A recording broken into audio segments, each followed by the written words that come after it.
Siempre digo lo que pienso. Siempre digo lo que pienso. Siempre digo lo que 弁護士は広い pienso. から自分には真実が見える。 Siempre digo lo que pienso. Siempre digo lo que pienso. No quiero ser tu artista favorito, tampoco me interesa representar a Puerto Rico. Para representar a mi país están los deportistas. Lo mío es soltar la lengua y que resbale por la pista. Yo tengo del respeto que no se compra con plata. Soy un tipo decente sin tener que usar corbata. Rimando con franqueza, soy todo un académico. Soy más polémico que Michael Jackson y su médico. Siempre digo lo que pienso, mis letras groseras son más educadas que tu silencio. Se equivocaron un par de novatos en la escena, pero se disculparon, no hay ningún problema. Tirar con indirectas, eso no es cosa de hombres. El que me tire a mí tiene que mencionar mi nombre. Y cuando me mencionan rimando estupideces, los pongo a caminar en falda como los escoceses. Con un buen manejo del vocablo, rimando hay pocos caballos en el establo. Diablo, la envidia los bloquea. Tuvo que venir un rockero a darle clases de cómo se rapea. Siempre digo lo que pienso. Aquí no hay armas, yo me la juego inteligente. Siempre digo lo que pienso. Con dos palabras puedo tumbarte un par de dientes. Siempre digo lo que pienso. Cuando quiero decir algo lo digo de frente. Siempre digo lo que pienso. Dejar de hablar no combina con gente valiente. Baterista de pequeño, rapero cuando adulto. Por eso riman a tiempo todos mis insultos. A las mentalidades prehistóricas las capturo con groserías, luego las mato con retórica. Los problemas no se dan por sentado, y más cuando hay abuso de parte del Estado. Sería muy fácil para mí escribir un bolero o hacer un video rapeando encima de un velero con mujeres en pelotas acariciándome los huevos. Sacrificar mis ideales para venderte un disco nuevo.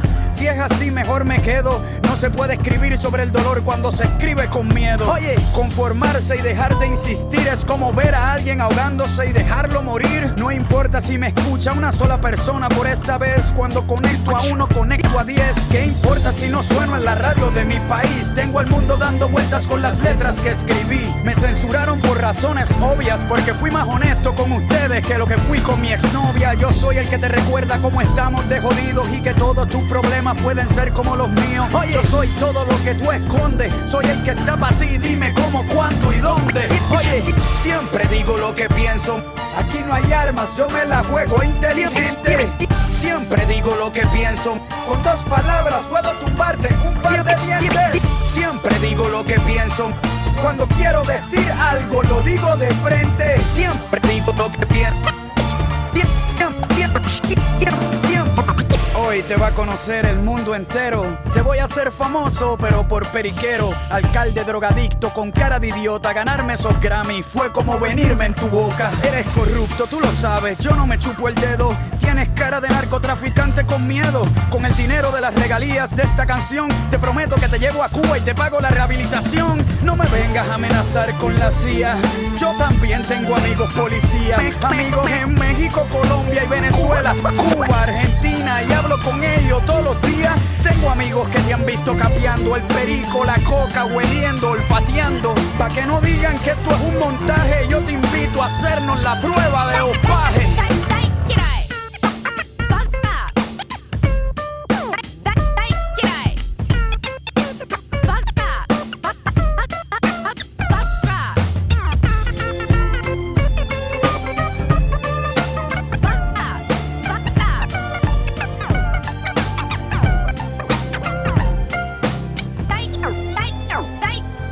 Copyright disclaimer.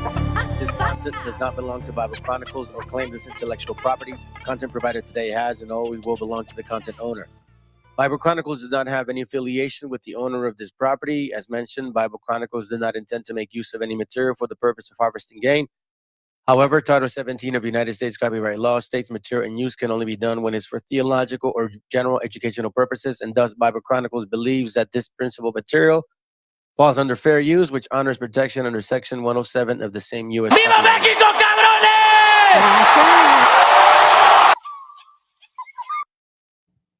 Isaiah chapter 58 and verse 1. Cry aloud, spare not, lift up thy voice like a trumpet, and show my people their transgressions, and the house of Jacob their sins.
En la Plaza de Reyes, la Sumenta, Soplón.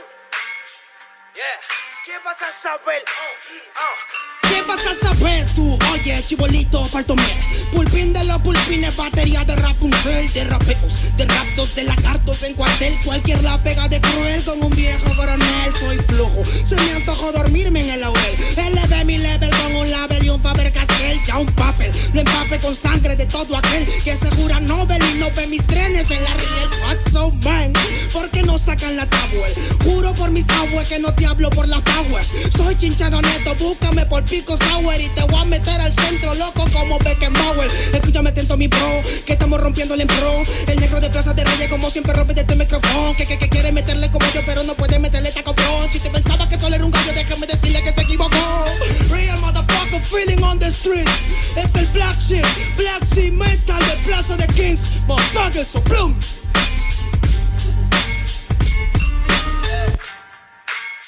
Nero Luis, man, desempeño en la victoria para que sepa.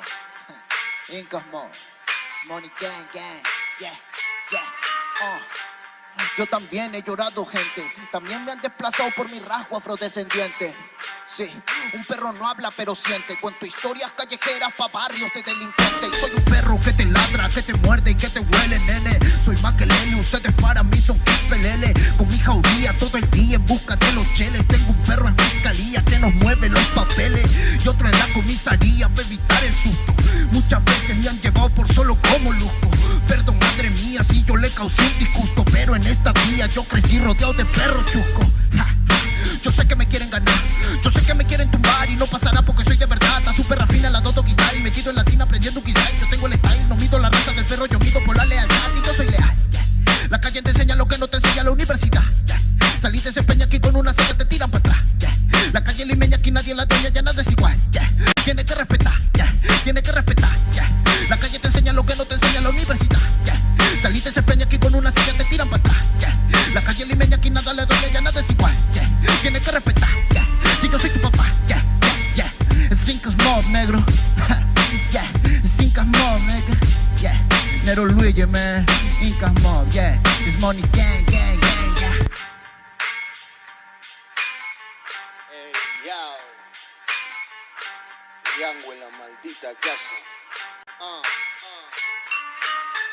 Me llaman pa' que les dé al menos una vez al mes. Se metieron al lago y olvidaron que era el mes. For everybody bless. La fama es una puta, me está llamando a las 3. Dile que llame después de las 16 y 25. Volví de la infancia de Abraham Lincoln. Con fuerza ya inco, luchando para salir del rincón. Letra callejera en CD brinco.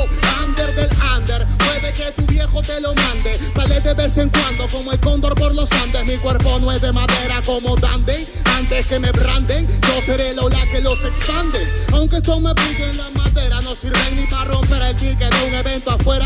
Loco por la carrera, desafían la gravedad. Yo espero tras la barrera y llego con la novedad. Niña, tú solo espera que ya encontré la manera. He visto bastante por querer lograrlo saltando escalones dentro de la escalera. La vida me puso al depósito, yo soy de púlpito para que el mundo conociéramos. De esta parte mejor interprete que paro de esta cordillera. Sin luz afuera, que el espectáculo es dentro. La calle es mi templo, tiembla el pavimento. Cuando yo me concentro, mis disparos son temas. La calle un poema, se siente desde cuando entro. Y a toditos estos drogaditos que creen que rapean, los regreso al centro de mi balcón. Yo he visto el clon de clon en la misma gestión, pero a la malla no llega el balón. Y para esta pantalla no existe patrón. Yo ya me sé la cuestión y doy fe por cada renglón. Consciente de la operación del final de Mbappé con la edad de bufón. De Yango en la maldita casa, Plaza de Rey y papá. El Nero Luigi, Black Mental, hip hop peruano, rasgo en la maldita base. Yao, yao, yao.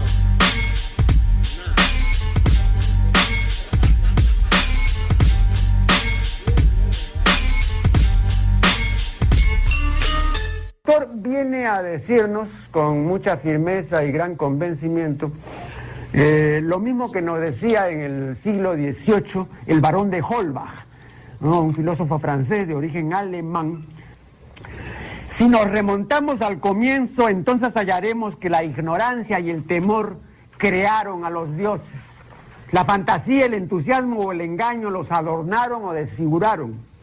La debilidad les rinde culto, la credulidad los conserva, la costumbre los respeta y la tiranía los apoya para que la ceguera de los hombres sirva a sus propios intereses.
All right.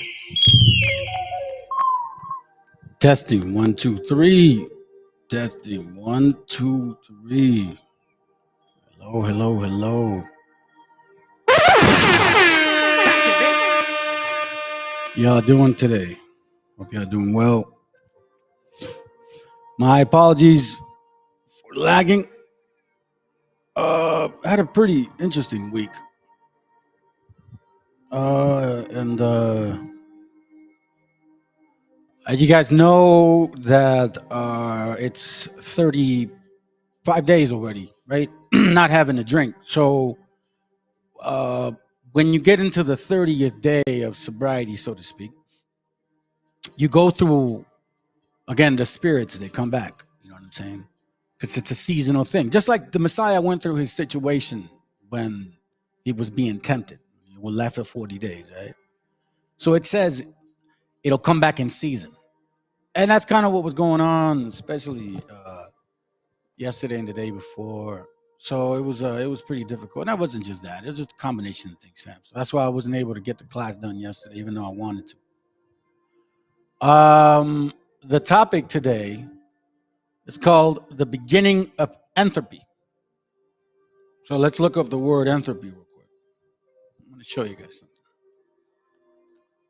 guys something. Real quick. Before I get started. So here, give me guys a little skin here real quick. I hope you guys can hear me. Shalom to everybody, by the way. Shalom, Big TC. All will be. All right, so check this out, fam. I did this class yesterday, okay? And I typically don't rerun it again the next day. But these people decided to, thank you, all will be real. I know you watched this yesterday, or at least portion, maybe. But YouTube took it off. Supposedly something to do with some stuff. So I'm going to skip a few sections and then I'm going to let it play. I'm not going to talk much. I'm just saying this right now, letting you guys know. That's why I'm replaying it, because it was on last night. Only 119 people viewed it, and then it was blocked. So I'm going to get rid of what was blocked, what they claimed that I had an issue. They had an issue with, and I'm going to let it play because there's a lot of important information in this class. I do not want that to pass y'all by. All right. So those that missed it, hopefully you catch it. All right. I'm going to do my best so they don't block it again. Okay. So just bear with me. This is an important class. Apparently they don't like it, but oh well, let's keep going. Be revealed. What up, bro? And whoever's watching from afar. Again, also, by the way, I want to do this class. It's very long, to be honest with you. I typically don't show this to y'all because I don't like to. It's not about this. It's not about me. You know what I'm saying? But I do my notes. You know, before I do anything, I always do my notes. And my notes usually run about 7, maybe 9 notes, 9 pages. This one is not like that. It's just pretty heavy. It's pretty heavy. I'm trying to get as detailed as I possibly can. So, Lord willing, you know, the Spirit stays with me, and He gives me the energy and the strength to get through this ASAP. So that said, man, stick around, family, because there's a couple things that I'm going to touch briefly, and then I'm going to move on. Entropy. So it says here, the measure of the unavailable energy in a closed thermodynamic system that is also usually considered to be a measure. Okay, so that's what it's talking about. A measure of a system's disorder right there.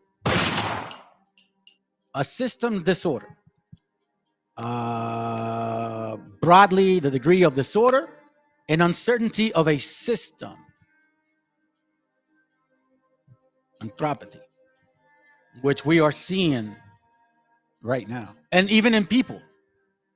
You even see it in people. I didn't realize that was the talk of the day, by the way. The degradation of the matter and energy are universal in the ultimate state of an intent or uniformity. The process of degradation, running down, or return to disorder, chaos, disorganization, randomness. And we get that a lot from certain people. So it brings me to this point. And I'm glad that I thought about the scripture because of, some things that are, I don't find it as a coincidence. Nothing's a coincidence, family. Nothing. But I love the fact that I read up and I read down, which is I always recommend. Anybody that, watches this channel, y'all know when you read the scriptures, you read up and you read down. So let's read. 1 Corinthians 10:9, it says, neither let us tempt the Meshiacha, as some of them also tempted and were destroyed of the serpents. Now, this right here is an interesting thing. That's why nothing's a coincidence, because it correlates with what I experienced today. I didn't even know. 1 Corinthians 10:10, neither murmur ye, as some of them also murmured and were destroyed of the destroyer.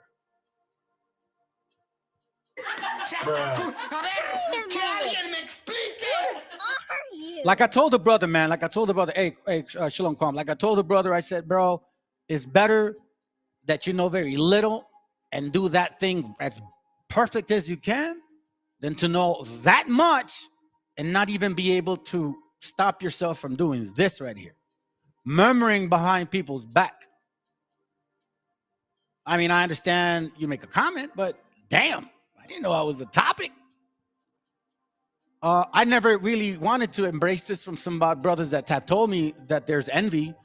Now it's very clear that it's envy. There's nothing else. And then hypocrisy too, by those that cherish and cheerlead the situation. Because it's the same hypocrites that go on my channel and say, shalom, bro. Good to see that you're doing the work still, and then go behind and murmur. It's pretty funny.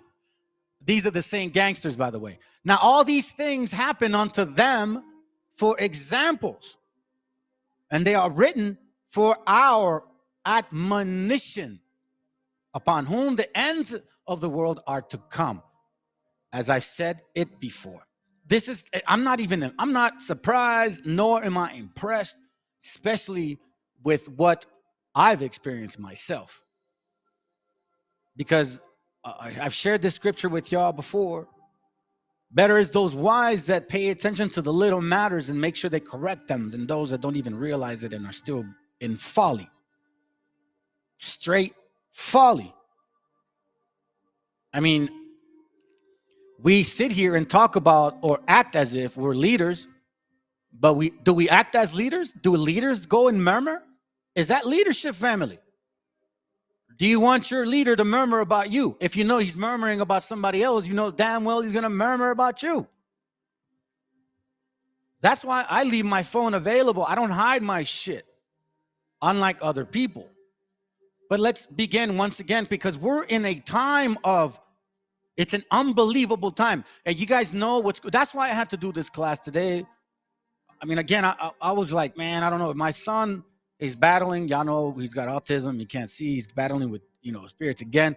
My baby girl, she's sick in the stomach, which is a couple of reasons why I was kind of also not involved yet fully yesterday. I wasn't spiritually involved. I didn't want to do the class.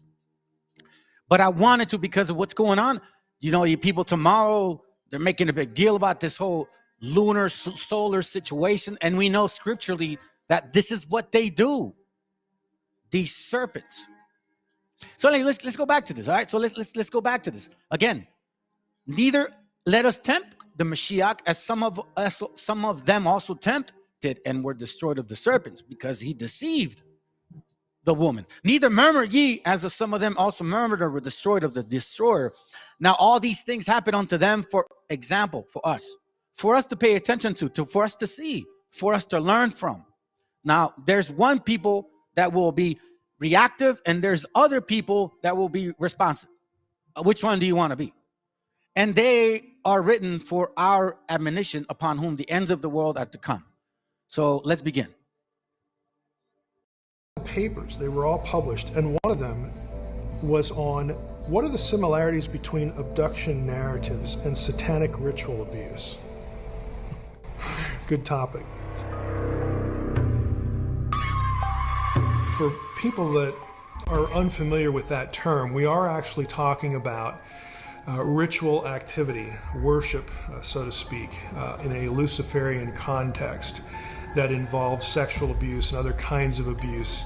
There are touch points between what people say that happened to them in these rituals, or what the goal of an abduction experience was supposedly.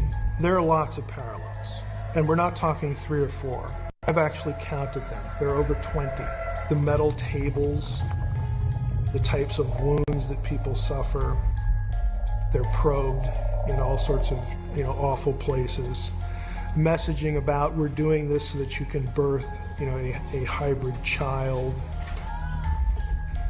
Now the kinds of things you would hear in a satanic ritual abuse situation, or any sort of deliberate trauma episode that sort of linked itself to Lucifer or Satan, would be, for instance, with children, where children are being sexually abused, and the perpetrator might pass themselves off, even in costume, as Jesus, for instance. And so the whole notion is to get the child convinced that God hates them, or that Lucifer is the real God and Jesus is their enemy. With adults, again, it takes on a different sort of flavor, although the messaging can be sort of the same. It can be a little more sophisticated. For instance, messaging that would be consistent with you're special, you're chosen. But there's sometimes this spin put on it that even though this is suffering, it's the shamanistic sort of approach, that this event will help tune you in more to the realities of the spiritual world, and that will prep you to take a message that people need to hear. That's an important point, because some of you guys have asked me, do I believe in UFOs? We're going to find out some things today. Hopefully I can answer those questions. Let's start off with the scripture here real quick. Isaiah chapter 46, verse 10. Write these scriptures down, family. Again, the class is called The Beginning of Entropy, or entropy, I believe. Entropy. I guess that's how you say it. Let's begin. Isaiah 46 and 10, and it says, declaring the end from the beginning. So I'm going to bring you some scriptures of the old, and some that you guys are not maybe familiar with, some even from Enoch, just to kind of give you some more clarity. And from ancient times, the things that are not yet done. It's kind of like the scripture that the Messiah spoke of, that he mentioned. How's it go? He's talking about how the kingdom of heaven is like those that own a home, and they bring things of old and new, right? So if you study the scriptures, because he says that right after the one, I think, where he hides or he finds his field. So if you study the scriptures, you'll be able to bring things from the beginning into the end. So for example, declaring the ends from the beginning. So we're going to go back in time a little bit. And from the ancient times, the things that are not yet done. So just like Ecclesiastes 3:15, what is going on right now is going to be again, or what is going on right now is what actually happened before. So we're going to see some similarities. This is not a new conversation. This is why when some of y'all asked me about the UFO thing, when I was in these camps, that whole UFO thing, I don't know. You'll see now. Remember, I'm sorry, declaring the ends from the beginning and from the ancient times, the things that are not yet done, saying, my counsel shall stand and I will do all my pleasures. So again, if you want to know, and I said it before, if you want to know where you're heading, you need to know where you're at. Just like if you want to know where you're at, you need to know where you've been. You know, like I've said that before. And how do we declare the things from the end to the beginning? All right, well, this is how we do it, man. You guys know the scripture very easy. It's not complicated. Isaiah 28:9. Whom shall he teach knowledge? And whom shall he make to understand doctrine? It's easy to read. Them that are weaned from the milk and drawn from the breast. Now, that doesn't mean that the milk is going to do it, family. It's basically saying they that are weaned, mean when you're taken off. But even then, before you do that, you have to show yourself approved unto the Most High. Scripturally speaking, the Bible says that wisdom will walk with you in a crooked manner to see where you're at. And then if she trusts you, she'll open up the door, the floods of wisdom upon you. And then Sirach 40 something, I believe, or Second Ezra talks about that in time, once you actually drink that cup, or so to speak, you chew on the roll or the scroll, I'm sorry, then the wisdom strengthens your memory. It's a precept upon precept. I'm not going to bring all the scriptures out because I got a bunch. I'm just kind of going about it on my mind. So again, precept upon precept, line upon line, here a little and there a little. So that's how it becomes. So he decides who he teaches doctrine. He decides who he allows that wisdom to flow from. And it's going to be precept upon precept, just like Isaiah 46 says, from the beginning of times to the ancient of times. Excuse me. All right. So let's go to sorry, man. Let me drink that. Hold on.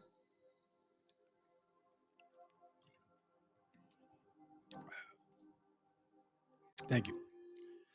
Anyhow, so it's again for precept upon precept, line upon line, here a little, there a little.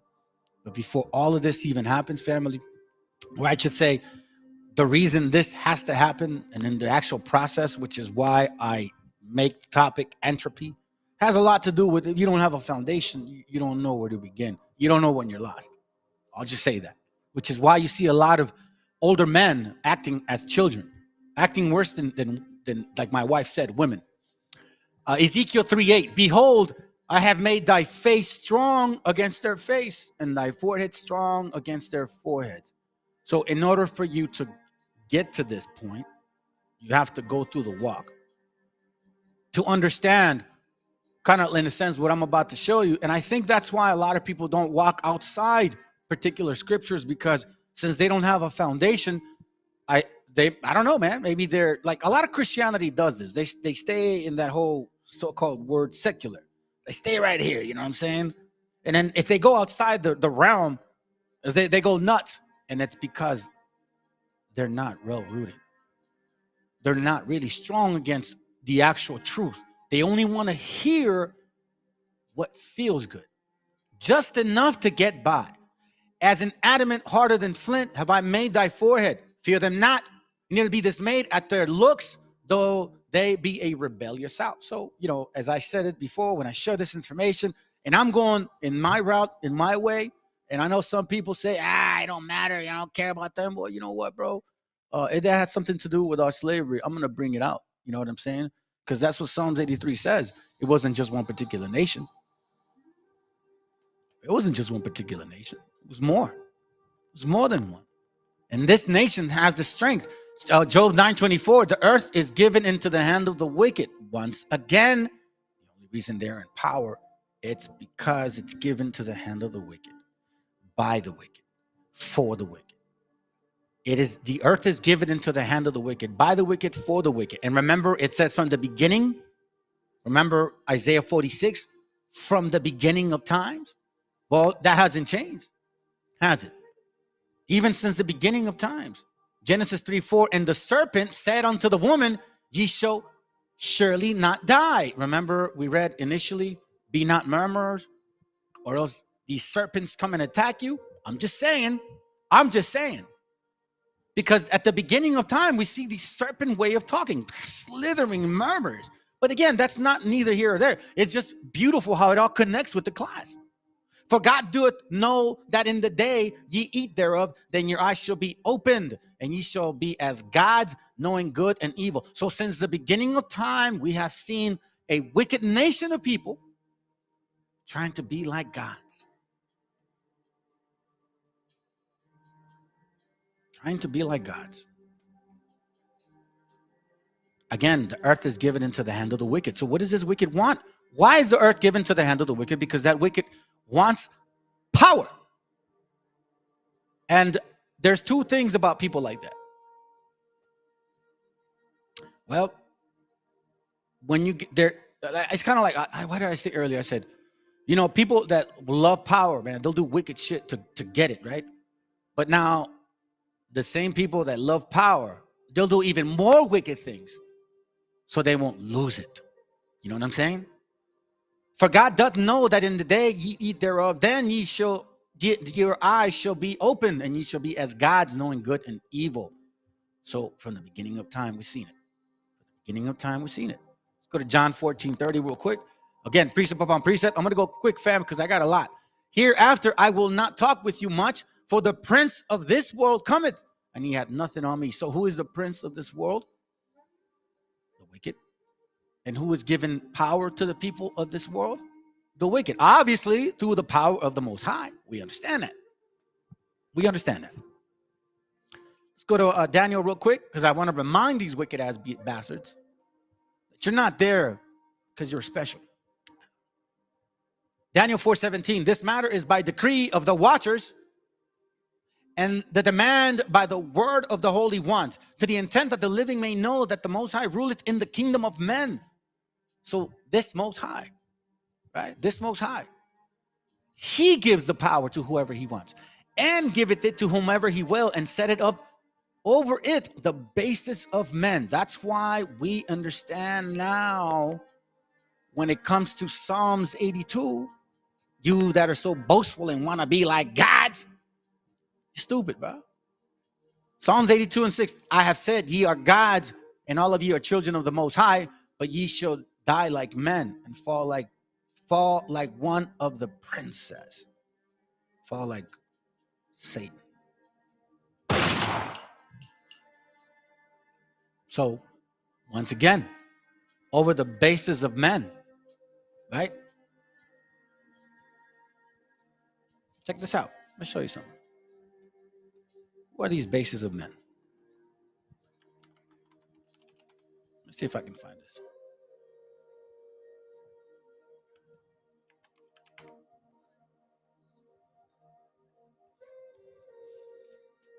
This guy right here. These bases of men, right? What are these men really trying to do? Look what they're trying to do now, family. Don't they say that this is a country of God? All right, so I'm gonna fast forward this real quick. I don't know if this is one of the reasons, so let's just cut it out. Okay, fam. Give me a second. All right. These people, these evangelicals specifically, they feel the way they feel. Check this out. And again, we left off in Daniel 4:17, right? Sets over the basis of men, gives them power through the wicked man, right? Wisdom of Solomon 6:1. Hear therefore, O ye kings, and understand, learn ye that be judges of the earth, of the ends of the earth. Give ear, ye that rule the people, and glory in the multitude of nations.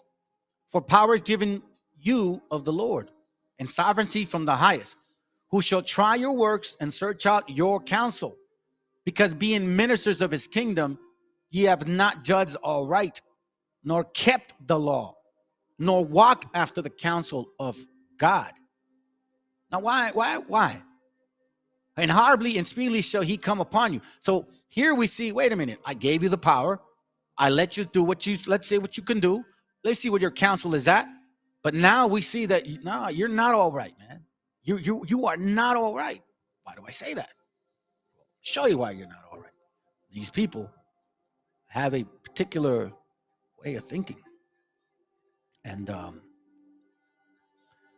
I want to show this to you. Guess what? Here goes. So we've had this invasion. All right, once again, I don't know. I'm kind of shooting from the hip at this point. I'm gonna exclude these guys out of here. All right, let's go. Gotten that out of her system, I was ready for a more nuanced conversation. We just want them to come legally through the front door. Calling them wetbacks to me is not a we welcome you here. I want them to come legally. That's what I want. So they aren't wetbacks. So they don't have to swim the river. They wouldn't be wetbacks if they didn't. And guess what, wetback? And guess what, wetback? And guess what, wetback? I want them to come legally. That's what I want. So they aren't wetbacks. With MS-13 and all sorts of people that they've got to take care of for the next 50 years, right? Young people, they're in jail for years, if you call them people. I don't know if you call them people. In some cases, they're not people, in my opinion, but I'm not allowed to say that because the radical left says that's a terrible thing to say. They say you have to vote against him because did you hear what he said about humanity? I've seen the humanity, and these are bad, these are animals, okay? And we have to stop it. We can't have another Lakin. We have so many people. We have so many people being hurt so badly and being killed. They're sending their prisoners to see us. They're sending, and they're bringing them right to the border, and they're dropping them off, and we're allowing them to come in. And these are tougher than anybody we've got in the country. These are hard. And guess what, wetback? Reporting in Axios. In 2021, Stephen Miller's group successfully sued to block the implementation of a $29 billion pandemic-era program for women and minority-owned restaurants, saying the law discriminated against white-owned businesses. Such groups have gained momentum with the Supreme Court's turn to the right, most notably its recent rejection of affirmative action in college admissions. The court ruled that programs designed to benefit people of color and address past injustices discriminate against white and Asian Americans. In 2021, a federal judge blocked a $4 billion program to help black farmers. The problem is just look at the voting rights architecture, right? Republicans used to argue, I think when you and I were both still Republicans, that we don't need it anymore. But what are Republicans doing? They're eliminating the access to vote in all of the ways that primarily, not exclusively, but many minorities vote and people with less sort of freedom over their work schedule. So they are actively working to make the playing field uneven in every corner of American civic life. And guess what, wetback? I want them to come legally. That's what I want. So they aren't wetbacks. Damn. They see that? My Mexican raza? If you just, you know what I'm saying? If you just cross legally, you won't be a wetback. Because, you know, you're a wetback. Even though they're Europeans from afar, their backs didn't get wet at all. Even though some of us did. Oh, man. You know, to me, it's amazing. It all connects to, hold on a second. Let me see if I can get it here. It all connects to this family, man. This is I'm telling you, man, this is crazy. Let's go to here real quick. I'm gonna go to Prayers of Azariah, chapter 1, verse 66. Watch what it reads, all right? It's very interesting. It says, Ananias and Azarias and Mesiel, bless ye the Lord, praise and exalt him above all forever. For he had delivered us from hell and saved us from the land of death. So here we see hell and then its connection to the land of death. So hell can mean a couple of things, family. It ain't just being underneath the dirt. And deliver us out of the midst of the furnace or burning flames. Even out of the midst of the fire had he delivered us. So some of our gente don't believe that this is considered captivity. No, they don't.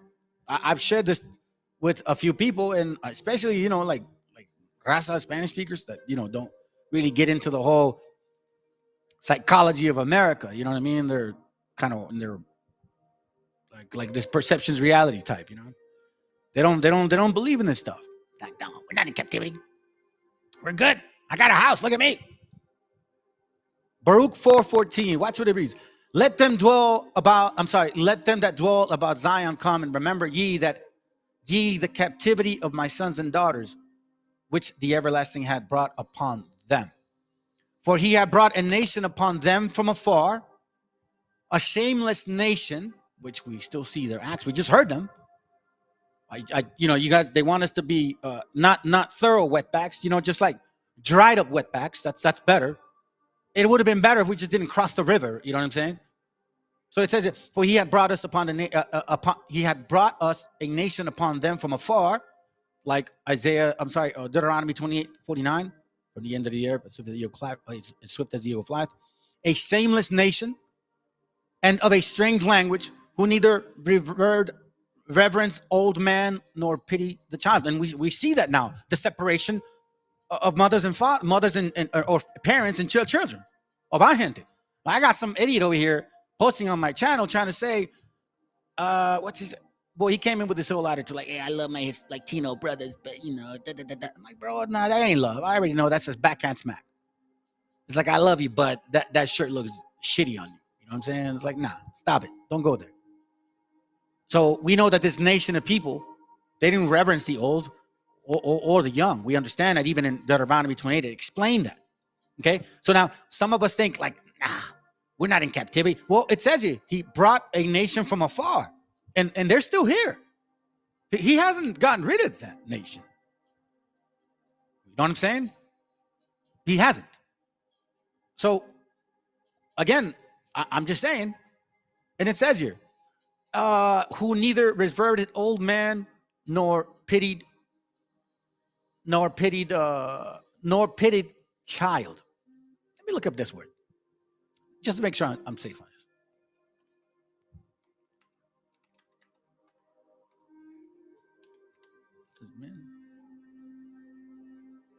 Feel sorrow, like no empathy, nothing. They didn't give a shit. Damn. But again, some of y'all think that it is not yet in captivity.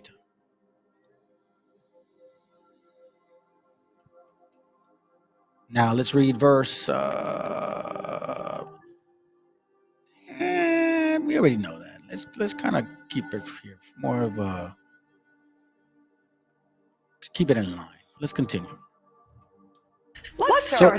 We know that this nation of people is going to mention something like this. I'm not trying to listen to them, but look at this. Have you tried Wix or Squarespace, but never? Check out what this guy posted on Easter. You know what I'm saying? Even though it's not a Bible, but anyhow. He says, happy Easter to all, including crooked and corrupt prosecutors and judges that are doing everything possible to interfere with the presidential election of 2024 and put me in prison, including those many people that I completely and totally despise and want to destroy America. Okay, so, we understand that whole political jargon shit. But here's my point. And now a failing nation like deranged Jack Smith, who is evil and sick. Or Mrs.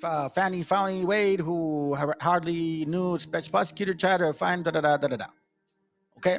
So he's talking about all the crookedness that's going on with it. Then he says something here. So he forwards a message. And then he forwards a message that says, do you believe in miracles? Something supernatural is happening with President Trump. We are all witnessing. Okay, all right. And now he says something about what's going on with him, right? Money-wise. But then at the same time, and at this one, here it was right here. This right here. So check this out, all right? So here, let me hear what this guy, when he starts talking, he says something interesting. She's talking too much. Hold up. Here it goes right here. Check it out. Let's listen to this guy real quick. Look what he says, all right? I found this interesting. Let's go. The 23rd Psalm together. The Lord is my shepherd. This presidential candidate, Donald Trump, is saying, I am the shepherd. Hospital. The leader of the opposition, who Trump apparently, back when he was shot and nearly killed in 1981, the leader of the opposition, who was the Speaker of the House, Tip O'Neill, went to see him in the hospital, George Washington Hospital. And he knelt down next to Reagan, and they prayed the 23rd Psalm together. The Lord is my shepherd. This presidential candidate, Donald Trump, is saying, I am the shepherd. I'm him. I'm God. It's astounding to me. It's astounding to me that he can talk like this. It's blasphemy, as Maureen Dowd said in the New York Times yesterday. That's how he talks. Now, I just saw some numbers. I've been away for a couple of weeks in Vietnam teaching over there, but I have to tell you, a couple of things that finally come to my mind. One is, when I was up there in New Hampshire, my 10th primary up there, I saw a lot of really poor people waiting in line for 2 hours to see Donald Trump. Really poor people, white people in most cases. And I said, what's going on here? And I don't know if the crosstabs relate or why it relates, but they really want this guy to be their president again. And then I saw the Florida Atlantic University poll that came out in March. And it pointed out that the only economic group in the country that likes Trump is under 50,000 a year. Now that's the question right there. So now you see that there's, remember I mentioned spiritual capitalist? Remember I mentioned spiritual capitalism? They're using the Bible and his so-called Messiah approach to people that are 3 to 4 time losers now. Because you got people here that are technically that came quote quote illegally, that are not now legal, have their own businesses, working hard, their kids are in college, and you guys are stressing the hell out. Bible don't, man. The Bible, I kid you not. That's why when it says in Baruch, that we were given into captivity, well, it's very clear who we were given to. In what captivity? That's why when you go back to the Revelation and all these sorts of things, you understand now. Because unlike some people that want to say that the Bible, that the America is not Babylon, they're saying that America is not Babylon, and that let me see here. I think to this point. Here, I'm gonna play this for like a minute and a half while I change the battery to my camera. Okay? How about I just do that? All right, let's go. To have a statistic where crime is down 67%. Ours is only going in one direction. Listen, the president had all major police chiefs to the White House just last month. Violent crime is across the board down in most major cities, and that's something we need to talk about. Certainly, as Democrats, the highest jump in the homicide rate, the murder rate in this country annually happened in the last year of the Trump administration. It didn't happen in any of the Biden years over these last 3 years. So again, the president is running on his record. Donald Trump is a different situation than 2016, has a record he's got to defend as well. Oh, that's gonna hurt. Wait for it. Okay, cue migrant blaming, deflection, and whatever diatribe you can possibly say fast enough to drown out the facts. Consider illegal fentanyl brought in by drug cartels. As Trump brought his bigot brigade to Wisconsin and Michigan, outside of his usual bold-faced lying and stomach-churning xenophobia, 29,000 from China, and they all seem to be perfectly fit for military service, ready for military service. It's crazy. This is country changing, it's country threatening, and it's country wrecking. They have wrecked our country. The 22-year-old nursing student in Georgia who was barbarically murdered by an illegal alien animal. The Democrat. An illegal alien animal. Again, if he said that about black people, what do you think would happen? Let's continue real quick. All right? I'm trying to fix the camera.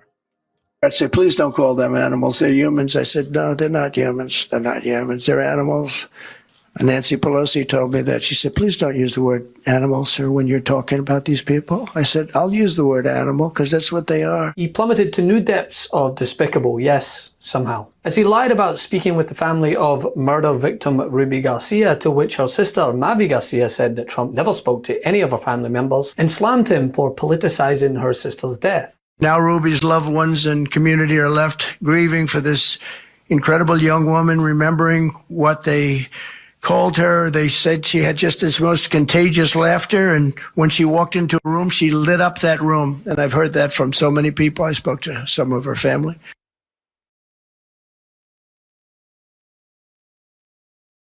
So now, there we go right there. I fixed it. Thank goodness.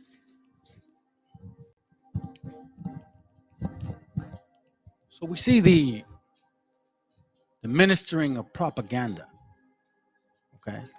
And at the same time, the way that he's using these powerful words. These are powerful words, family. It's nothing to look over. Again, Baruch 4. Sorry, hold on. Let me get back to my rhythm again. Baruch 4:15. Watch what it reads.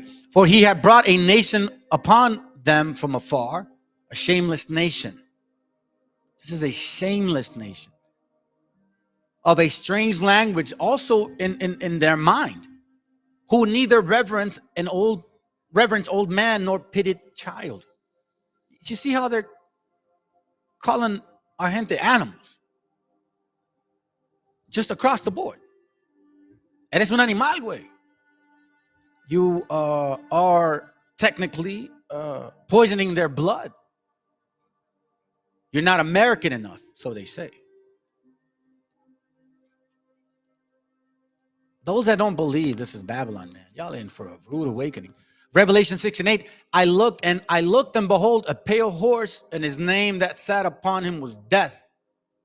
And death, and hell followed with him, and power was given unto them for over the fourth part of the earth. Now, again, I want to show you, I've shared this before with y'all. This is from a book, it's written in 1693 by Robert Morden, okay? Geography Rectified, a description of the world in all its kingdoms. Take a look at it. Page 5, we'll just get to the point real quick. Just want to get to the point and not lose track of this. It says here, thus much of the general geography, the special is that which setteth forth the description of the territorial globe, so far as divided into distinct parts of the place, and is either the description of some great integrating part of the earth. Okay?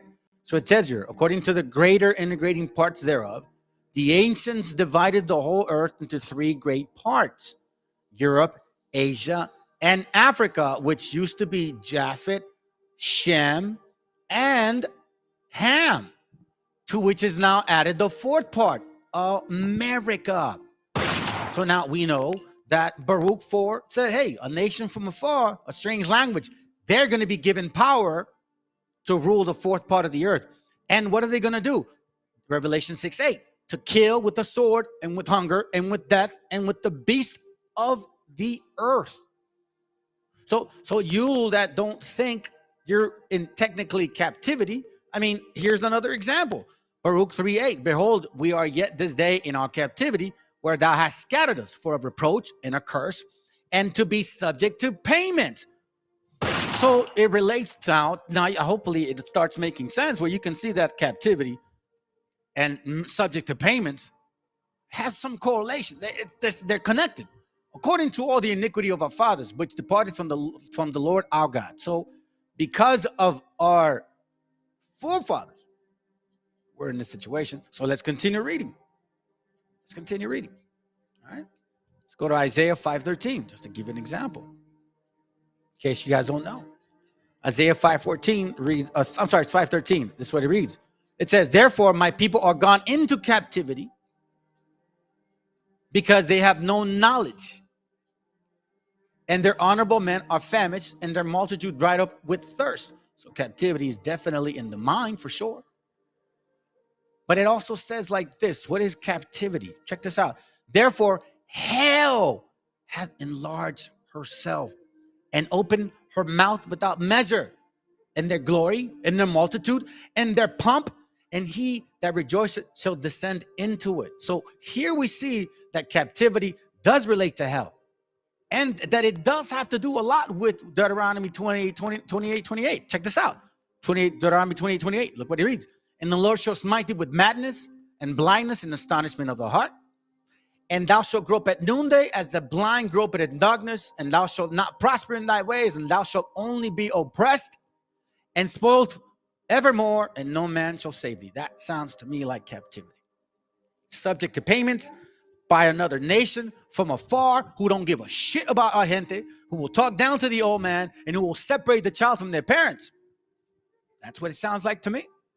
And hell has enlarged itself because now why? We're here, and you guys are okay with him calling you animals.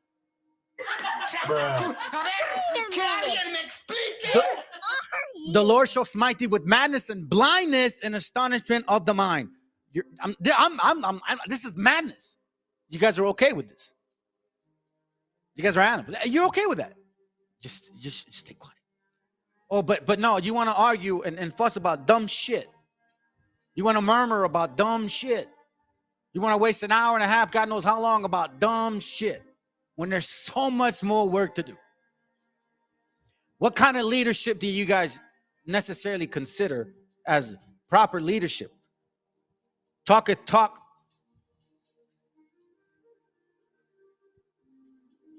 Hell means a couple of things, family, but one of the things for sure is captivity, subject to payments by other nations. And what else is hell? An example of hell. How do you know when you're surrounded by hell? Well, guess what? Verse 43, and the stranger that is within thee shall get above thee very high, and thou shalt come down very low. And he shall lend to thee, and thou shalt not lend to him. And he shall be the head, and thou shalt be the tail. We're going to read that later on. Because now they're complaining about it. Oh, poor me.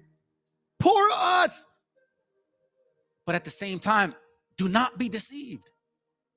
Because, you know, the iron, as iron rusted, so is the deceiver. And that tongue is so twisted, family. Because it could even be with the same people that look just like you. So let's kind of introduce now that I hope I clarified that this is technically captivity. No, I'm not saying, oh, life is so horrible. No, man. You still got to do it. Jeremiah 29 says that. Go out there and build a family. Do what you can. Didn't say have multiple wives either, but, you know, some of y'all fools want to believe that. Go ahead, man. Lust all you want. Go ahead. Jeremiah 29:6. Take ye wives and beget sons and daughters, and take wives for your sons, and give your daughters to husbands, and that they may bear sons and daughters, that ye may be increased there and not be diminished. It says here, verse 5, build ye houses and dwell in there, and plant gardens and eat fruit of them. Verse 4, thus say the Lord of hosts, the God of Israel, unto all that are carried away captive. You still got to continue with your life. Under, obviously, leadership of the Most High in his words. Don't be fooled. So now let's get an example of who is this lamb? Huh? Why don't people see this lamb-like thing? Because this lamb-like person, let me tell you something. There's a couple of things that we see about this lamb. It had two horns, right? And it acted like a lamb is harmless, but it had power. And we know that if it's acting like a lamb, but it has power, then there's a characteristic about this particular individual nation, this nation of people. Here's one of them. I'll show you. For anyone out there who desires a return of former Trump White House aide Stephen Miller to the seats of power, new reporting from Axios says that Miller has a new mission should Mr. Trump win re-election. Miller wants to dramatically change how the Department of Justice looks at the issue of race, dismantling civil rights era laws to turn the focus on what Miller and his allies call anti-white racism. Axios' Alex Thompson broke the story. He joins us now. What exactly is he planning here? Yeah, essentially what he wants to do is, in response to the Black Lives Matter era, he wants to make the federal government be all lives matter, which essentially is if there's any program, not just in the government, but in private enterprise that is meant to benefit minorities, make sure to remedy some past injustices of racism, he is basically saying that is implicitly discriminating against white people. And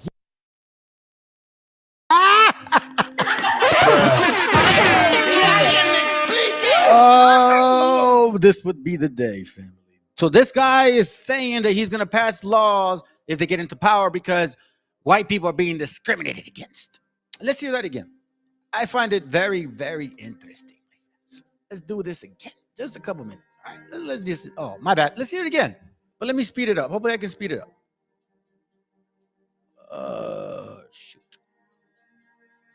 Maybe I can't. All right. Let's just hear it one more time. All right. Let's go. For anyone out there who desires a return of former Trump White House aide Stephen Miller to the seats of power, new reporting from Axios says that Miller has a new mission should Mr. Trump win re-election.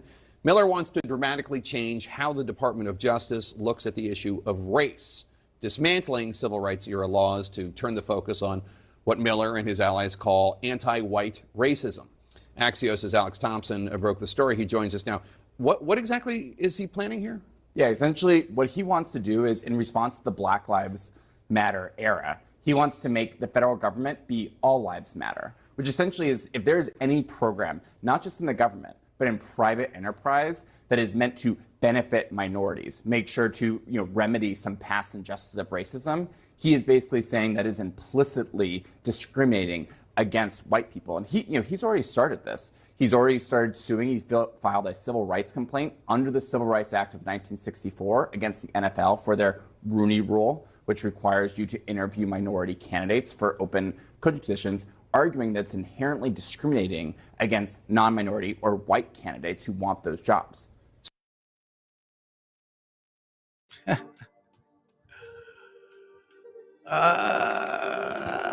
Telling you, family, this is great. This is fucking great. Here, I want to show you something real quick. Now let's get into this whole thing. Now we're getting in rhythm here. Now we're getting in rhythm right here. Hold on. Oh, no, I'm going to save that for after. My friends call me Stop it. Stop it. I didn't ask you. Turn on. Hold on a second here. Let me see if I can get it. If not here. Is it here? Okay, cool. So let me go ahead and open it up for y'all.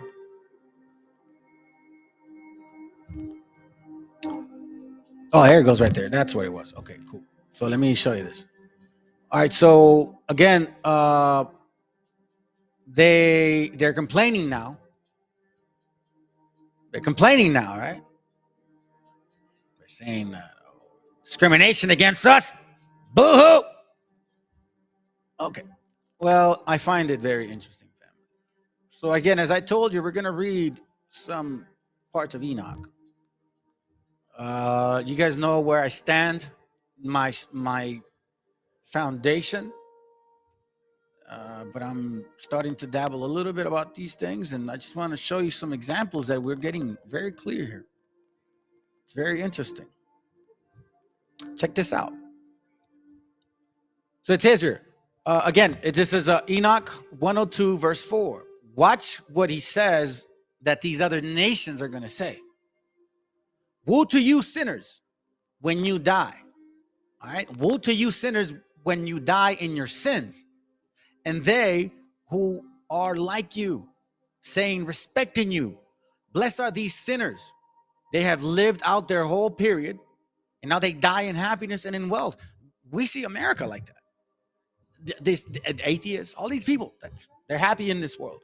They love the fact that they got the materialistic power, and they don't want to run from it. And they don't want to walk away from it. I'm so thankful that I never had that spirit. I'm so thankful. It says here, they have lived out their whole period, and now they die in happiness and in wealth.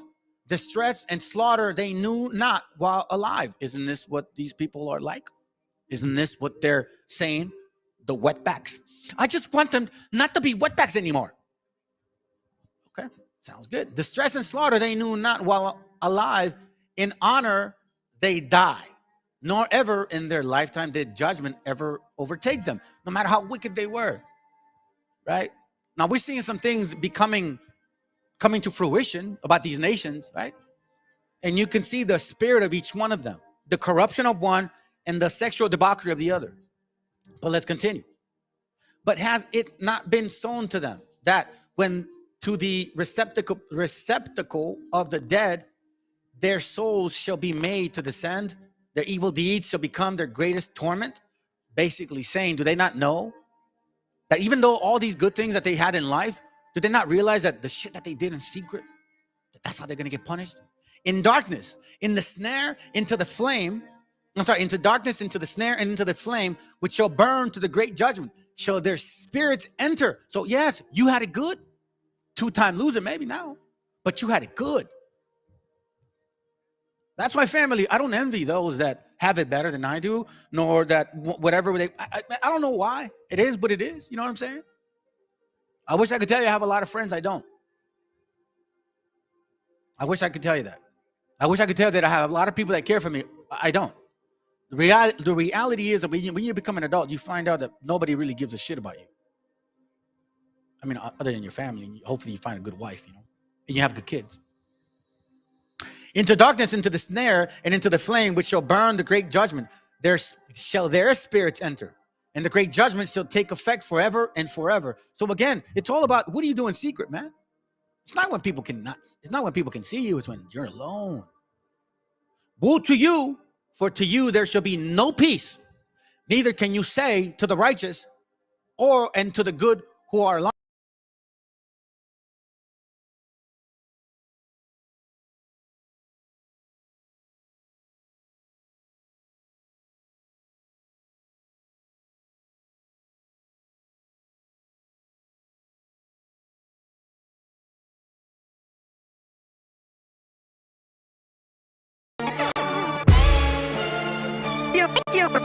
Siempre digo lo que pienso.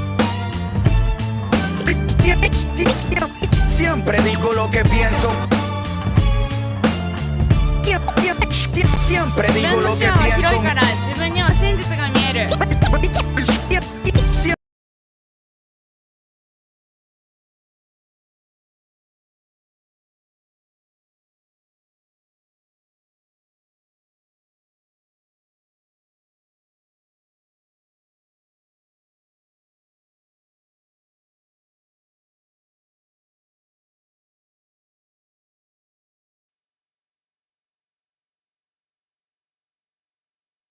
Okay, I'm trying to fix the feed. Apparently, the feed is very, very, very slow. Okay, so give me a second.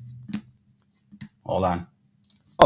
Distress and slaughter they knew not while alive. Isn't this what these people are like? Isn't this what they're saying? The wetbacks. I just want them not to be wetbacks anymore. Okay, sounds good. Distress and slaughter they knew not while alive. In honor they die. Nor ever in their lifetime did judgment ever overtake them. They should No matter be how fixing wicked it. they were. Right? Now we're seeing some things coming to fruition about these nations, right? And you can see the spirit of each one of them, the corruption of one and the sexual debauchery of the other. But let's continue. But has it not been sown to them that when to the receptacle of the dead, their souls shall be made to descend, their evil deeds shall become their greatest torment? Basically saying, do they not know that even though all these good things that they had in life, do they not realize that the shit that they did in secret, that's how they're going to get punished? In darkness, in the snare, into the flame, into darkness, into the snare, and into the flame, which shall burn to the great judgment, shall their spirits enter. So yes, you had it good. Two-time loser maybe now, but you had it good. That's why, family, I don't envy those that have it better than I do, nor that whatever they, I don't know why. It is what it is. You know what I'm saying? I wish I could tell you I have a lot of friends. I don't. I wish I could tell you that. I wish I could tell you that I have a lot of people that care for me. I don't. The reality is that when you become an adult, you find out that nobody really gives a shit about you. I mean, other than your family. And hopefully you find a good wife, you know, and you have good kids. Into darkness, into the snare, and into the flame, which shall burn the great judgment. There shall their spirits enter, and the great judgment shall take effect forever and forever. So again, it's all about what do you do in secret, man? It's not when people can see you, it's when you're alone. Woe to you, for to you there shall be no peace. Neither can you say to the righteous and to the good who are alive, in the days of our trouble, we have been afflicted. You see what I'm saying, family? Here goes. Because that's what we're getting to hear right now. All of a sudden now they're complaining. Woe to you, for to you there shall be no peace.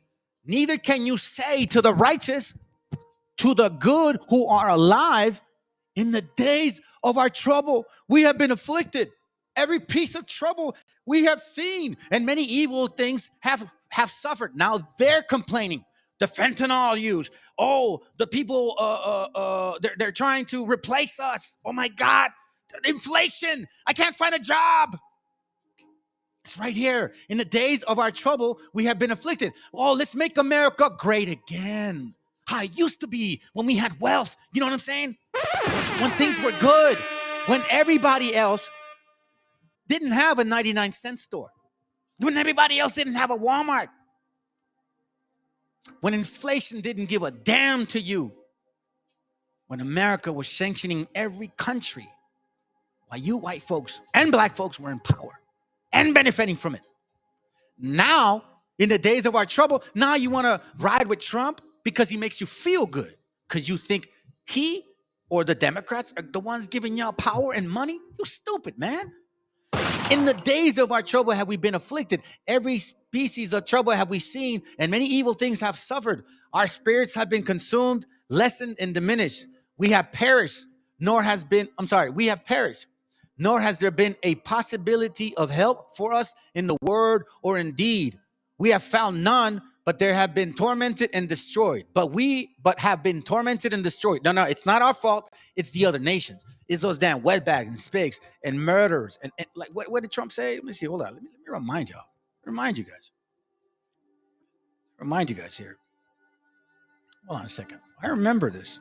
I showed you guys here real quick. You know, I mean, bro, for real, bro. Like, this one.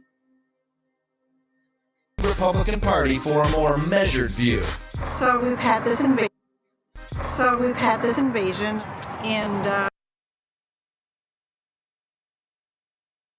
All right. So again, they have blocked this video, and I don't know why. I mean, I'm assuming why. So I'm gonna cut this stuff out. Actually, now you know what? Let's go. It should be all right. it's really turned this town upside down. You mean from Governor Abbott, from the 13 out-of-state Republican governors, news media such as myself? No, I'm talking about the illegal, the wetbacks. And, I'm sorry, what did you call them? Wetbacks? Wetbacks. Man, I haven't heard that word in a long time. Okay, now that you've gotten that out of her system, I was ready for a more new. So they don't have to swim the river. They wouldn't be wetbacks if they didn't. And guess what, wetback? And guess what, wetback? And guess what, wetback?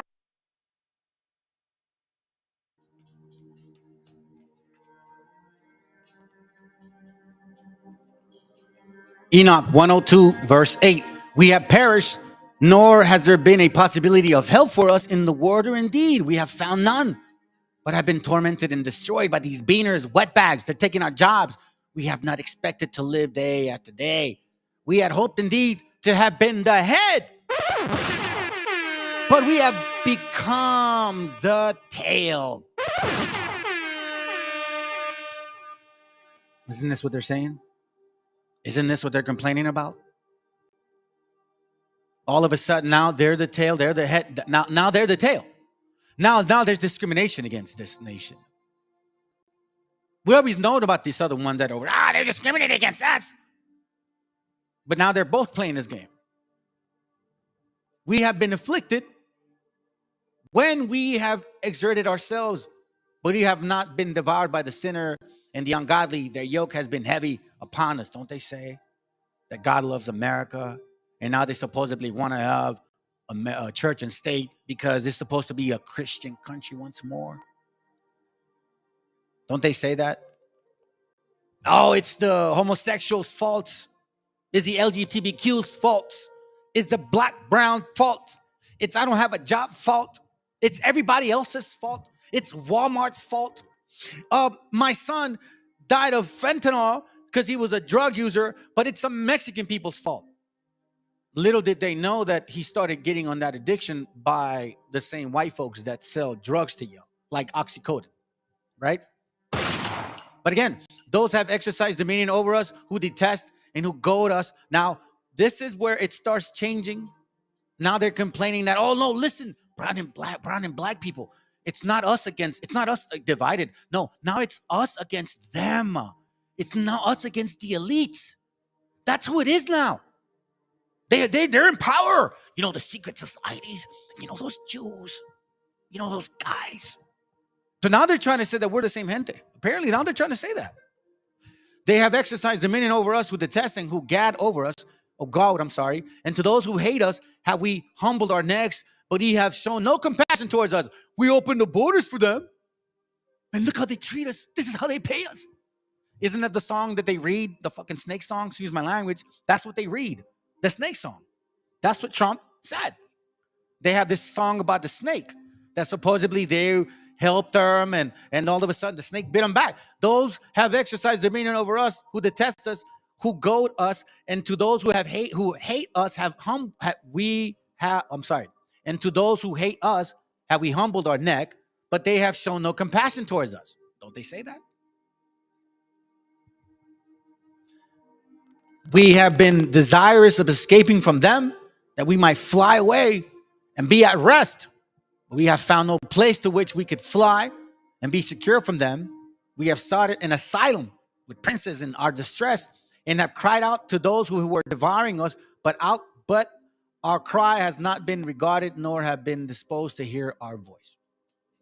So again, we see these people here, these so-called complainers, that all of a sudden now shit is bad for them because they wanted always to be the head, but now they're the tail.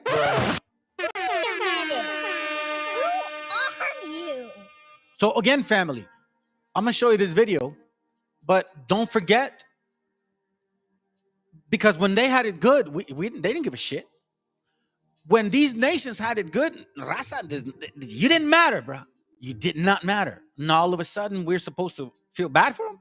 The goal is to eradicate humanity as we know it. Once you understand the final destination, it becomes much easier to look back and identify the psychological conditioning, the biological tampering, the cultural grooming, and the educational prepping that we have been subjected to for decades in preparation to making us accept a post-human future. They first needed to destabilize, dehumanize, and demoralize humanity through every means possible. The destruction of the nuclear family, children being indoctrinated by the state, abortion, the eradication of God and spirituality from education.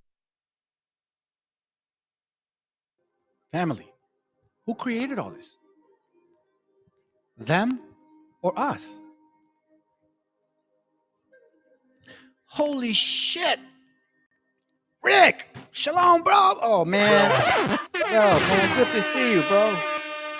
Man, I was trying to get a hold of you. And your phone was, we talked about the whole situation. You told me about man, I'm good. You're alive, bro. It's hard to tell you like that, but man, I'm glad you're alive, bro. Thank goodness, man. I was kind of worried about you. But anyways, family, again, we see this. Who created this? And we're going to find out that they were even thinking of this. Enoch even mentioned it. So let's continue.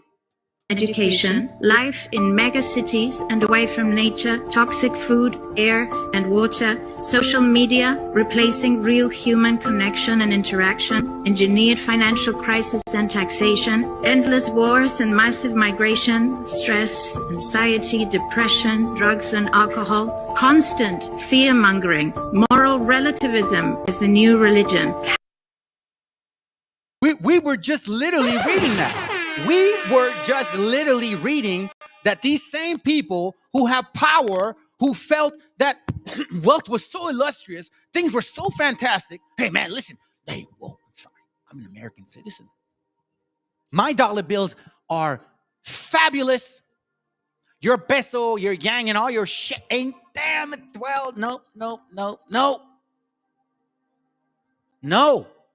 That's why verse 4 says, woe to you sinners when you die in your sins, and they who are like you say, respecting you, blessed are these sinners.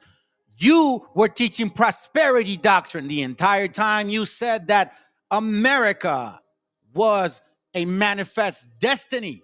You said you came here because God gave you the authority to come and conquer this land. God gave you the authority to come and teach us this religion. But now all of a sudden, when you were good, when wealth was good, 1950, 1940, when things were good, it was all good. But now Now all of a sudden, what? Now you're tormented? Now you don't like it? Now you're afflicted? Now everybody's bothering you? The spirits have consumed you now? All of a sudden, spirituality. These people, now you're not the head, now you're the tail, and now it bothers you.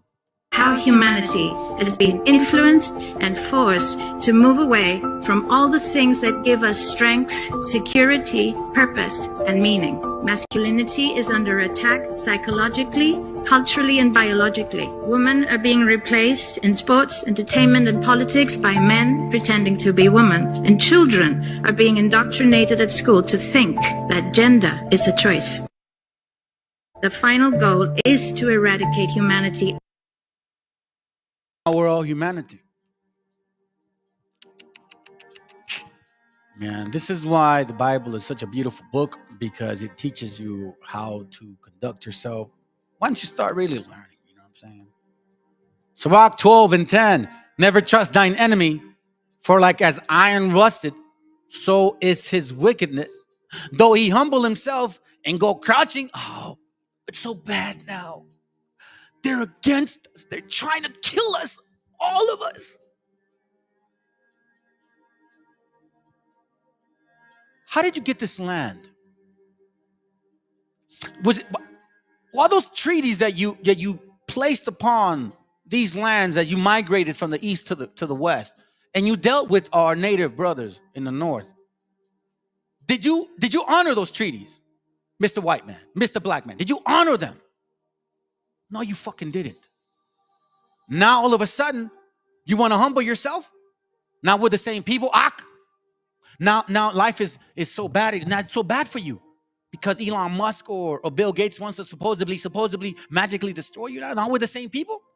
Though he humble himself and go crouching, yet take good heed and beware of him. All of this is a show, family. And thou shalt be unto him as thou hast wiped a good-looking glass, meaning like when you're mindful and you know what's going on, you go, oh, ya te veo, cabrón. I know how you are now. I see. So you go and post some shit on my channel, and then you go and talk behind my back. Oh, I got you. Kind of like that, you know. I see. Ya te veo, cabrón. Ya te veo. And thou shalt know that his rust has not been altogether wiped away. So now rust is his wickedness. You know, when things rust, they digress. You see this. So we see this now. Don't trust his BS, family.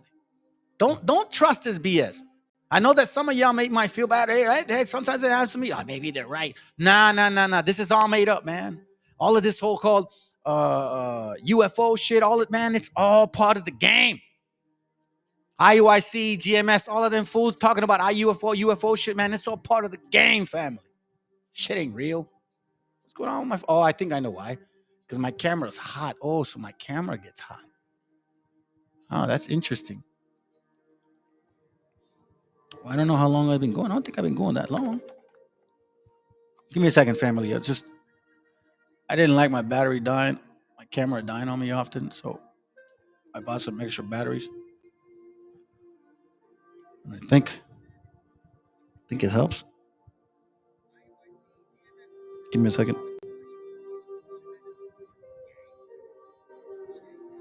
Come on, man. There it goes. It's like it wants to grab. I think I need a better cable.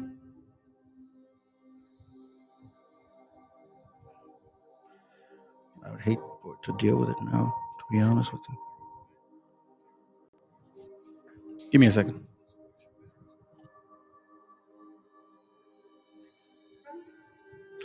Hold on, give me a second, all right? Let me fix it.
me a second, fam. Who was that?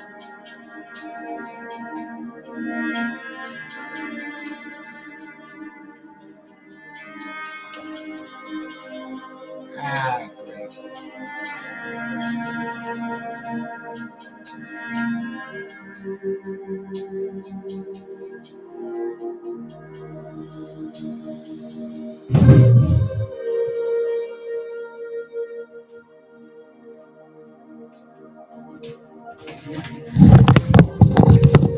All right, so I can't fix it.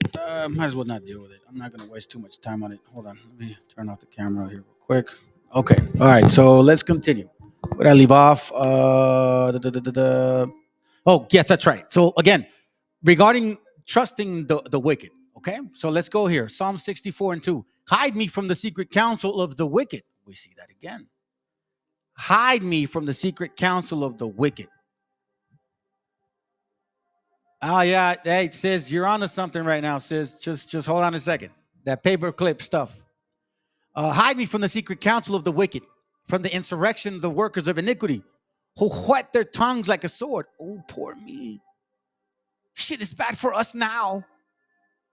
It's the elitist now. It's the elitist against all of us, family. Yet when you came here with that manifest destiny, the mentality given by the papal bull, right, that says you can conquer all this land, you never walked away from that mentality. America, evangelicals, and all of a sudden now it's us against them.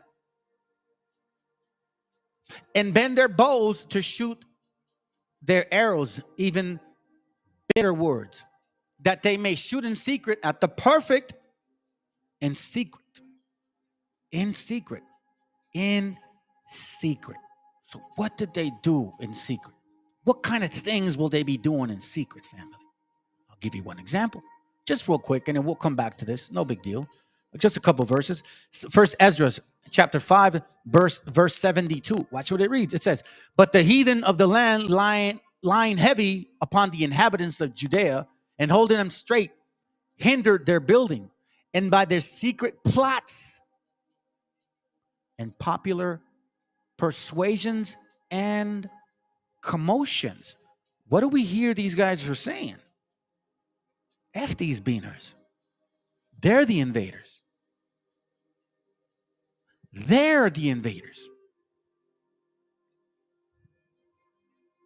That's why when we talk about do not trust thine enemy, because you know they're not who you think they are. They still got that rust. So in these secret habitations, right? When they're planning to go against, and how are they going to plan against you? I'm going to show you some examples. This is a long class. This is a long class. I already agreed with my wife. I'm going to be gone for a few hours. It's a long class. It's not a rerun. Because I want to show you this stuff. They encourage themselves in an evil matter. They commune of laying snares privately or privily. They say, who shall see them? So in secret, in these popular persuasions, in these plots to snare you, they search out iniquities. They know who you are, family. These are the books that I've shared with you before. How we were keeping the commandment. They accomplished a diligent search. Now all of a sudden, they're saying that this is Egypt. That this is the old world now. Oh, that black people are the original people of this land. For God's sake, man. How come you guys don't eat our diet? How come you guys don't have the diet of the Americas? So shut the hell up. Y'all don't know shit. They encourage themselves in the evil matter. They commune of laying. Yeah, so check it out. Yesterday, the class was blocked. And I had to, I guess you could say, re-upload again. So I'm cutting some pieces out that I was, I guess, notified. But again, I'm playing it by ear.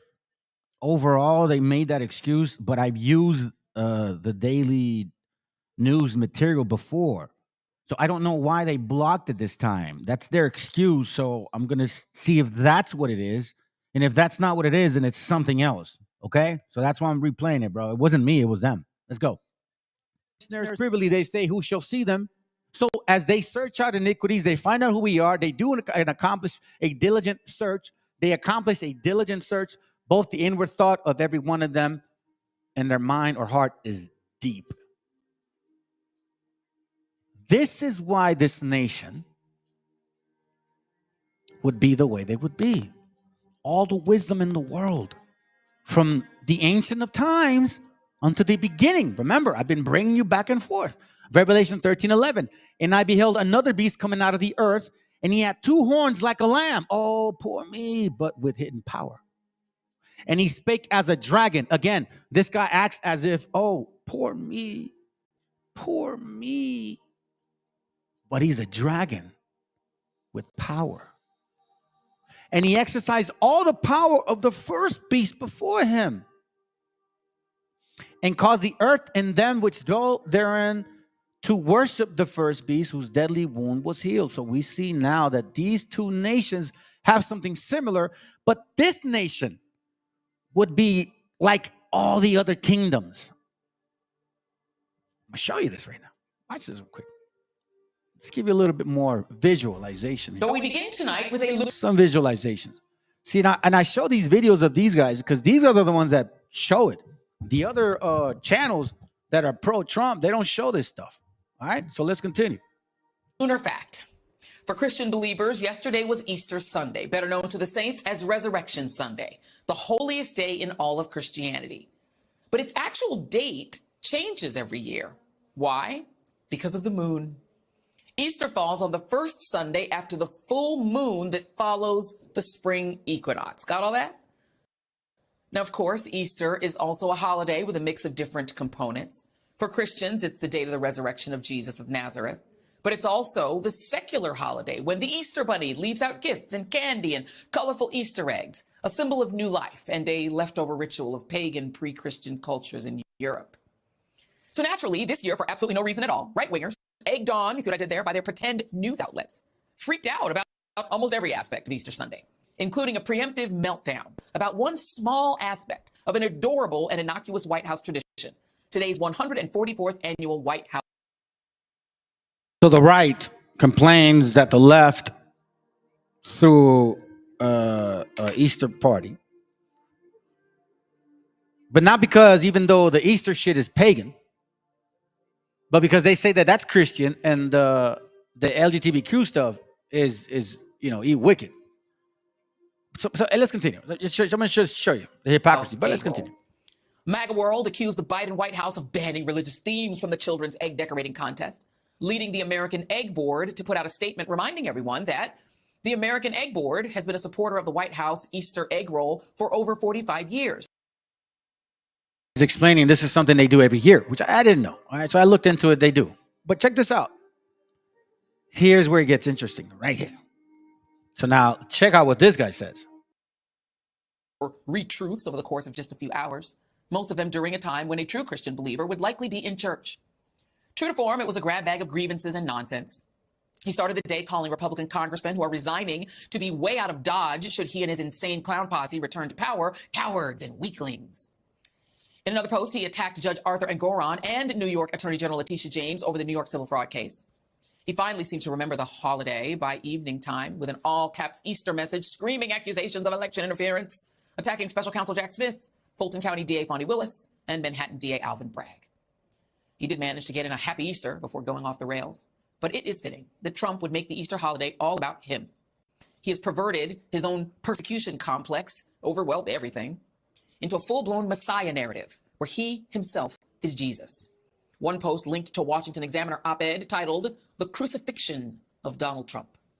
Another was a link to the right-wing conspiracy site Gateway Pundit that proclaimed him the chosen one, sent and blessed by God. Oh, man, I'm telling you, family, if this is not manifesting in its own way, I don't even know what to think anymore.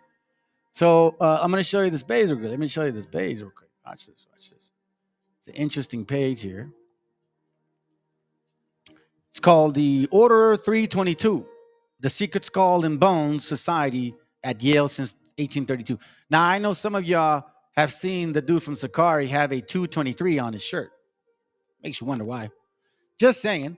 The emblem of Skull and Bones, courtesy of Yale University, yada, yada, yada. Skull and Bones, also known in order of the 332, or the Brotherhood of Death, is an undergraduate senior secret society student, a student society at Yale and New Haven. The oldest senior class society at the University Skull and Bones has become a cultural institution known for its powerful alumni and various conspiracy theories. So they say. Members of the order, initiated order, the big three. We see the history here. I'm showing this to you so you can see how we're going to kind of go back to this in a little bit. It is a history about who they are, the symbolism, right? All these sorts of things. All these sorts of things. So symbolism is one thing that I pay attention to. The number 332 appears in the Skull and Bones and insignia and is widely reported to be as significant as the year of Greek or orator Demosthenes' death. It's kind of weird that it says demo, right? Like demon. Where is it at? Founded in 32. Let's see what else. Oh, the society has been accused of possessing the stolen skull of Martin van Buren, Geronimo, and Pancho Villa. In January 2010, Christie auctioned a human skull with the link to the skull and bones. So they have, I guess, Pancho Villa's bone. This is an interesting topic here, Deer Island. But again, I'm only showing you the, I guess, so-called people association, so to speak. This isn't too far-fetched from what we're about to watch right now. Film, television. I just want you to kind of look at it, conspiracy theories, all that stuff, right? Okay, sounds good. All right, so let's play this again. Now, we all know that Donald Trump has probably never so much as cracked a Bible to know anything about the real Jesus, whose Sermon on the Mount advocated tenets like turning the other cheek and... Yeah, that's that Christian thing. So first, we saw that regarding the two-headed horn, how he would act like the beast-like mentality. You know what I'm saying? He'd act like a lamb, and things are so bad. Yada yada yada. All right. So now let's go to get to the idea of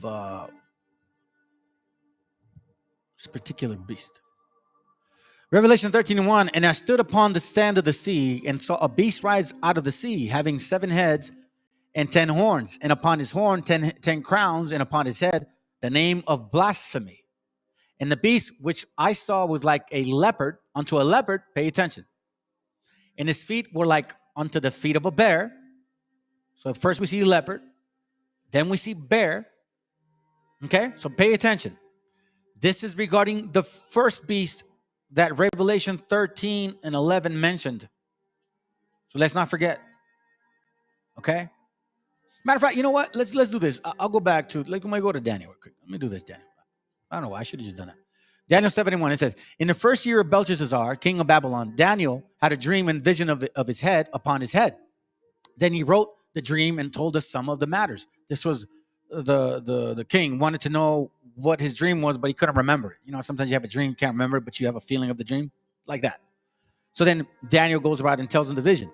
Verse 6, after this I beheld, and lo, like a leopard, and lo, another, like a leopard. Okay? Which had upon the back of it 4 wings of fowl. The beast also had 4 heads, and dominion was given to it. Okay? So the reason I'm reading the leopard part, so you can actually see how it's broken in pieces. Verse 5, and I beheld another beast, the second, like a bear. Okay? And then the first one, verse 4, the first was like a lion. These are kingdoms. The vision of the 4 beasts. Right? So he saw 4 beasts.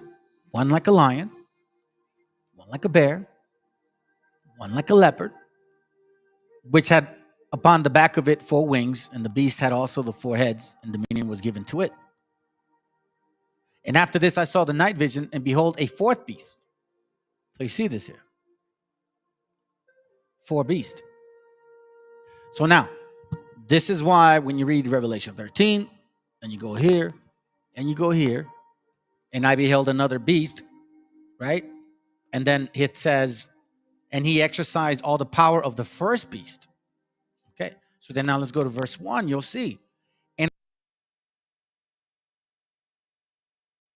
now let me read something to you guys that I think it's probably a good thing to bring up right here.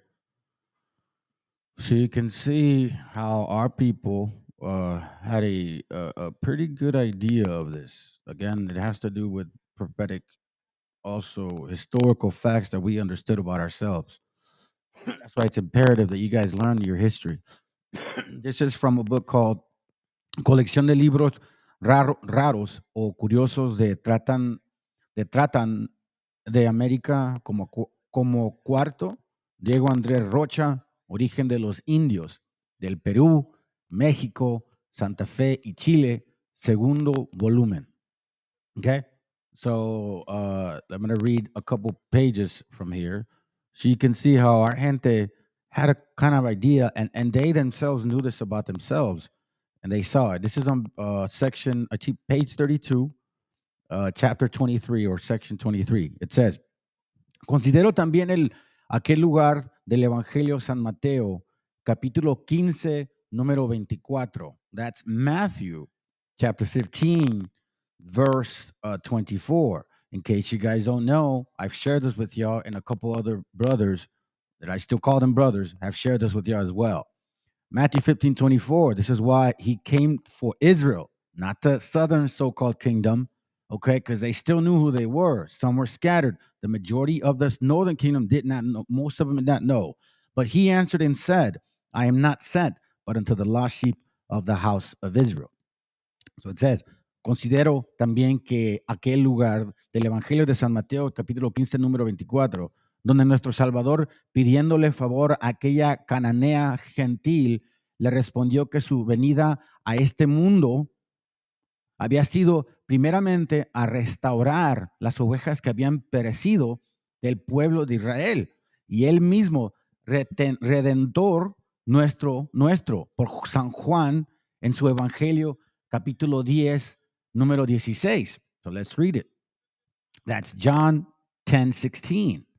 It says here, and the other sheep I have, which are not of this fold, them also I must bring, and they shall hear my voice, and there shall be one fold and one shepherd, which is what we're hearing, okay? Which is why later on in the class, you're going to see how Enoch talks about he opened the books for those, and they found joy in those books. Dice que tiene otras ovejas que no son de aquella manada que asistían en Jerusalén, the southern kingdom, y Judea. You see what I'm saying?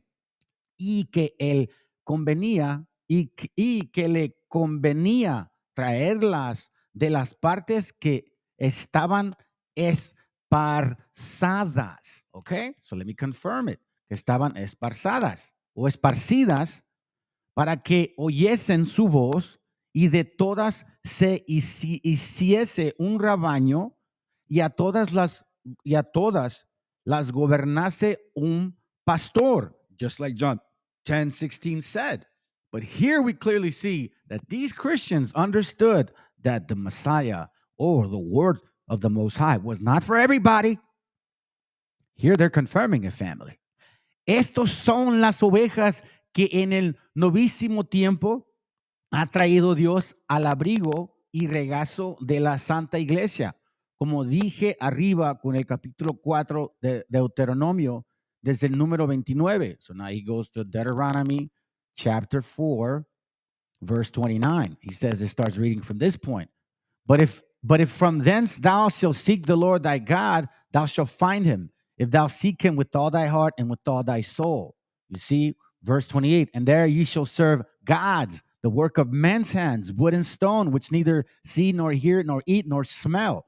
in the Lord, verse 27, and the Lord shall scatter you among the nations, and ye shall be left few in numbers among the heathen, whither the Lord shall lead you. Well, we know we were led here, and we were left few in numbers, and here they're testifying it. It says here, y regazo de la Santa Iglesia, como dijo arriba con el capítulo 4 de Deuteronomio, desde el número 29. Estos americanos son los que estaban esparcidos por toda la tierra, semilla de las tribus, a quien escribió nuestro padre, nuestro patrón Santiago, en su epístola canónica, en el principio diciendo, it says in Italian, Jacobo is Deutosum, whatever tribe, right? So I'm assuming it says here, esta es la gente que estaba apartada, de quien dijo el apóstol San Pablo en el epístola 2, o los tesalonicenses, capítulo 2, número 4. So it says here, I'm just going to skip it. It says que no había de venir el día del juicio hasta que viniese la decisión. You see this? Que primero tenía, o que no había de venir el día del juicio hasta que viniese la discesión, la dispersión y nuestro idioma al apartamiento de esta gente. Wow!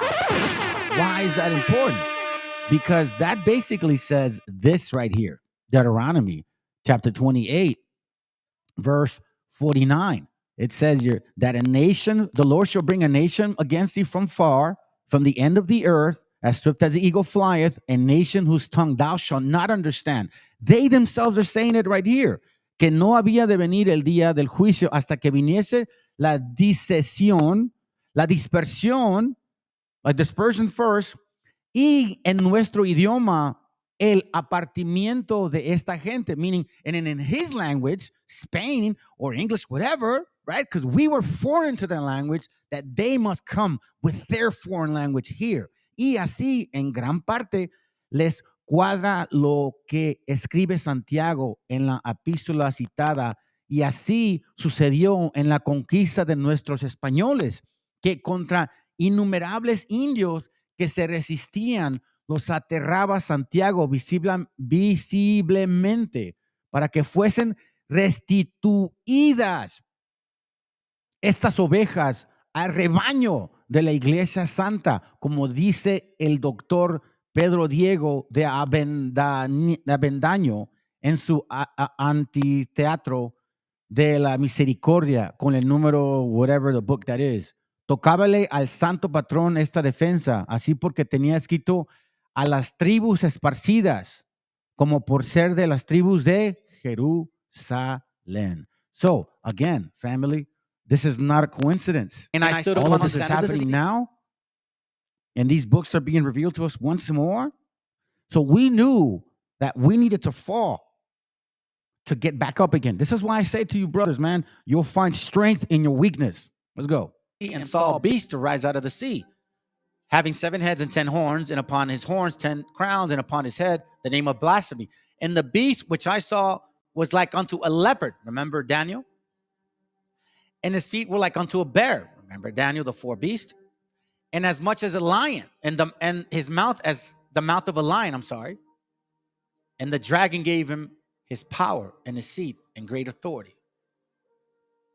So you see, this kingdom, this second beast from the first, would have all the dominion and power and ability and witchcraft and sorcery of every single nation.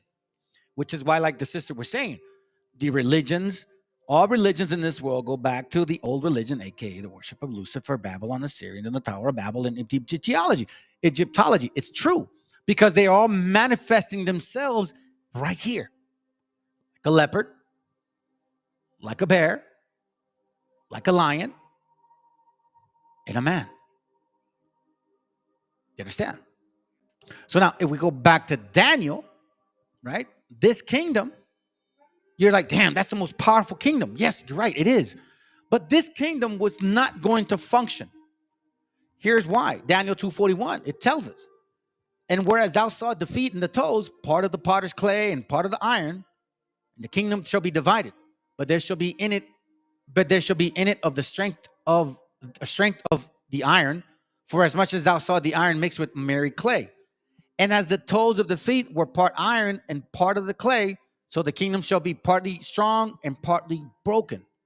2 horns, like a lamb, spoke as a dragon.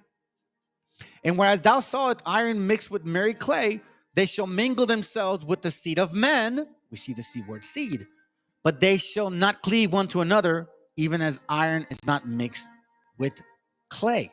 So here we see that this nation, even though it would exercise all power of every other nation, every other kingdom, it would not resist or withstand. Why? Because they would not, because it's iron and clay. Iron and clay. There would be no possibility.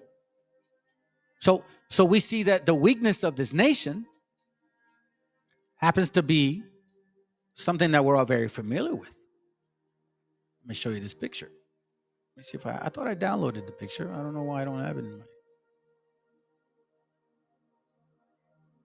I don't like when it does that, man. I'm supposed to have it already, bro. What the hell, bro? What the hell, bro? Sorry about that. Hold on a second. Here it goes, right here. So we see here. You see the 4 kingdoms. Babylon. Okay. We see Persia Mede. We see Greece. And then Rome. So now Revelation 13 talks about the leopard, the lion, and the bear.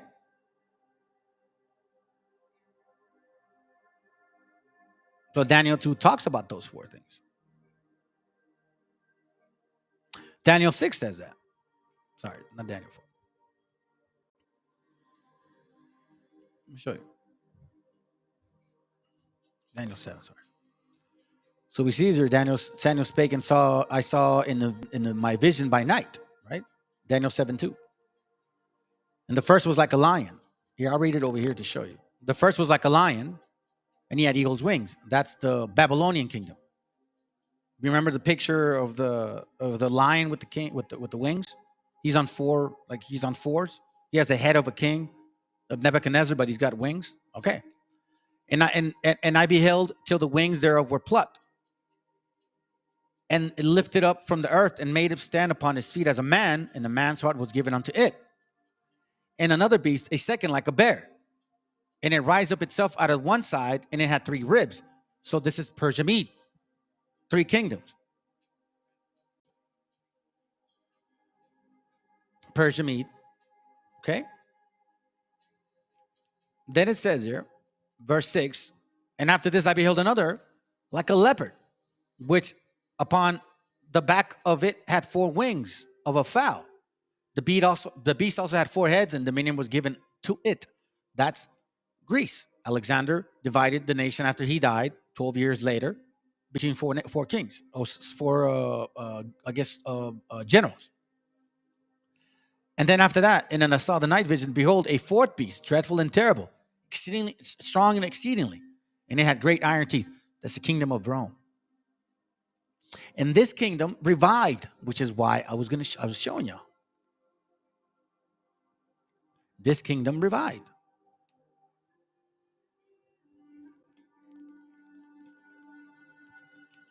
So again, it's important to understand this back and forth thing, because we need to point out these, so you'll know when you read it, like, oh, I see what you mean. So this kingdom, even though it has all the power of every other kingdom, every nation, it will not be able to fully manifest. Why? Because it was purposed to be this way. So now these people, right? Let me show you something. This is one way that they admit who they are. Let's go to Daniel 2:41 once again. And whereas thou saw the feet and toes, part of it, part of potter's clay and part of iron, and the kingdom shall be divided, but there shall be in it of the strength of the iron, for as much as thou saw the iron mixed with merry clay. Right? So we see the 10 toes. Verse 43. And whereas thou sawest mixed iron with merry clay, they shall mingle themselves with the seed of men, but they shall not cleave one to another, even as the iron is not mixed with clay. Okay? So verse, let's see.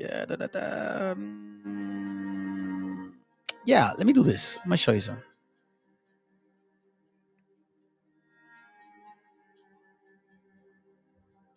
This is the interesting part.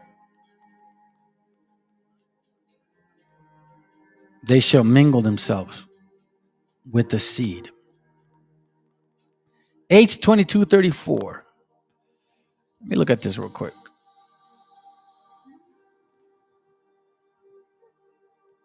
I wrote this down for a reason. Posterity.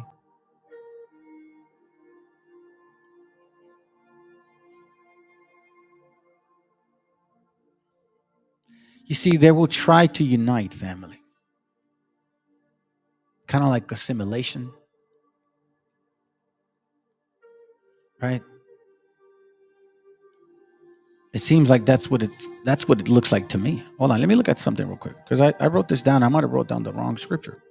It's probably why I can't. Hold on a second. Give me a second here. Hold on. I need to find this. I don't understand why.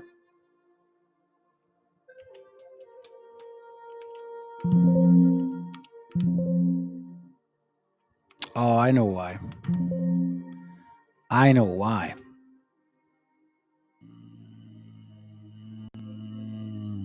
I see what you mean. Let me see. Now I know what I was reading it wrong. Okay, so I'm going to give you this translation. I found it in a very interesting translation. Okay, so check this out. Oh, here it goes. Daniel 2:43. Remember, they shall mingle themselves with the seed of men. Right. Watch what it says here in this translation. You also saw that the iron was mixed with clay. This means that the rulers of that empire will try to unite their families by intermarriage, but they will not be able to any more than iron can mix with clay. So we know that assimilation was important. We know that miscegenation was something that they practice often, but we see that these two people, these two nations that are fighting amongst themselves, right? It's like they have to deal with themselves, but they don't like themselves at all. So now, these people, the reason also this nation would have such great power, but they won't be able to mix it because of their abominations, family. Remember, each one has their own beliefs and religions, right? You got a bunch of religions in this country. Give an example. Deuteronomy 18:9. Watch what it says. It says here, when you come into the land that the Lord your God is giving you, don't follow the disgusting practices of the nations that are there. Don't sacrifice your children in the fires of your altars. And don't let your people practice divinations or look for omens or use spells or charms. And don't let them consult the spirits of the dead. You hear this? The Lord your God hates people who do these disgusting things, and that is why he is driving those nations out of the land as you advance. Be completely faithful to your Lord. For these nations, and then Moses said, in the land that you're about to occupy, people follow the advice of those who practice divination and look for omens. But the Lord your God does not allow you to do that. So here we see that these people have this continuous way of being. I'm going to show you something scary, family. Watch this. Named George Adamski. Adamski became very famous in the 50s. And thereafter, for supposedly being contacted by an alien presence, visiting Venus and all these different planets, having this or that vision. I call them visions, but he would actually say he went to these places with his alien friends. And his messaging was really nothing more than warmed over Gnosticism, that the aliens were telling him, every human has the light of God, or the light of the supernatural realm in them, and they just need to remember sort of who they are. They need to be enlightened. Very typical Gnostic messaging about the salvation of humanity being from within and recognizing their own divinity. Gnosticism was an ancient, and still is, belief system that was a strong competitor to the early church. because it used biblical language, it used Jesus stuff as part of its presentation of what salvation meant and what the nature of the world was. The short version of Gnosticism is that there's the true God in most remote history, and he took of himself to create other eons. These eons were entities, and one of these eons transgressed the will of the supreme deity, the true God, as Gnostics would like to say. But one of these eons transgressed and decided, well, I want to create a being sort of like me, like my maker did. And that being, Sophia, creates a being that is evil and sinister, and that is the being that creates humankind. That is the God of the Bible. He's a bad guy in Gnosticism. And the good guy in the Gnostic story is the serpent, because the serpent is the one who comes to humans and says, hey, you people don't really realize what's going on here. Did God really say, did your maker really say, again, the bad guy, this or that? And so the serpent is viewed as trying to enlighten humans to the nature of who they are. There's a little spark of divinity in them because of where they came from. And it's a very old system. It's very self-oriented in terms of salvation. Salvation is not about taking care of a sin problem. It's about becoming personally enlightened to your own divinity. And you can see this kind of messaging in a number of contactee episodes in the history of UFO studies. I think the reason why we get a similarity here, or an overlap between alleged ET messaging and Gnosticism, is that there is a good part of the whole alien thing, the alien subject matter, that is inherently spiritual. Again, this is a wide, far-ranging kind of subject, and at least part of it is really about, apparently, spiritual messaging. And who's going to be interested in spiritual messaging except spiritual beings? Okay, so you have competitors to God who have their own kind of message to direct humanity away from the truth. The second sort of famous episode is that of Billy Meyer. This actually happened in Switzerland, but it's gotten a lot of traffic in the wider UFO community. This is this right here. Pay attention, okay? Check this out. Check out the name. And over here as well, because Meyer was the guy whose pictures, again, alleged pictures of alien craft, wound up on the cover of National Enquirer and other things like that. And they looked really spectacular. It's kind of a case of, that looks too good to be true. Meyer was supposedly contacted by a female alien, who of course was good looking, and her name was Semyaza. Semyaza, S-E-M-J-A-S-E. That is strikingly close to the Shemyaza, with a Y, or the Shemkaza of First Enoch, who is a demon. Okay, in fact, one of the lead figures in the Genesis 6, the Watchers episode. And so, again, if you have the biblical background, you look at the story of this, and you think, that really can't be a coincidence. I mean, that you would have this, either he made it all up, and he picked a really bad name. That's going to telegraph, again, sort of a demonic messaging. But when the messaging is so dark, and what's done to people, or what people think was done to them, is so sinister, again, that has a very evil feel to it. You guys remember the name, right? I was blown away by it myself. I could not believe it. I could not believe it. Hold on. Straight up, man. Check this out. First of all, let's look at these pictures here. So this is the Eon of Sophia. Oswald. This right here. Her name is Eon Sophia Wisdom. You see, when people don't understand, they take the wisdom as a female concept and think that it's an actual female. So this is them right here. You see this here? You see this altar of all these beliefs? Look at that one. What does that say right there? You can't really see how many. And you see, the reason why they always put rays behind the head is enlightenment, meaning how bright you are. That's why I tell people that I talk to, like, don't mess with that esoteric concept that you cure yourself and all that shit, because that's not of the Most High. You see these religions? You see, these are religions, family. Right here. You see those BHI camps? These are religions, family. And their concept of religion is basically off of this here. As we know, that it all goes back to a woman. They worship a woman no matter how you want to slice it or dice it. This is what they do. Check this out. Take a picture of it. I don't speak Italiano. But, check this out. Check this out. So it's talking about the woman. The woman gives birth to all of this. So they see woman as wisdom. You see the woman's head is the sun. You see that right there, the Ankh and all that shit. You see what I'm saying? You got to be careful what you worship.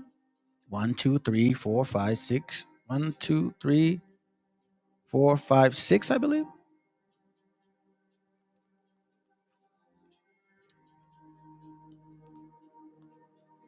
So now you understand why I did those classes regarding the Hecate or Hecates. Urim.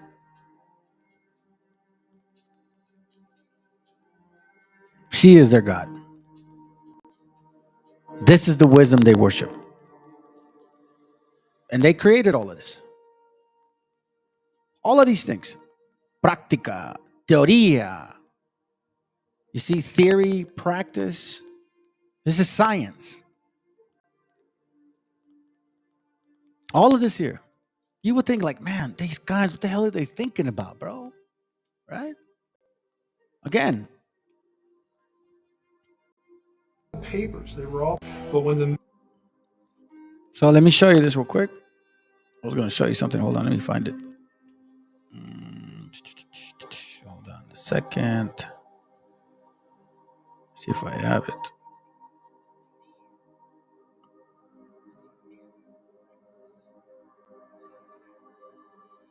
Here it goes right here.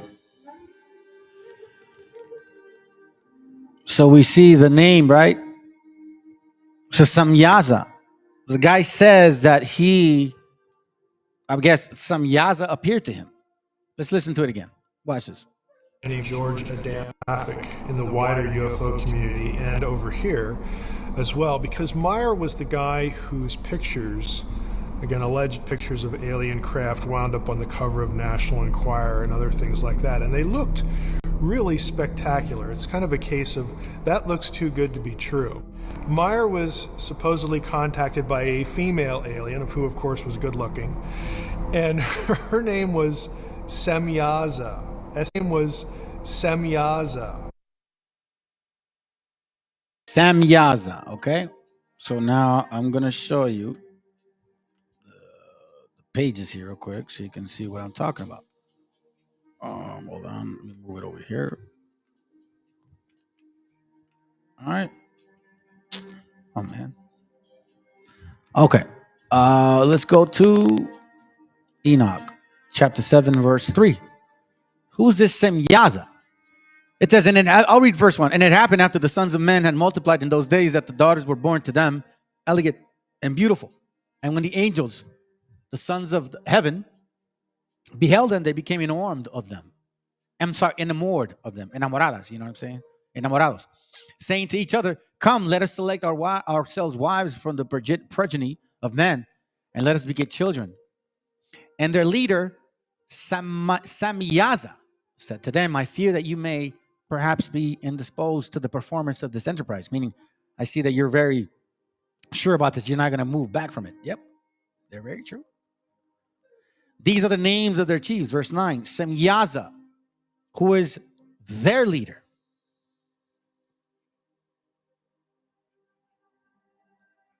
Who is their leader? Okay, now let's go here. I was blown away. Chapter 9, verse 6. I read verse 5. Thou hast seen what Azazel has done, how he is taught every species of inquiry upon earth, and has disclosed to the world all the secret things which are done in the heaven. Watch this real quick. Okay? So he's showing what these angels have done. All right?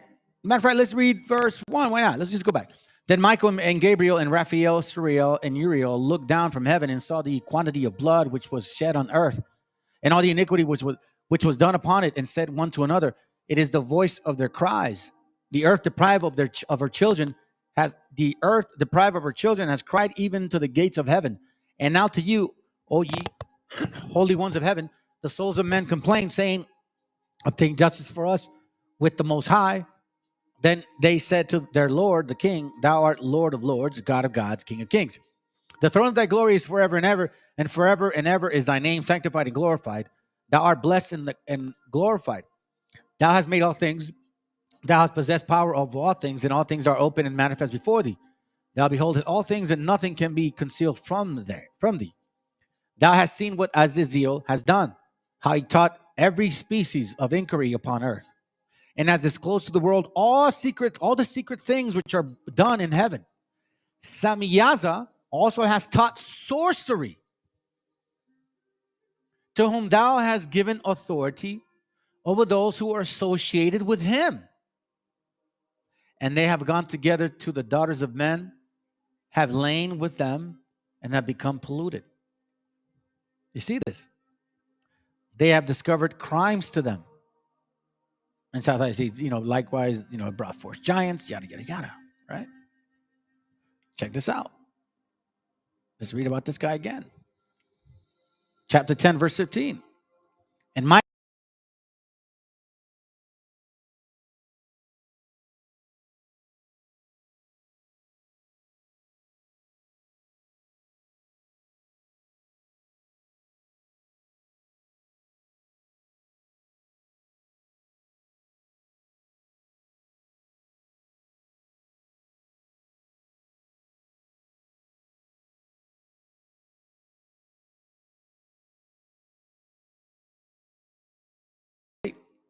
chapter 68.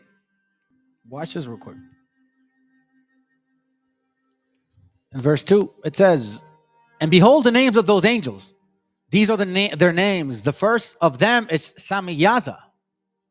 The second, yada, yada, yada. You see that? And these ones here, they taught them all kinds of wickedness.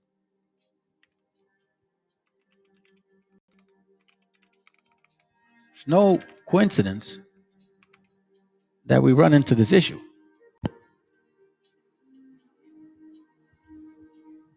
No coincidence whatsoever. Enoch, let's see, we had, yep. And we're going to come back to this chapter. I just want to point out some things here. These are verse 3, these are the chiefs of their angels, and the names of their leaders of their hundreds. The first is Yukan. It was who seduced all the sons of the holy angels. The name of the second is Jezebel, who pointed out evil counsel to the sons of the holy angels. The third is Gadriel. He discovered every stroke of death to the children of men. He seduced Eve and discovered to the children of men the instruments of death, the coat of mail, the shield, and the sword for slaughter. Every instrument of death to the children of men. From his hands were these things derived to them who dwell upon the earth from that period forever.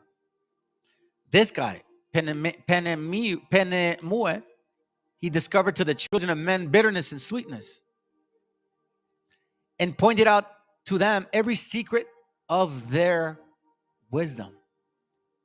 He taught men to understand writing, the use of ink and paper. Therefore, numerous have been those who have gone astray from even period of the world, even to this day. Meaning they wrote many books, tried to figure out the understanding of the Most High, which is why we see the Kabbalah, the Zohar, and all kinds of shit.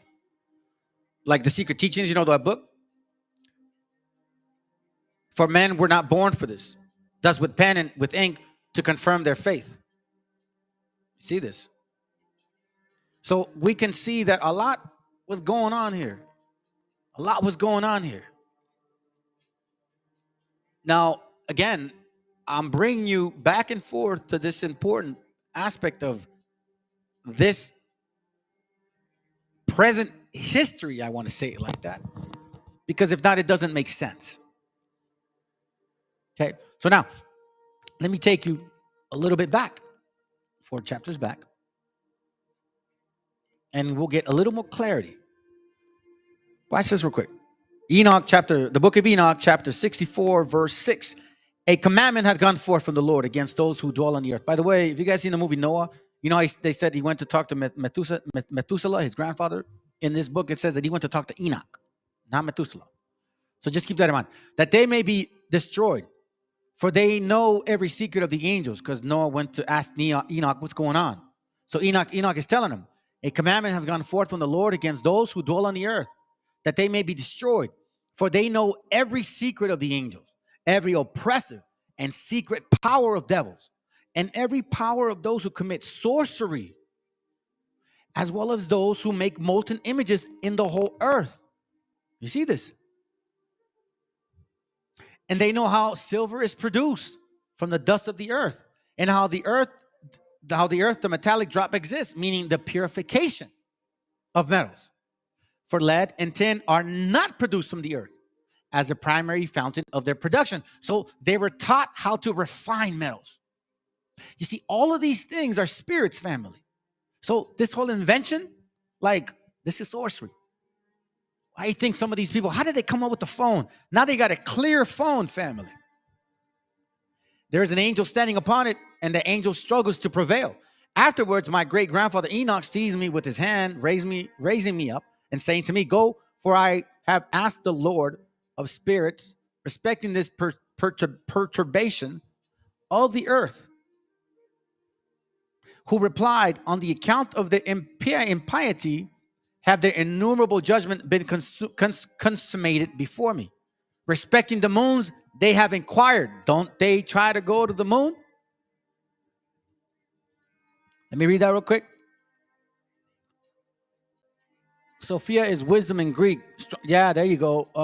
Strong Concordance 4678. Hey, can you give me the letter? It's H4678. Let me see. Hold on a second. H4678. Let me see it. That's a good. H4678. Methabet. Let me see. Maybe if you can send me the link, bro, or something. Or text it to me, because I can't find it. 4678, right? Yeah, just if you can give me the actual the concordance, that'd be good, bro. Anyway, let me go back to it. I don't want to forget. So it says, respecting the moons, they have inquired. We know this already. And they have known that the earth will perish with those who dwell upon it. Bam, right there. So these damn wicked ass spirits have told them, listen, this is what's going to happen. This is what you do. Why do you think they're trying to go some far away place? That's why tomorrow is a big deal. They're going to open up this CERN. I guess they're going to try to smash atoms together tomorrow. And then tomorrow is that whole, lunar eclipse. And you got massive people traveling. They have known the earth will perish with those that dwell upon it, and that to these will be no place for refuge forever. Let me see. It's wisdom in Texas Receptus New Testament. I don't know if Unitarian and those in the occult see it differently, or as a feminine spirit. We'll touch on it more. I'll do another class on it, bro, like a thorough class on it, because that's important, bro. I like that. I like that, man. I'm going to tackle that Sophia part. That's good. That's a good angle. We'll talk more about it, bro. Don't trip. And matter of fact, if you gather your information, because I'll hit you up on it. Respecting the moons, they have inquired. We know this. They have known that the earth will perish with those who dwell upon it. We know that. This is why the scriptures say they have but a short time. And that those that will be no place for refuge forever. They have discovered secrets. We know this now. There are those who have been judged, but not thou, my son. Not thou, my son. I like that one. The Lord of spirits knows that thou art pure and good, free from reproach of discovering secrets. Now, I'm going to tell you this right now, family. I'm going to be real with y'all. About 8 years ago, because I was trying to change, trying to get sober and all that. And I ran into this book, and I'll never forget. And it was a crazy book. And it was talking about the pineal glands and all this stuff. And basically, it was alchemy. I don't know how I landed this book, but it was giving me instructions on alchemy. How to supposedly enlighten your mind and all of these fucking witchcraft shit. I've never messed with Ouija boards. I've never gone. There was always a spiritual block. Like, bro, no, don't go there. So me particularly, the Lord of Spirits knows that thou art pure and good, free from reproach of discovering secrets, because I know, and I listen, I have conversations with people, and I tell them, hey, don't go that far. Yeah, I can hear you. I understand what you're saying, but don't go that far. Don't go that far. Yeah, you're right. It says, because they have rejected the knowledge of the truth, that's a new age movement, the secrets of Satan, exactly that point right there. So I say, like, I don't go that far. Hey, I hear you, bro. I hear you. But I'm like, nah, man. I'm going to stay right here. He, the Holy One, will establish thy name in the midst of the saints and will prevail thee from those who dwell upon the earth. He will establish thy seed in righteousness with dominion and great glory. And from thy seed shall spring forth righteous, holy men without number forever.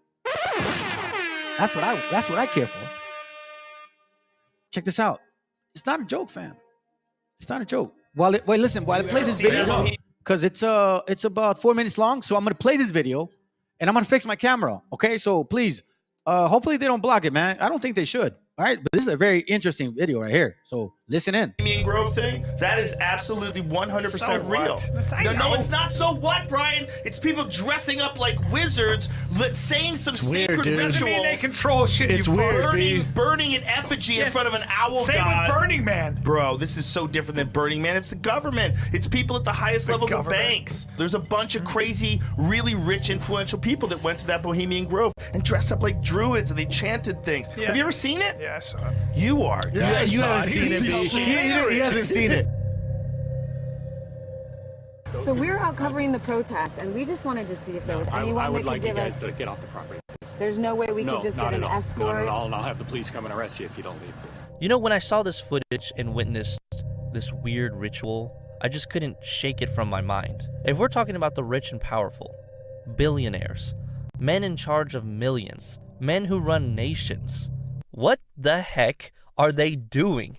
In full robes, burning sacrifices, chanting, all in secrecy. I mean, do that and you're asking for wild theories. Come on, burning sacrifices on Sunday, then going to work running billion-dollar companies on Monday. It's just so weird to me. This is the God that many people will claim that the Bohemian Club members are burning sacrifices to.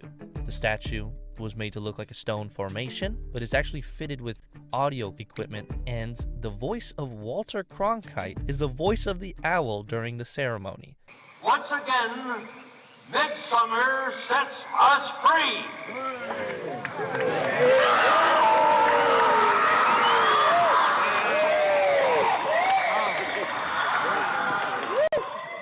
Stage and overlooks all the rituals. This statue sparks many theories of the owl being a god, similar to the pagan god Moloch, who is the god of sacrifice, and the sacrifice of, okay, YouTube's gonna kill me if I say this, the sacrifice of young ones. In the Bible, young ones were sacrificed in a shrine outside of Jerusalem to Moloch's satisfaction. You can find this in the book of Leviticus. Then you see who attended these meetings. Back in the day when the VIP lists were public, you'd see presidents, military leaders, heads of major banks, heads of oil companies, and cabinet officials. According to several reports, this is where the idea for the Manhattan Project was conceived back in 1942. It's also where every Republican president since the 60s has spent time before actually becoming the nominee. You start to try to do the math and figure out why would they attend this and follow its rules. The main theory is that men are always trying to plan deals in the club and sprinkle the day with rituals and sacrifices here and there. And unfortunately, the guest list now is entirely private and away from public knowledge. The other side of the theory is that the club is just a weirdo men's club that loves to feel like they belong in a group and just have like 150-year-old rituals just because it's mini culture. John Ronson, who again was with Alex, feels that way. It's a strange club, it's creepy, there are so many secret groups out there, but most of them are basic groups for usually men who gathered for generations. At the same time, the world leaders and businessmen who control the lives of so many people getting together to do deals under no surveillance and government rules is frightening to a lot of people. we've all grown up taking civics, trying to understand how the world works, and we're all told that we elect representatives, they go to Washington, we have total influence over them, and they make decisions that are in the best interests of us. Then we start growing up, and if we pay any kind of attention, we find out that none of that is true. It's great. Damn. That's a sad case. See, man, this is why I don't like this camera family, because look, it just turned on its own, man. Come on, bro, for real. Damn, bro, for real, bro. Anyhow. Wisdom of Solomon 6:12, Proverbs 4:5-9. Let's see. Let me get that real quick. Wisdom of Solomon 6:12. I think I read that through. It says, Wisdom of Solomon 6:12. Wisdom is glorious and never fadeth away. Yea, she is easily seen of them that love her, and found of such as seek her. That's where the whole destruction of the mind comes in, family. When you don't know what you're reading, you can really fall for that. Proverbs 4:5, get wisdom, get understanding, forget it not, neither decline from the words of thy mouth. Forsake her not, and she shall preserve thee. Love her, and she shall keep thee. Wisdom is the principal thing thereof. Get wisdom, and with all thy getting, get understanding. So right there at that point, exalt her, oh my God, and she shall promote thee. She shall bring thee to honor when thou doest embrace her. However, it also tells you very clearly who this person would be. It tells you very clearly who this person would be. And it said very clearly that we weren't supposed to do that, because guess what we would do? We would glorify a particular entity. Why? Like dumbasses. Jeremiah 7:18, the children gather wood, and the father kindled a fire, and the women knit their dough to make pasteles, mazapan, tamales, all of that shit, panecitos on December 12th. For who? To make cakes to the Queen of Heaven, to pour out drink offerings unto other gods, that they may provoke me to anger. Jeremiah 44:17, but we will certainly do whatsoever things goeth forth out of our own mouth, to burn incense unto the Queen of Heaven, and to pour out drink offerings unto her, as we have done, we and our fathers, our kings and our princes, in the cities of Judah and in the streets of Jerusalem. For then had we plenty of visuals, and were well, and saw no evil. But again, if you don't understand, then you're going to go explore for some real weird shit. I'll give you an example. I showed you guys what the videos, right? Check it. It's called the greater and lesser magic. You see, there's powerful magic available right now and being exercised, whether you guys believe it or not. Check this out. The greater or lesser magic. Theory and definition. The Satanic Bible. This stuff is real, family. LeVay, all that stuff, right? But check this out. Look at this. Let's talk about not the greater magic, the lesser magic. The lesser magic, also referred to as everyday or situational. Magic is practice of manipulation by means of applied psychology.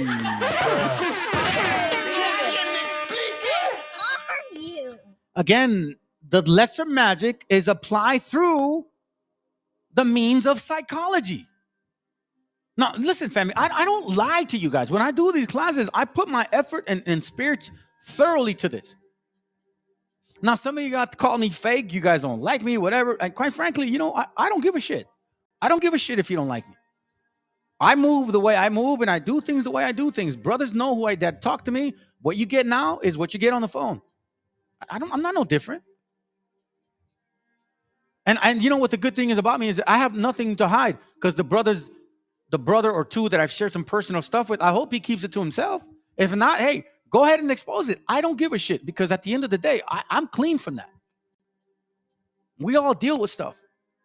All I'm saying is there's typical magic involved in every single one of us, and every single one of us will exercise this magic if we're not mindful.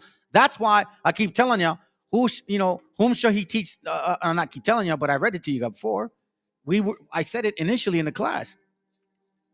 Isaiah 28 and 9. I'm sorry, Isaiah 20. Why am I in Proverbs, bro? Chill out. Isaiah 28 and 9. Whom shall he teach knowledge, and whom shall he make to understand doctrine. Them that are weaned from the milk and drawn from the breast. Now, the only way you can do that is if you get rid of your shit. 1 Peter 2:1, it's even a precept, 1 verse 2, but verse 1 tells you what you need to do to get rid of.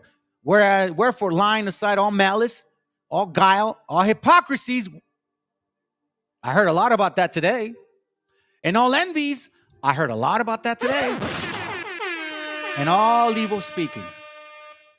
So, in order to get understanding, you have to be weaned from this milk. In order to be in that weaning process, you got to get rid of all that malice, guile, hypocrisy, envy, and evil speaking. I never wanted to embrace that somebody or other people were envious of me. Apparently it is. It is what it is. As newborn babes, desire the sincere milk of the word, that ye may grow thereby. Again, whom shall he teach knowledge to understand doctrine? Them that are weaned from the milk and drawn from the breast. If not, you're going to fall to this commotion. You're going to fall to this right here. Check this out. This is from a book called Propaganda, written by a Sephardic Jew or Ashkenazi Jew. I don't give a shit. They're all the same. All right. So here's what he says. In chapter 1, page 9, organizing chaos. We just read about the lesser magic. What does the lesser magic do? The lesser magic is the practice of manipulation by means of applied psychology. Lever wrote that a key concept in lesser magic is the command to look, which can be accomplished by using elements of sex, sentiment, or wonder. Okay, so we get that. The manipulation. All right, here it goes. The conscious and intelligent manipulation of organized habits and opinions of the masses is an important element in a democratic or demon society. Those who manipulate the unseen mechanism of society constitute an invisible government, which is the true ruling power of a country. Magic. Lesser magic, for that matter. We are governed.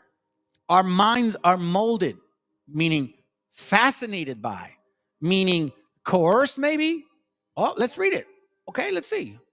In addition to the utilizing of looks, body language, sense, color, patterns, and odor, LeVay writes that the term fascination or glamour have origins in the world of coercive magic. Fascination comes from the Latin word fascinate, which means to cast a spell, a pawn. We are governed, our minds are molded, our taste formed, our ideas suggested. Hold on, let me get rid of this. Sorry, I should have put that window. Our ideas suggested. Right? Let me read it again. We are governed, our minds are molded, our tastes are formed, our ideas suggested. Largely by men we have never heard of. This is the logical result of the way in which our democratic society is organized. A vast number of human beings must cooperate in this manner if they are to live together at a smooth functioning society. One world order. Our invisible government are, in many cases, unaware of this identity of their fellow members in the inner cabinet. So this white folks and black folks, this is what's going on with you. You guys are finally realizing that you're just collateral damage. Too bad. They govern us by their qualities of natural leadership, their ability to supply needed ideas, and by their key positions in the social structure. Hence, you got Nate the Snake from IOIC pushing this whole stupid jargon, yet they can't back it up. Everybody I talk to that wants to post some shit on the channel, they say all the regurgitating stupid crap. It's all the same. It has never changed. For 30, 40 plus years, since 1960, since 1840 something, you guys been preaching this shit. And where's your black Messiah? Whatever attitude one chooses to take towards this condition, it remains a fact that it's almost in every act of our daily lives. Page 11. This is the lesser of the magic. We have voluntarily agreed to let an invisible magic sift the data and high spots of understanding issues so that our field, perception's reality, of choice shall be narrowed to practical proportions, meaning secular, meaning like, hey, it's Mexicans that did it. It's the people from other countries' fault that did it. For our leaders in the media, they use to reach the public, We accept the evidence and demarcations of issues bearing upon public questionings from some ethical teacher, be it a minister, a favorite essayist, or merely prevailing opinion, actors maybe. We accept in a standardized code of social conduct to which we conform most of the time. In theory, everybody buys the best and cheapest commodities offered to him in a market. In practice, if everyone went around pricing and chemically testing before purchasing the dozens of soaps or fabrics or brands of the bread which are for sale, economic life would become hopelessly jammed. To avoid such confusion, society consents to have its choice narrowed to ideas and objects brought to its attention through propaganda of all kinds. There is consequently a vast and continuous effort going on to capture our minds in the interest of some policy or commodity or idea. It might be better to have, instead of a propaganda and special pleading committee of wise men who would choose your rulers, dictate our products, private and public, and decide upon the best types of clothes for us to wear and the best kinds of food for us to eat.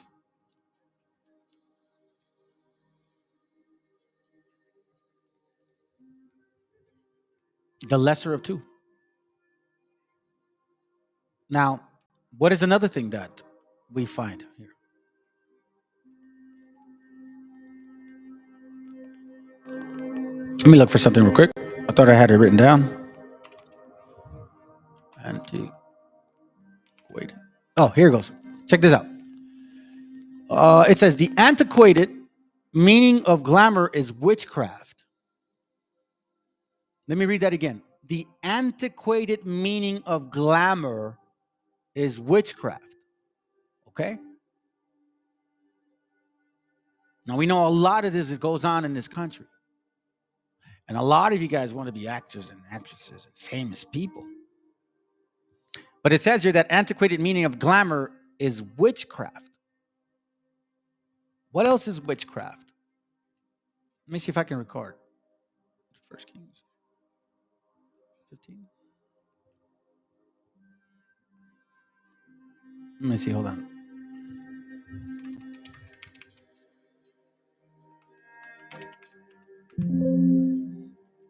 Let me see. I was close. No, I was off. Let's see. I look for it this way. Witchcraft.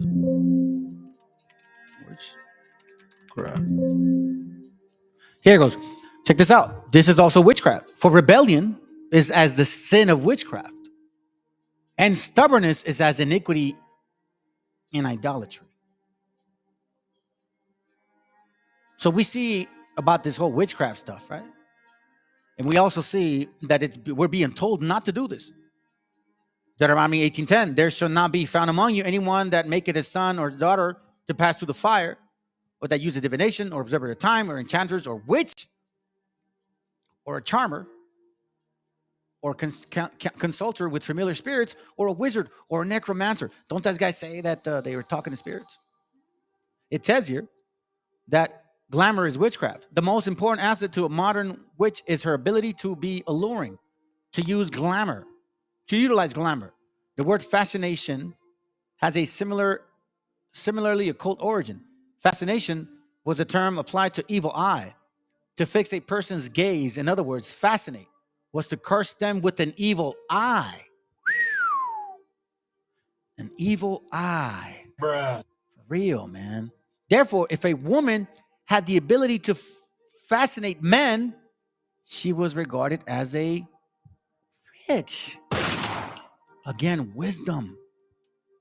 This is why I tell you guys, do not mess with that whole 7 principle hermetic shit, because that's where it's coming from. This individualism, this is where it's coming from. Let me show you something.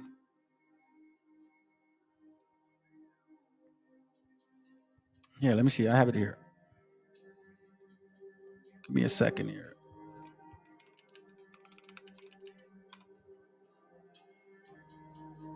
Where is it at? Here goes. Check this out.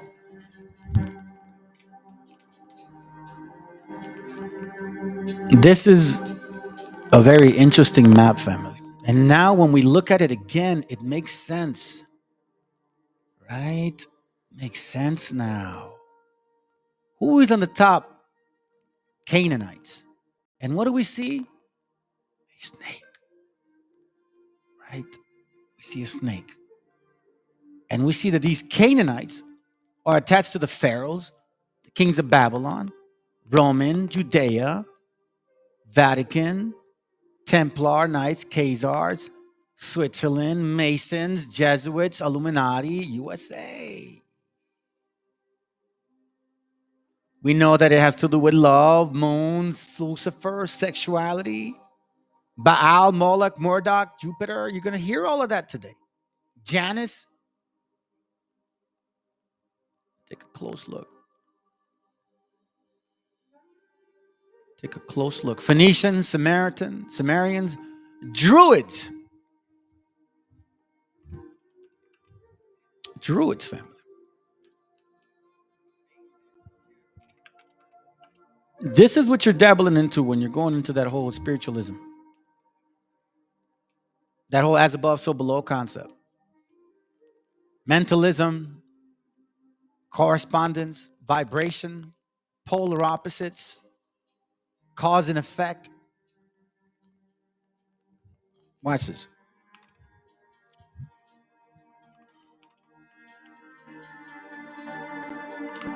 And it's not here.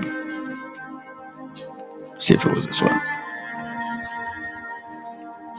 The underpinning the Hermetic philosophy are the 7 principles of universal law, namely mentalism, correspondence, vibration, polarity, rhythm, cause and effect, and gender.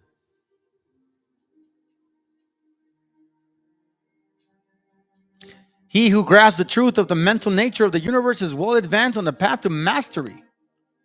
Without this mastery key, mastery is impossible, and the student knock in vain at the many doors of the temple of Kabbalion or Kabbalah, the lesser of the two. Now, I'm showing this to y'all because all of this does matter. Remember, Isaiah 46 talks about you going from the beginning to end, from the end to beginning. Okay, let me show you this real quick. This is from a concordance, H894. Okay, you guys know Babel. Strong's H894. Babel. Babel. Babel. Confusion by mixing, maybe. Assimilate. Right? It talked about being making marriages with different people. Forget who we are by mixing within our so-called selves.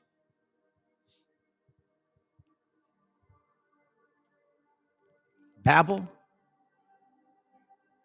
Babylon. What do we see about these people here?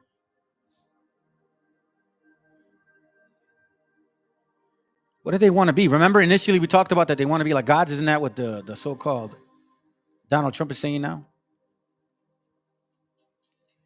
So you got to be mindful what you're reading. And if you're not well-rooted, that's why you can't explore it. This shit scares people. To try to make sense out of all of this, you know what I'm saying? So let's see, it says here from Hermeticism in the West, a practical spiritual path to the modern life. You see that? Like the sister was saying. However, it says here, in the quest for spiritual growth and understanding, many in the Western world are drawn to the ancient wisdom of Eastern tradition, with Buddhism being a prominent choice. However, Hermeticism is philosophy with roots of Greek and Egyptian thought. It's increasingly recognized for the relevance and practical in its context of modern Western lives. While both Buddhism and Hermeticism share profound insights into the nature of reality and the path to enlightenment, Hermeticism holds particular value for those juggling jobs and families and social responsibilities. You see this here. This is all we're seeing once again. Do not be surprised. So when they say meditate, visualize, think of what you want, and you'll manifest it, it's exactly this right here. This has everything to do about you and nothing to do about God. Emphasis on individualism. Western society often emphasizes the importance of individual and personal achievement. This culture perspective aligns with Hermeticism, focuses on individual enlightenment and self-knowledge, not about God, not about sin, not about that, not about correcting yourself. No, no, no. It's about how enlightened I can be, how intellectually advanced or successful can I manifest myself to be. The Hermetic path allows for a personal spiritual journey that resonates with the Western ethos of individualism, making it an attractive option for those seeking a more personalized spiritual experience. The compatibility with science and rational thought. So it says here, rational thought and compatibility. Compatibility and rational thought. So remember, I showed you guys who was Hermes. You guys remember the book that I have about Hermes? Let me see. I'll do it down somewhere. Give me a second. Hermes. There it goes right here. I showed you guys this the other day. And we know now that this Hermes character is something to inquire about, right? So this is from, I think, the Two Babylons. I think so. Page 33. I'm swinging by I'm shooting from the hip. It reads, now assuming that Ninos is Nimrod, the way in which that assumption explains that it's otherwise inexplicable, in the statements of the ancient history, greatly confirms the truth of that assumption itself. Ninos is said to have been the son of Belus or Bel is said to have been the founder of Babylon. Once again, if Ninos was in reality the first king of Babylon, how could Belos or Bel, his father, be said to be the founder of it? Both might very well be, as will appear if we consider who was Bel, and that we can trace of his doings. If Ninos was Nimrod, who was the historical Bel? He must have been Cush. For Cush begat Nimrod, Genesis 10:8. And Cush is generally represented as having been a ringleader in the great apostasy. But again, Cush, as the son of Ham, was Hermes or Mercury. For Hermes is just an Egyptian synonym for the son of Ham. Now, Hermes was the great original prophet of idolatry.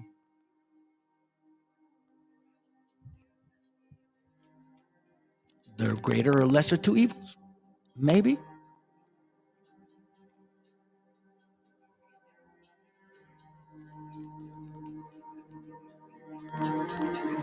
Baal, Cush, Hermes, spiritualism, Judaism, Kabbalah, Zohar, Mishnah, all of those books talk about individualism.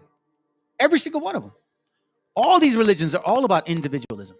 Egyptian mythology, every single one of them. Roman mythology, every single one of them.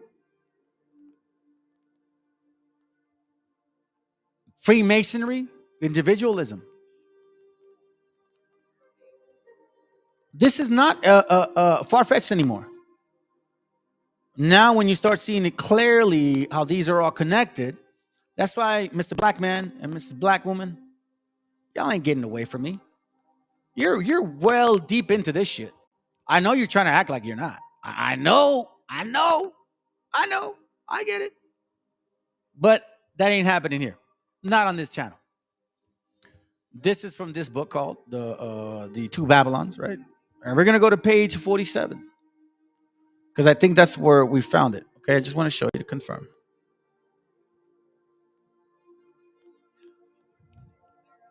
Oh, no.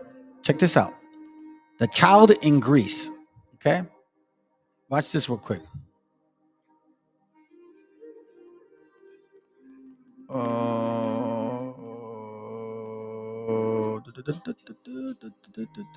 on a second. Is it this one? Hold on. The leopard tamer began to clothe leopard skin. By appearance, imagination, leopard, but into the cross-spotted one, he was distinctive by the Damascus, the Babylonian called the only son, the great goddess mother Momis, or I don't know why. Why did I put that in there? Oh, hold on a second. Okay, hold on a second. Maybe I did it wrong. Give me a second, family.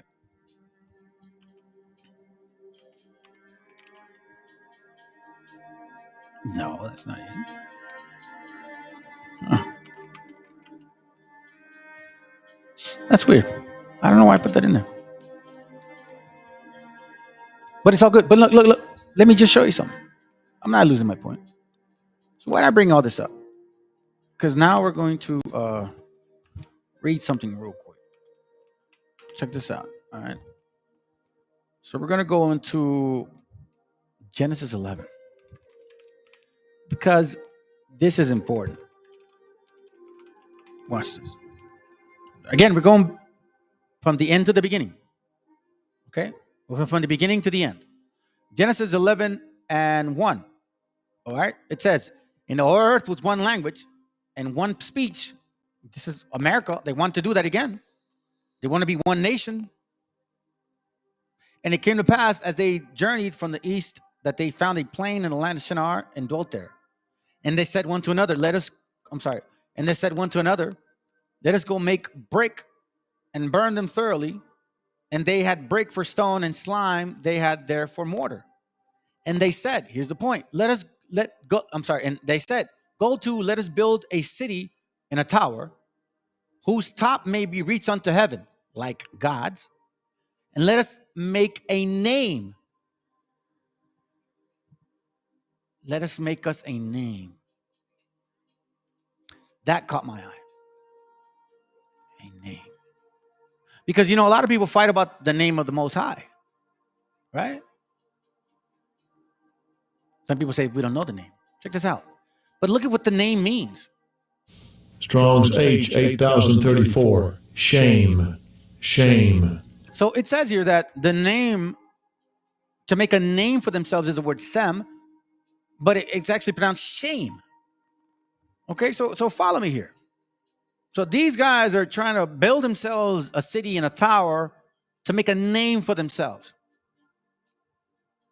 Do we not see this now? Do we not see a bunch of nations claiming to be making a name for themselves? Do we not have nations from afar, Africans, so to speak, that claim that they're of this land now? Do we not hear the fake Jews, white and black, claiming they're the people of the Bible, yet we see the debauchery of who they are? Do we not see this? They are trying to make a name for themselves. We're not trying to make a name for ourselves. We're just like, I'm trying to figure out who I am. So check this out. Name, reputation, glory. The name as designation of God. A memorial. A memorial. This is a heavy point. Because as we read for this, like shame, meaning let's go make a name for ourselves, meaning let's go make a name. So when you try to make a name for yourself above the Most High, that just tells you that that's shame, idolatry, self-idolatry. Good point, sis, right on spot. So a primitive word, perhaps H7760. H7760 is a concordance to the idea of definite and conspicuous position. Watch this. Compare H8064, an appellation, or as a mark or memorial of individuality.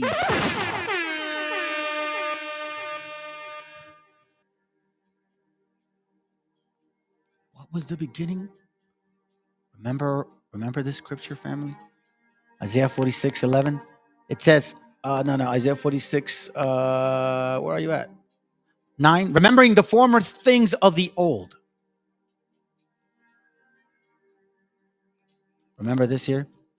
Genesis 3:4. And the serpent said unto the woman, ye shall not surely die, for God doth know that in the day ye eat thereof, then your eyes shall be opened, and ye shall be as gods. knowing good and evil. That woman is you, people.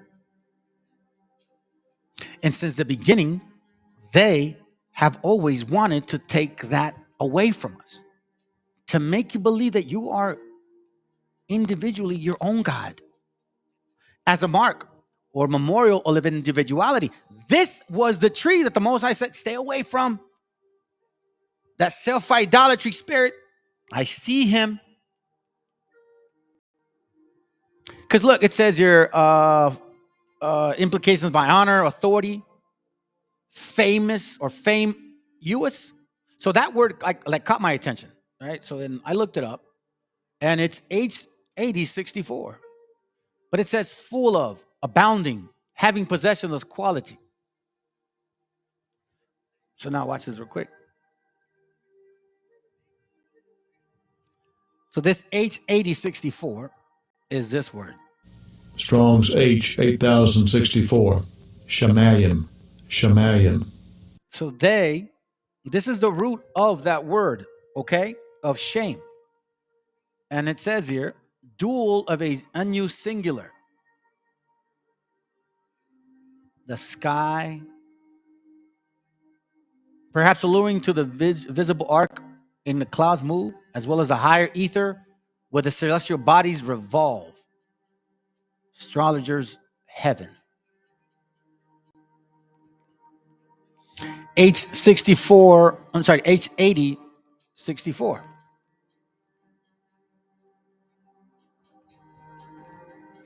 H8064. Be like the heavens, right? That is the mark. They want to be like gods. Isn't this what they're actually saying? Don't we have people claiming that they're gods now? And then when the black Messiah returns, they're going to fly in the sky? Isaiah 37:23, they will show you who they are. You just let them speak. Whom hast thou reproached and blasphemed? And whom hast thou exalted thy voice? And lifted up thine eyes on high, even against the Holy One of Israel. By thy servants hast thou reproached the Lord, and hast said, by the multitude of my chariots am I come upon the height of the mountains. Power. To the sides of Lebanon, I will cut down the tall cedars thereof, and the choice first trees thereof, and I will enter into the heights of the borders in the forest of Carmel. We see this. Right? He says. Okay, sounds good. Isaiah 14:12. Here's another one. How art thou fallen from heaven? Power, meaning the name. O Lucifer, son of the morning. How art thou cut to the ground, which did it weaken the nations? For thou hast said in thy heart, I will ascend into heaven. Power. I will make a name of myself, meaning a name like the Most High. I will exalt my throne above the stars of God. I will sit also upon the mount of the congregation in the sides of the north. I will ascend above the heights of the cloud. I will be like the Most High. Who is trying to fly? Oh, it's the white man. It's the white man. Yeah, it's them. But it's also you, black man. Ezekiel 27:3. And say unto Tyrus, thou art that art situate in the entry of the sea. That art situated in the entry of the sea, which art a merchant, meaning a slaver of the people of many isles. That's why we have black and white conquistadors. Thus say the Lord of God, O Tyrus, thou hast said, I am perfect. I am of perfect beauty. Doesn't these guys go around teaching that scripture? Psalms of Solomon 1:5. I'm black and beautiful. Don't they teach that shit? You see what I'm saying? You black folks ain't getting away from me either. Y'all think you Christian? Hey, I'm going to show you. Ezekiel 28:2. Son of man, say unto the prince of Tyrus, thus has said Lord God, because thine heart is lifted up, and thou hast said, I am a God. I sit in the seat of God, in the midst of the seas, yet thou art a man and no God. Now, we see a lot of pictures, especially now with Putin. Putin coming out with all these pictures like, oh, look at that black Jesus, this and that, and blah, blah, blah. Oh, I'm glad you did that, Putin. I'm glad you did that. Because it just comes to show how they were trying to do that the whole entire time. All of a sudden, these black folks are trying to say that, oh, yeah, we ruled Europe and da-da-da-da. But then now that goes against the scripture. That means that you knew the white man, you knew his language, you knew everything about him. He was not a desconocido, cabrón. Not at all. Not at all. No, this is a combination of both of y'all. It's a combination of these nations. Obadiah 1 and 2. Behold, I have made thee small among the heathen. Thou art greatly despised. You know who this is talking about, them Khazars. The pride of the heart hath deceived thee. Thou that dwelleth in the cliffs of the rock, whose habitation is high, that saith in his heart, who shall bring me down to the ground? Though thou exalt thyself as the eagle, and thou that set thy nest among the stars, thence will I bring me down to the ground, say the Lord. Now, black folks try to say that, oh, no, this is white people. No, this is both of y'all. This is both of you. Let me show you. You ain't fooling nobody.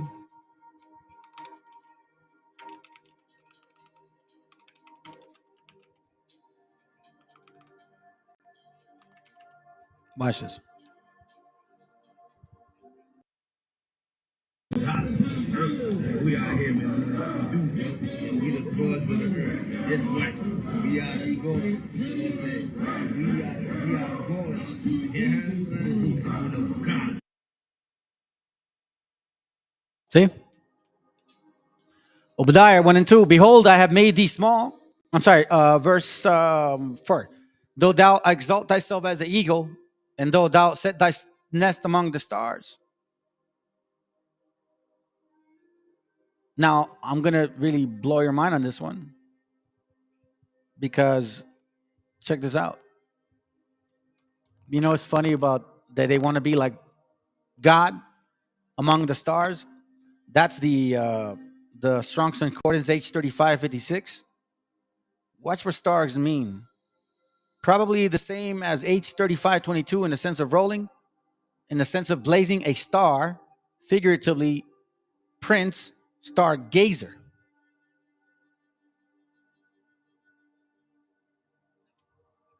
Or, check this out.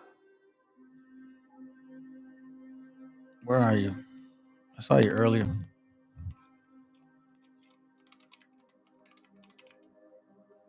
There goes. Star. Feminine form, especially of planet Venus. So you want to be like the Most High, but you don't want to be like the Most High. You want to make a name for yourself like the Most High, to mock his name, to glorify yourself, to build a reputation, to create individuality. This is why a lot of these people here that you guys are wearing this cross, man, you guys need to be careful. Amos 5:26. But ye have borne the tabernacle of your Moloch, and the Chiom, your image, the star of your God, which ye made to yourselves.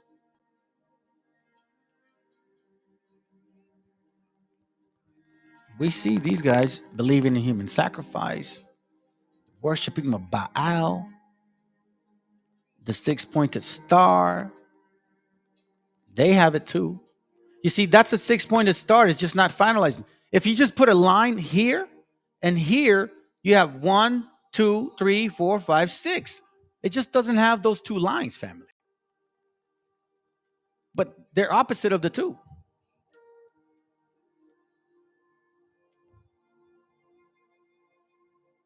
They have nothing but a short time. Isaiah 47:7, it says here, and thou saidst, I shall be a lady forever, so that thou didst not lay these things in thine heart, neither didst remember the latter of the end. Therefore hear now this, thou that art given to pleasures, that dwelleth carelessly. For a long time, you guys made everything bad for every other country, sanctioning them in order for you to have lesser inflation, for you to have a massive amount of Walmarts, inexpensive properties, cheap burgers, so to speak. So now this nation, because they want to keep you in that belief that you're still a leader of this nation, now they're feeding you processed food because that's the way they keep it cheap. Chapter 47, verse 8. Therefore, hear now this, thou art that are given the pleasures that dwelleth carelessly, that say in their heart, I am, and none else beside me. I shall not sit as a widow, neither shall I know the loss of children. We know that. We know that you feel this way. You're above all other nations. Ain't nobody can mess with you. 2 Thessalonians 2 and 4. Who opposed and exalted himself above all that is called God, or that is worship, so that he, as God, sitteth in the temple of God, showing himself that he is God. Since the beginning. Genesis 3:5. For God doth know that in the day ye eat thereof, then your eyes shall be open, and ye shall be as gods, knowing good and evil. That's why Solomon said all of that wisdom that he had was vanity. Just keep the commandments, man. Just keep it simple. Since the beginning, family. I tell you this right now, man. The Most High, he's not a mocker, man. Can't deceive him. Revelation 13:16, watch what it reads. And he caused all, both great and small, rich and poor, free and bond, to receive a mark in their right hand or in their foreheads, and that no man might buy or sell save he that had the mark, the name of the beast, the number of his name. We see the mark, individuality. What are you buying? For example, you don't necessarily have to trade monetary means. You understand what that means? Rich, poor, free or bond. You see what I'm saying? Rich, poor, free or bond. It has nothing to do with buying or selling.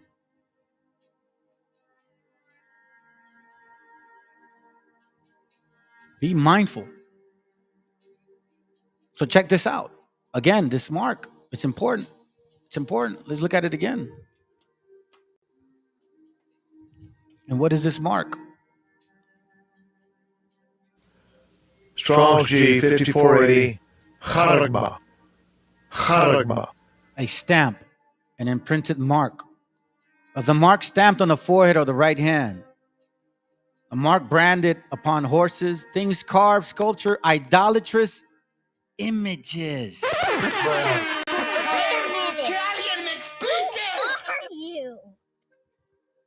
Revelation 13 and 16. Some of you guys think that it's going to be some injecting thing. Well, they've injected a bunch of us already. I don't know if you guys know that, since you were little. So is it really that? I'm just asking. I'm just saying. I'm not here to argue with people or anything. But again, what mark are we talking about? What mark are we talking about? Let's listen in. So Putin wants to come out to everybody and start lying about the black version of Tammuz, the sun god, saying it's the real Jesus. We know who you are, Black Jesus, with your Baphomet hand symbols. Even the baby Black Jesus is doing the two-finger hand symbol, chunking the deuce to the south of the mouth. But y'all notice the Black Jesus always got a sun around them? Yeah, go back and watch it again. The sun around them, the two-finger symbol. It's the same Jesus. It's just a different color. It's the same person. The Antichrist. It's powerful right there, bro, for you to post that. You see the star? Remember I showed you the picture right here? You see how the lines, if you just put a line here and a line there, you get the star. You see that? Well, now this is not a 6-pointed one, but that's what you get. Okay? So then now, check this out. This is a pretty heavy topic. I'm going to show you this video. This one right here. Hold on a second. Here goes. Where you at? Where you at? Where you at? Hold on a second. Oh, here it goes right here. Thank you. the golden calf. They worshipped the Vaka. And this was a foreshadow. Check this out, right? So I'm going to play this video with this right here. Hold on a second, family. I'm gonna play this video with this here, but I'm gonna let it play for a little bit, okay? So I'm not going anywhere, but I have gone 3 hours nonstop, okay? So I'm gonna take a little quick breather, but I'm gonna let this video play because it goes hand in hand with this topic. All right, so I'm not leaving nowhere. I already had it planned, family, okay? I already had it planned. I just want to make sure that you guys see this because it's all connected. It's all interconnected. All right. So here we're going to get a little history about certain people right here. And then we'll get to see the action of those over here. I'm going to take off the sound because it's not about what these guys say. It's about what this lady's saying. I'm going to speed it up as well so then we don't fall too much behind. All right. So again, I'm going to stick around, but this is important. It's kind of like an interlude type. It's only about 8 minutes long. All right. So I'm going to speed it up because I want it to go fast, but I'm going to be here. It's going to take a quick break and then I'm going to start again. We're halfway through. We're probably about 70% through. Okay. Just letting y'all know. Hold on a second. Let me see what you got, bro. Before I go. Well, I'm not going anywhere, but anyways. Let's see what you got. Same pose as, yeah, exactly, bro. Exactly. The same pose. Mighty Hunter, Gilgamesh, Nimrod. Bro, the video that the video that I'm gonna show you in a little bit, you're gonna see how that all is kind of it's all proportionately and purposely and timely done, man. And they use the Hebrew tetragrammaton, sun, radiant triangle, and all the seeing eye. Christian hide from me when I ask him about that. Yeah, well, because they don't want to admit that that's what they're worshiping. So, okay, again, this is going to go fast. I'm going to go here. All right? So I'm still here. But this goes with the class, okay? So stick around. Don't leave, please. And by the way, please share and like. There's been a lot of people here watching. There's only like 7 likes, family. I don't ask for anything. This is for the algorithm to push you a gente, bro. Come on, let's get it up. Let's go. One of the Jewish Americans who understood the urgency of the rise of Nazism were Zionists, and they organized to rescue Jews from Germany under the auspices of the Jewish Agency for Palestine. The Romance of a People, which the Jewish Agency for Palestine supported and sponsored, was the highlight of Jewish Day at the Chicago World's Fair. It was really something that there even existed a Jewish Day at the fair. There were a lot of ethnic days, and we'll talk a little bit about how Jewish Day came to be one of them. But it was the highlight. It would use a chorus of over 3,500 people, colossal stage properties, as you can imagine, amplified sound, the very latest in lighting effects, music that spanned 4,000 years of Jewish history and experience in diaspora. And you may ask, how could a minority population coming under attack, as it was, assert its pride so forcefully at an international exposition? And the answer lies, I think, in the special conditions of the World's Fair that sought to bring the whole world into one concentrated space, but that is also in large part attributable to the men and women who created and pushed the production forward. And so the people behind the pageant, the producers, one really cannot speak of the romance of a people without speaking of one key figure who produced the pageant against resistance, and in spite of the gargantuan undertaking it was to create a performance event that would fill Soldier Field. And that was Meyer Weiskell. Weiskell was then the executive director of activities in the Midwest for the Zionist Organization of America, and he was the producer of the pageant. He spearheaded it, and he was perhaps spurred on, he perhaps gained confidence because he had produced a very successful Hanukkah pageant the year before, actually just maybe 5-6 months before. And he felt that performance would be the appropriate representation of the Jewish people at the World's Fair. It was delivered as a Jewish expression of the fair's openly declared overall theme, which was science finds, industry applies, and man conforms. And it profoundly inserted Jewry into the fair's subtextual but omnipresent narrative of the march of human progress. Weisskall's path as a producer was not completely free of obstructions. The first obstacle to the romance's articulation of nationalist Jewish identity and purpose was a dominant trend in liberal Reform Judaism toward embrace of American individualism as opposed to nationalism, and the figuration of Jewish identity as a chosen religious confession. And this ideation of Jewish identity, focused on cultural assimilation and profession of faith, was on permanent exhibit at the fair in the Jewish booth at the Hall of Religion. And this other conception of Jewish identity, which was focused on cultural assertion and a revival of Jewish national life, became, in fact, the dominant representation of Jewish Day at the fair, a special day in which Jews as an ethnic group, like other ethnic groups, were given focus. Now, luckily, Weisskall wrote about this in his autobiography, which he published in the 1970s. He called it So Far. And he talked about plans for Jewish appearance at the fair and how they were delayed because Chicago Jewish leaders were divided about the categorical definitions of Jewish community. Was it held together through religious belief and practice? Was it about biological inheritance, distinctive cultural behavior, some sort of combination? Jewish participation in the fair was delayed because there was this undecidability about exactly what Jewish identity was. Still, Weisskall was tenacious. And he gathered a team of writers, prominent Jewish Chicagoans, and performing artists, and he began to pull together the greatest live demonstration of Jewish national identity that had ever been staged. Brandeis professor Stephen Whitfield, expert on Jewish American culture, who wrote a foreword to the 2000 reprint of the fair program that the Chicago Jewish Historical Society put out. It's beautiful. I highly recommend it to all of you. And he said that the script writers for the fair were apparently the Zionist publicist Maurice Samuel, and Chicago's Rabbi Solomon Goldman, plus Weisskall himself. We don't have a written text of the pageant or proof of this collaboration, but there is a synopsis included in the pageant program that describes each episode. And it would seem that if this threesome of cultural Zionist thinkers did collaborate on the script, that they probably balanced out one another's styles. Maurice Samuel was very good friends with Chaim Weizmann and Weisskall, and a prolific writer of both fiction and nonfiction. You may best know him for writing The World of Sholem Aleichem in the early 1940s. And did a lot of translation work. He had a piercing intelligence, often controversial. In 1931, he wrote a book called On the Rim of the Wilderness, The Conflict in Palestine. And he minced no words in his opinion that held Arab leaders in pretty low esteem. He accused them of incompetence and at best greed and power-driven manipulation of their own people. It was a very strong statement that he made.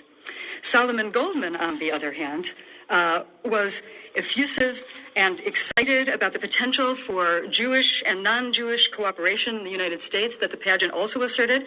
And in his foreword to the original program, he started off by saying, "Thank God for Jewish Day. At a century of progress, on the eve of America's great day of independence, the Jew portrays his eternal romance, his romance with God, with life, with ideals."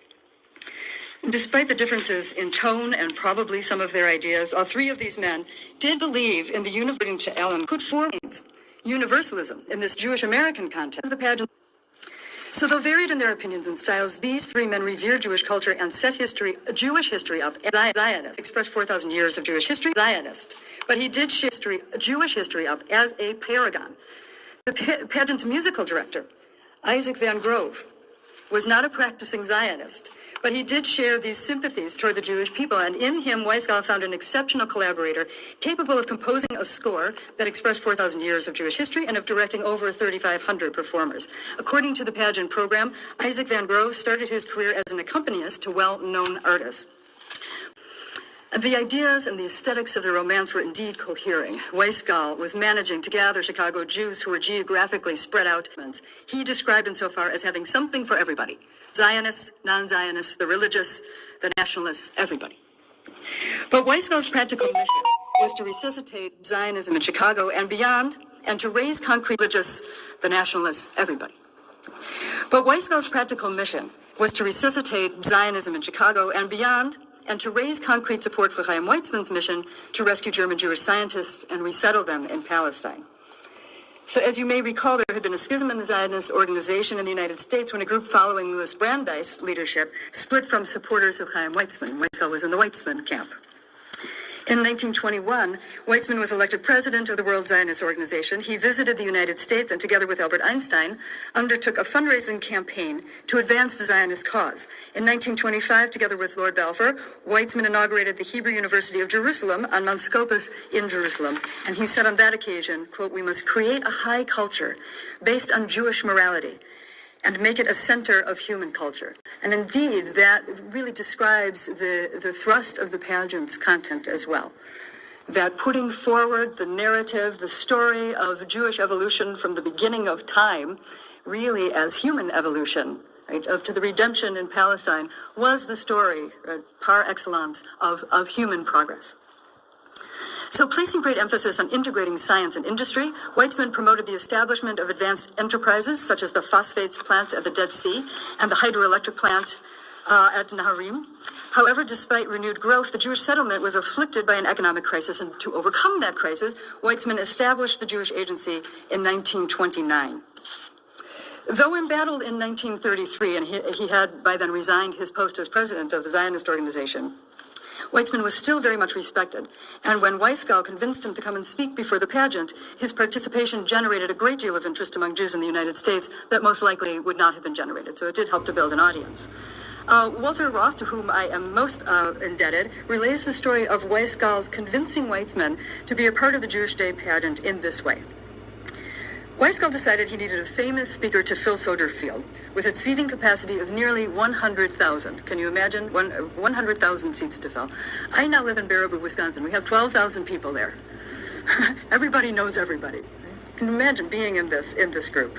Who was the most famous Zionist Jew in 1933, and a brilliant orator at that? Chaim Weizmann, of course. Weizsäll telephoned Weizmann, who was living in London, and here's the description of it in Weizsäll's autobiography. Weizsäll: "Hello, Dr. Weizmann, this is Meyer in Chicago." Weizmann: "Was, bist du Meshuggah geworden? Have you gone out of your mind? Is Chicago on fire again?" Weizsäll: "No, but it will be when you come here. I want you to come to Chicago for Jewish Day." Weizmann: "What's that?" Weizsäll says, in parentheses, "I explained as fast as I could." Weizmann: "What's in it for the movement?" Weizsäll, with impressive emphasis and prayer in my heart, "If you will come to Chicago for one day and make only one speech, even if for only 5 minutes, I will give you $100,000 for any Zionist fund you designate."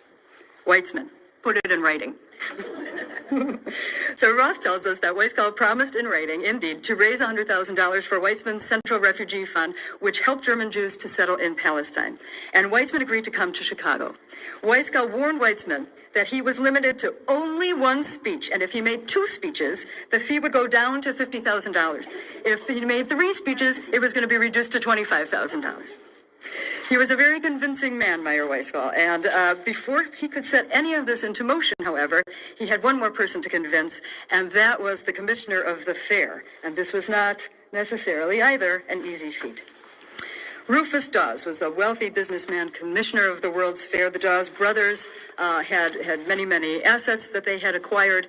In May 1933, Rufus was on the cover of Time magazine, which writing about the fair that opened on May 27th.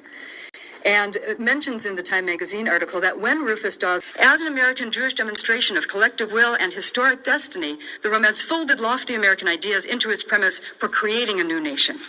The collaboration between Jewish nationalist aspirations and an American civilizing democratic mission was also symbolized in the very framing and dressing of the performance's playing area. The enormous expanse of Soldier Field's greensward, and the stage was flanked, this is an image of the stage, according to Bennett, by avenues of 32 steel flag staffs, from which swayed in the moonlight the blue and white banners of Palestine and the red, white, and blue of the United States. The picture, he added, was heroic. By the way, as you walked on to the main pathway of the fair, the Jewish-Palestinian flag was not displayed with all of the other flags of nations there.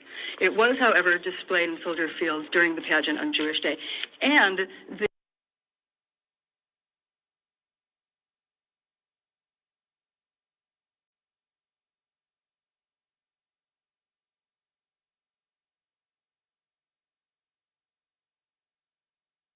the young people who performed earlier in the day at the Hall of Science were carrying both American flags and Jewish Palestinian flags, which is the flag that we recognize today as Israel's flag. The pageant not only depicted history, of course, it also imagined the future, the redemption of the Jewish nation by its own hand through labor in Palestine. And here we see architect Samuel S. Oman's set design for the romance. This is a theatrical expression of the international style, white and geometric, a utopian tabula rasa. The Star of David illuminated atop the structure representing the temple in Jerusalem was a symbol of the eternal hope of the Jewish people and at the same time an impressive example of Western Electric's technical achievements.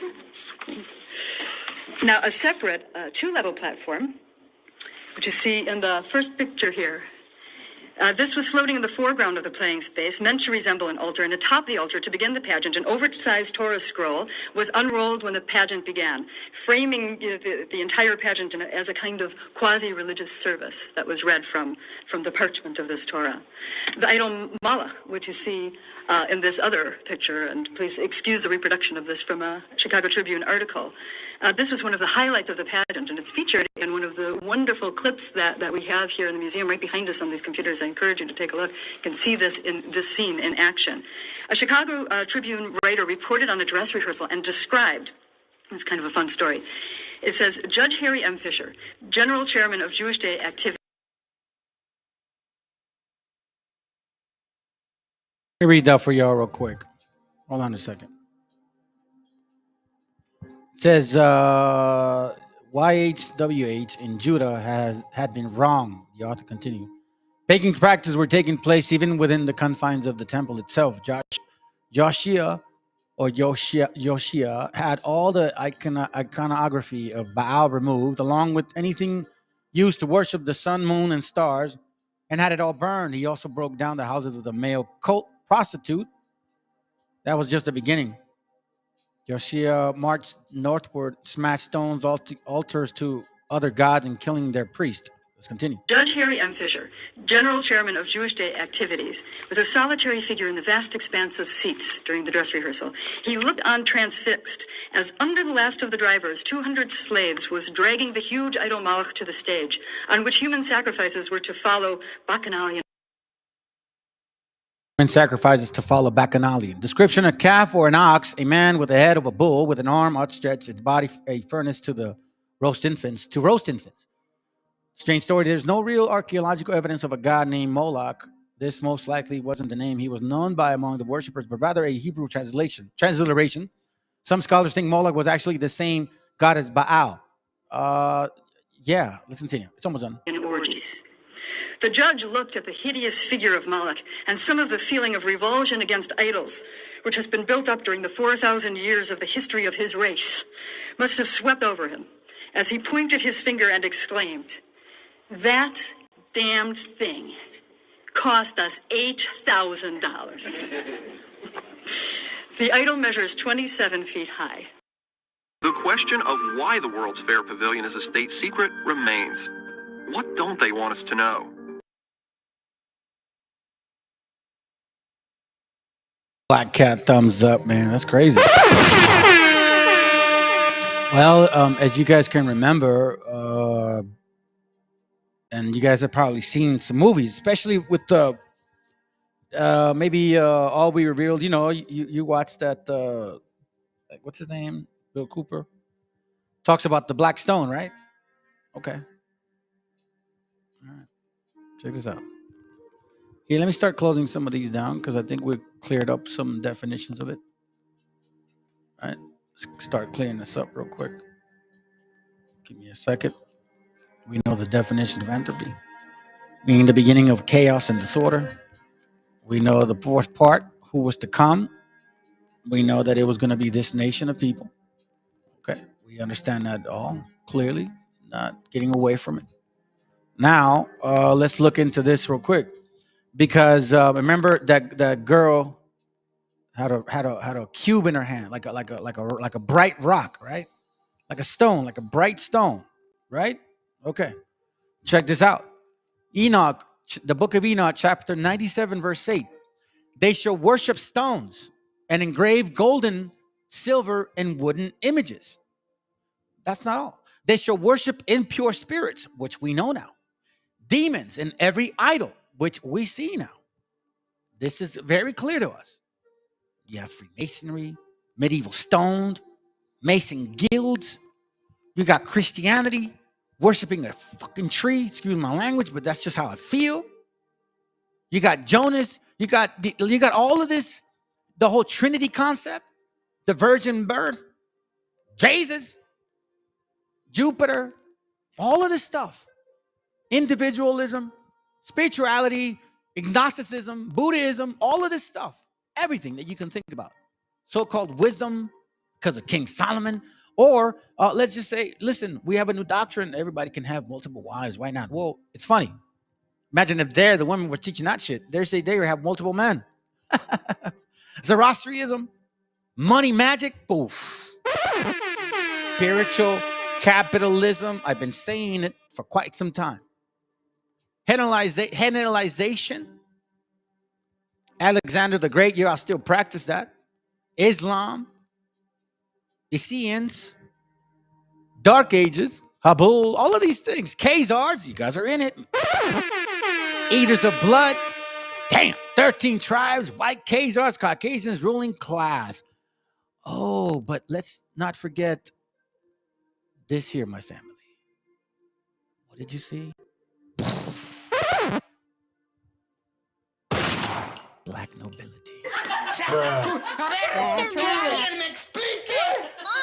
That's what I'm saying. Black nobility. Khazars are all up in here. They're all up in here. Right here. See, they can't get away from who they are. It's right here. Right here. Look, black nobility, court Jews, Khazars, Khagans, the 13th tribe. Again, let me read it. They shall worship impure spirits, demons, every idol in temples, but no help shall be obtained for them. Their hearts shall become impure through their folly, and their eyes be blinded with mental superstitions, individualism. In their visionary dreams shall they be impious and superstitious, lying in all their actions, worshiping a stone. Worshiping a stone. Didn't we see her worshiping a stone? Isn't this what those movies they've been showing us, right? Those movies, the 2012 Odyssey, the All Will Be, Leave All Behind. Bill Cooper talked about that. You know what I'm saying? Like he talked about the black cube, the cube that's in the Middle East. Worshiping a stone. Worshiping a stone. So you guys know this book. So let's kind of read it on page 75. The mother of the child. Remember, the Venus of Rome. We all know that the star meant Venus, right? Okay. And it says here that for Sanchuniathon assured us that Africa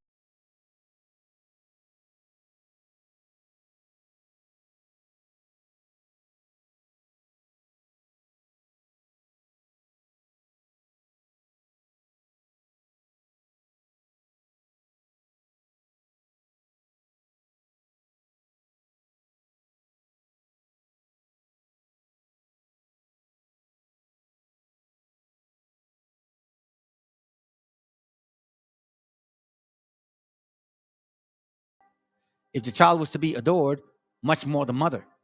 The mother, in point of fact, became a favorite object of worship. Did we not see earlier those other pictures? Did we forget about the worshiping that they actually believe in?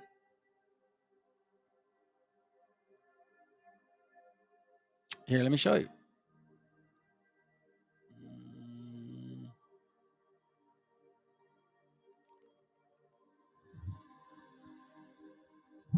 Hold on.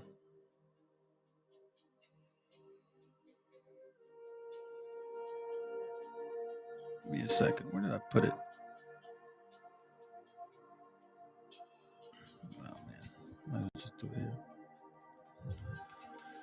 Let me just show you this real quick, this map. Where you at? Give me a second. Let me go back over here. This map right here. So we see the Roman Venus, as well known as Cyprian Venus historically. Now, what in these circumstances might have been expected took actual place. If the child was to be adored, much more the mother. The mother, in point of fact, became the favorite object of worship. Like this, or like this. Sophia. Sophia, the mother of worship. Venus. All of these things. Right? Starting to make sense now? It says that the mother in point of, let's see. To justify this worship, the mother was raised to divinity, as well as her son. And she was looked upon as destined to complete the bruising of the serpent's head. Remember, initially I had mentioned that regarding the serpent's head. Or also the serpents. And what do we get here again? Sophia. To justify the child, or the child justifying Sophia. Sophia again. And why does America have the Statue of Liberty? Sophia. This is their worship. To justify this worship, that's why they said you got to love America, right?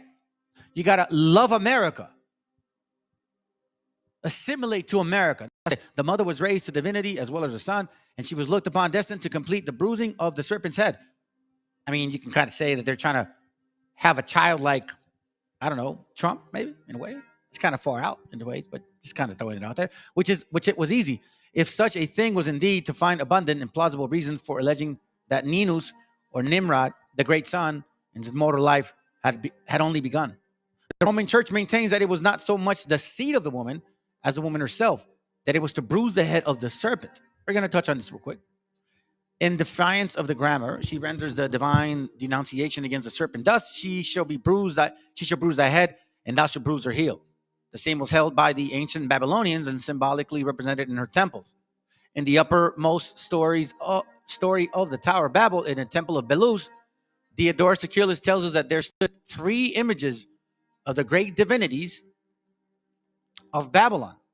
One of the 3 was the woman grasping a serpent's head.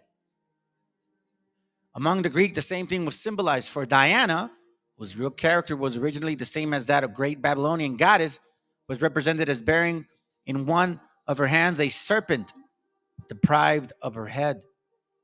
As time wore on, the fact of Semiramis' story became obscure. Her son's birth was boldly declared to be miraculous, and therefore she was called the Alma Mater, the Virgin Mother.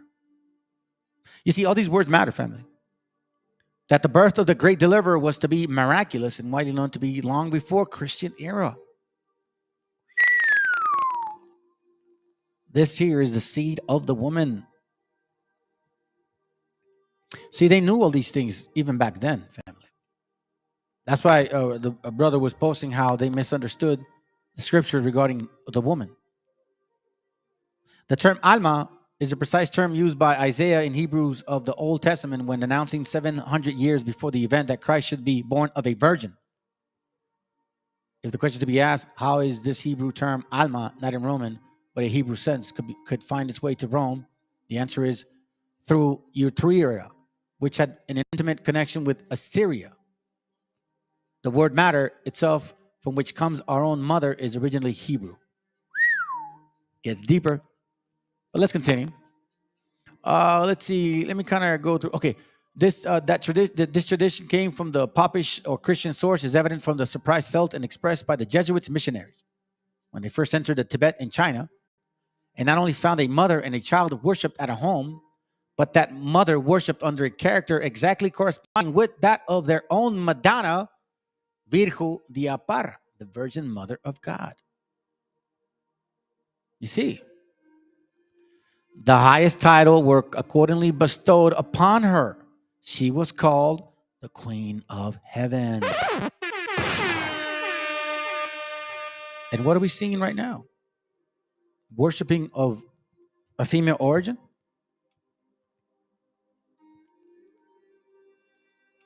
That everything comes out of her. She's life. She's God. She's Sophia.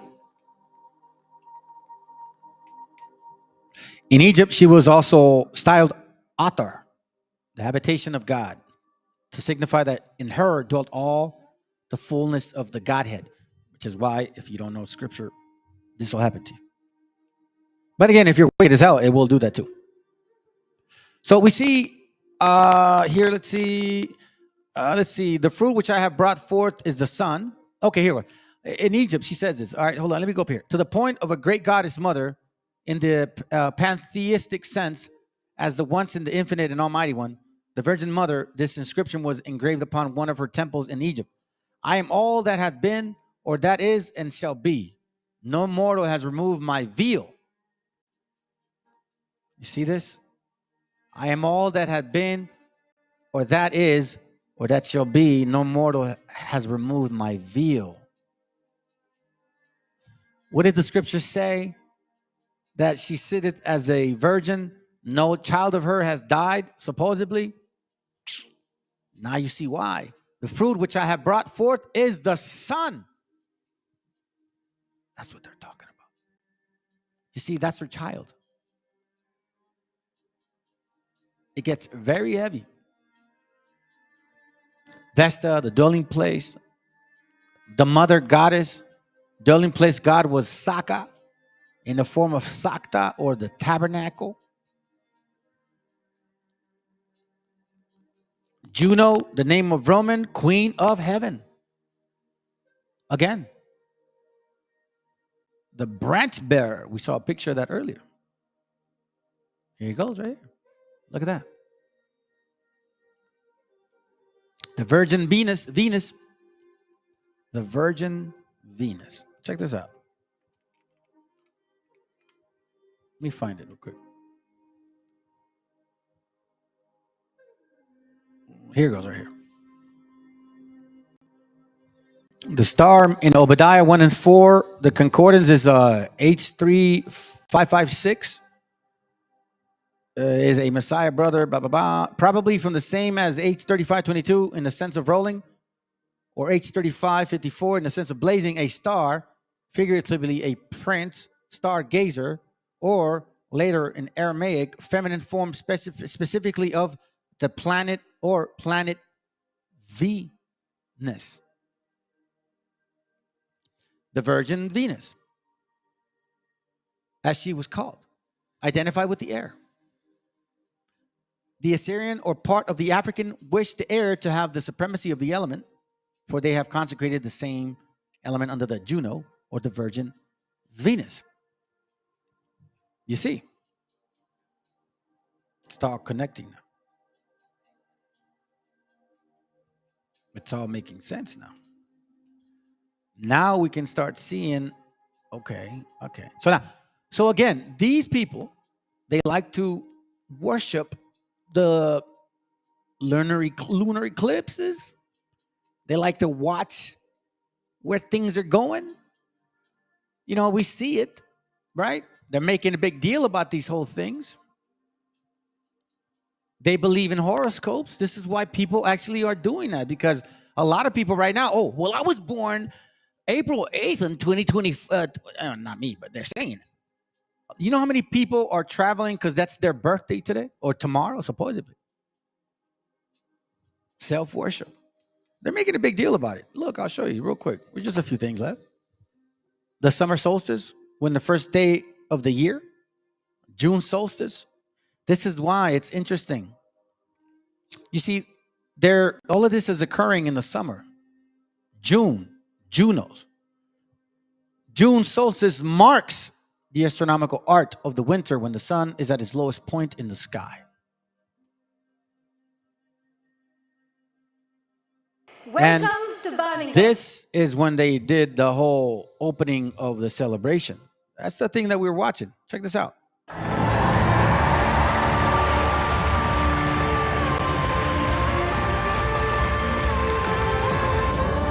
Tower of Babel.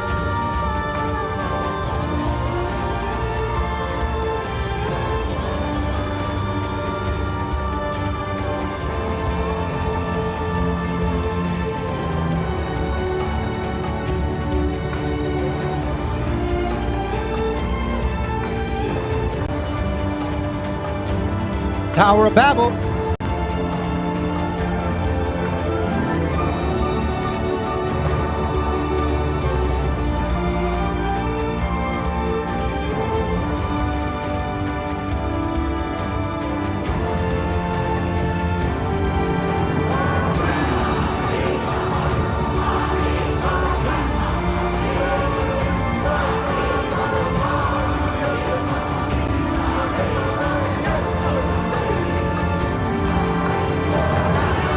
It now gives me the greatest pleasure to declare the 22nd Commonwealth Games open.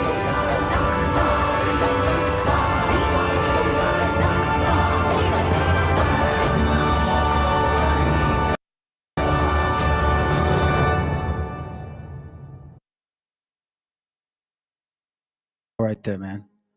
It's crazy, family. Look. There was an eclipse that took place. Watch this real quick. This is another one. This is crazy. Man, I don't know why he keeps doing that. Why do you keep doing that? Why do you keep showing up on my end over here? Why don't you show up over here? Oh, hold on a second. Hold on. Okay, so let's see if I can play this. All right, hold on a second. 7 years ago, went right across America. There's another eclipse coming right across America. It'll make a perfect cross on the center of the nation. God made the first sign go through 7 cities named Salem on August 21st, 2017. The word Salem, according to the Bible, is peace.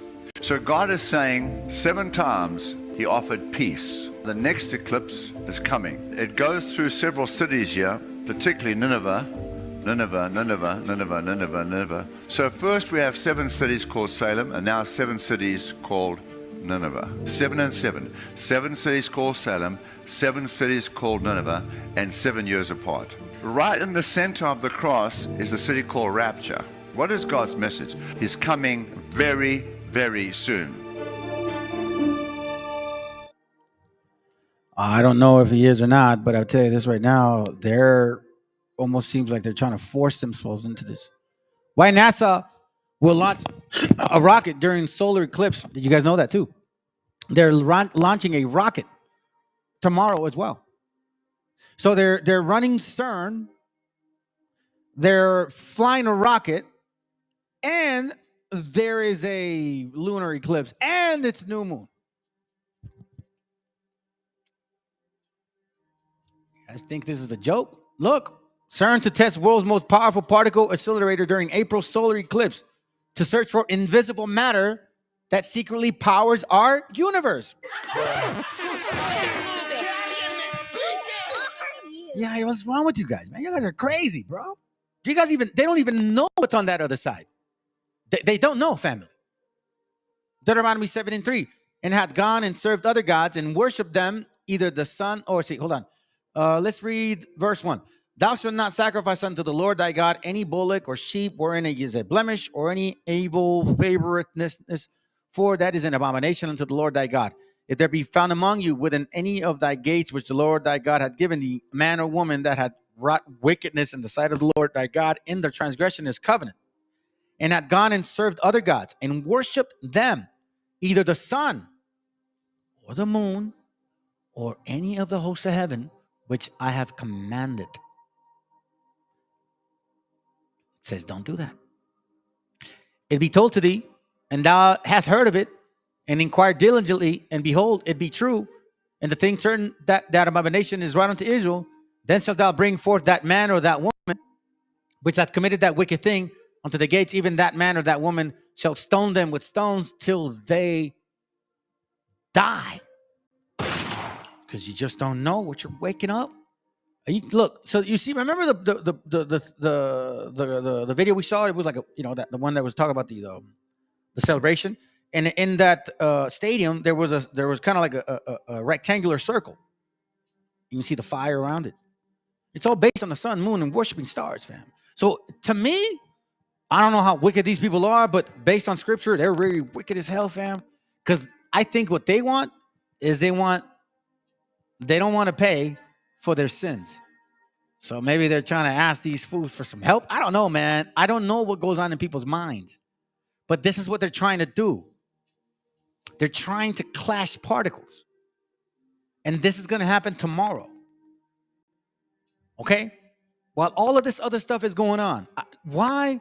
I don't know. It's not a coincidence. Plus, there's this other insect, the cicada, is emerging, and for the first time after 221 years, it's traveling through that section as well.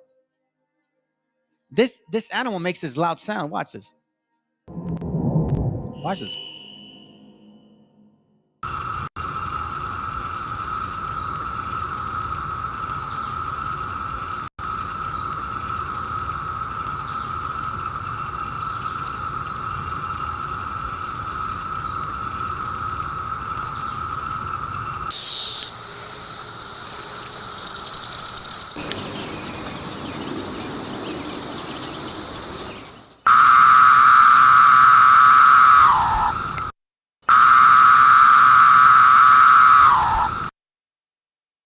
Damn.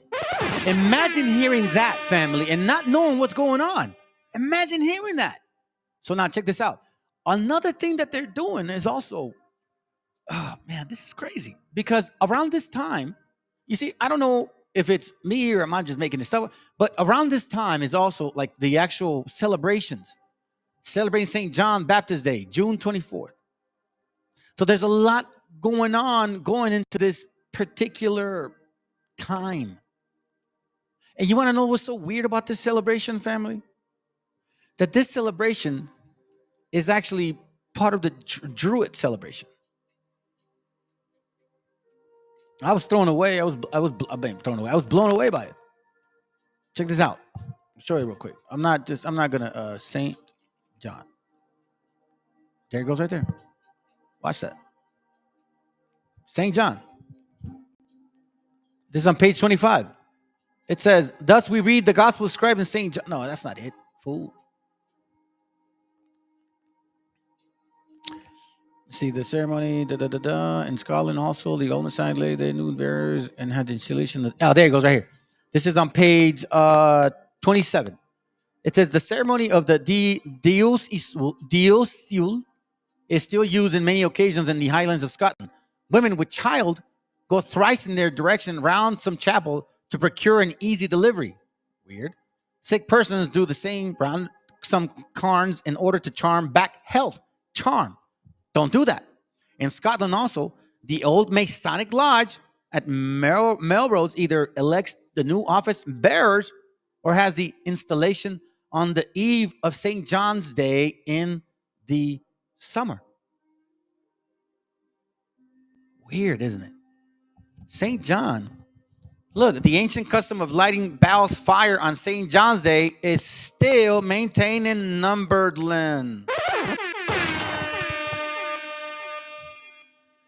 Can't make this stuff up, family. Oh, wait, hold on. No. Hold on. No. I forgot. I almost forgot. Watch this. Right? The custom lighting the Balfour St. John's Day, right? Hold on a second.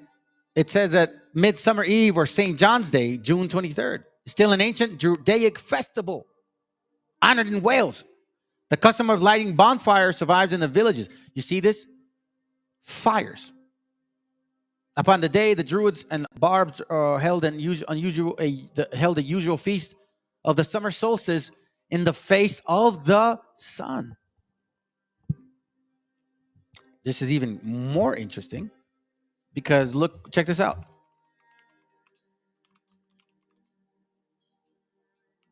Watch this.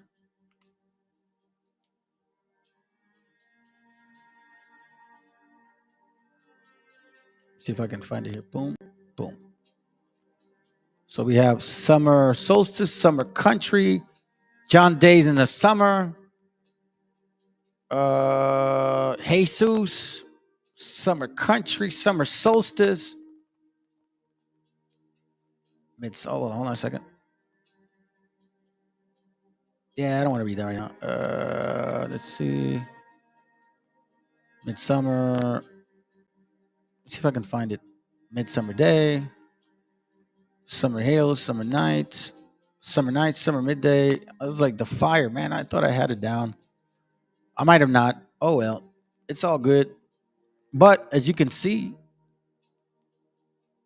midsummer. John Day.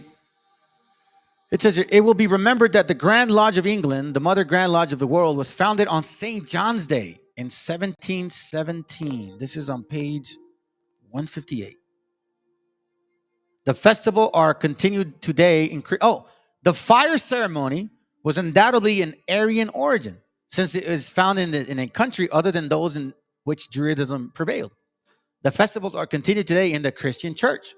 One of the festivals has become the festival of St. John the Baptist, the summer solstice, while the winter solstice has become the festival of Noel, the festival of the birth of the Savior. Don't get no better than that. Again, without knowing who you are, without knowing that this book belongs to you, you will be fooled. Genesis 3:15, and it reads, and I will put enmity between thee and the woman, and between thy seed and her seed, and it shall bruise thy head, and thou shalt bruise his heel. So there's going to be enmity between these two seeds. I'm going to show you something real quick, just as a sake of touching on it. So we see here Genesis 25:25, Esau and Jacob. All right. Verse 26 says, and after that came his brother and took his hand. And his hand took hold of Esau's heel. Okay. So we know that from the beginning, we were going to have issues with certain people. Check this out. Psalms 41:9. I think we're almost finishing. It says here, yea, mine own familiar friend in whom I trusted, which did eat of my bread, have lifted up his heel against me. Didn't they come and eat off our bread and turned against us? We were the head and we were the tail. Well, we were the head, they were the tail, and then we became the tail, they became the heads, and now it's kind of flipping around, ain't it? And they ain't like it at all. We're seeing some kind of table slowly turn, and then the big powwow. Hosea 12:3. He took his brothers by the heel in the womb, and by his strength he had power with God. So once again, we see that this particular seed, that we would somehow be holding on to the heel.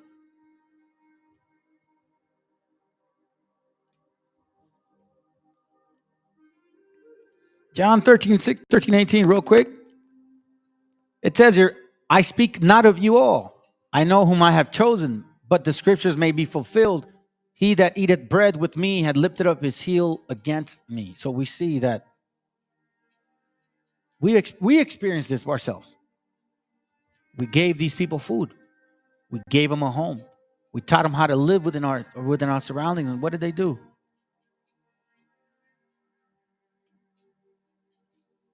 Nothing good, fam. Check this out. I want to show you this real quick. We're almost done. See what? Yep, we're almost done. Okay, thank God. Let me hurry up. All right. So here we go right here. All right. So this right here is a very interesting thing. Because look, this book is called Decipher Moloch. And some of you guys are like, what the fuck is this shit? Yeah. Decipher Moloch is the book. It's funny, huh? It shows that. So this is a book by, I don't know, Ricardo Max. So let me read this part over here. Because we know this now. The Moloch cult. The great iron and bronze sculpture was set up, and the Canaanites had prepared the space where the ritual war would begin. Some Israelite women had already arrived and had children on their laps for sacrifice. Several men, strong and muscular, wore light and thin clothes and were around the large statue. They were men who danced and beat drums during the feast of the god Moloch. Did not see videos like that? The large statue had a hexagonal-shaped cavity in its belly, and the priest reached the heights of the cavity using a stone staircase. Right? In the service, there were children, youth, men, and women who took the firewood and took it in possession to be thrown into the bronze monster. There was a large metal star formed by two interposed triangles. So, interposed triangles. What does that look like?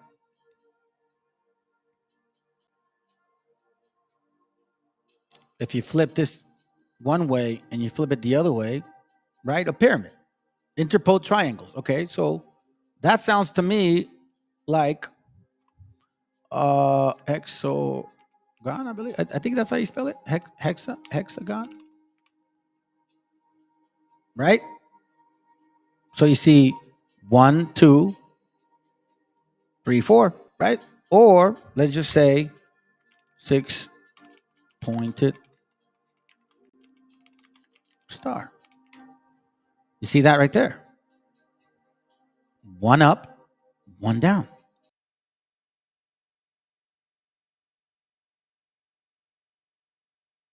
And maybe now this will actually make sense to you guys. Check this video out. It's real short, okay? Hopefully they don't block me for this.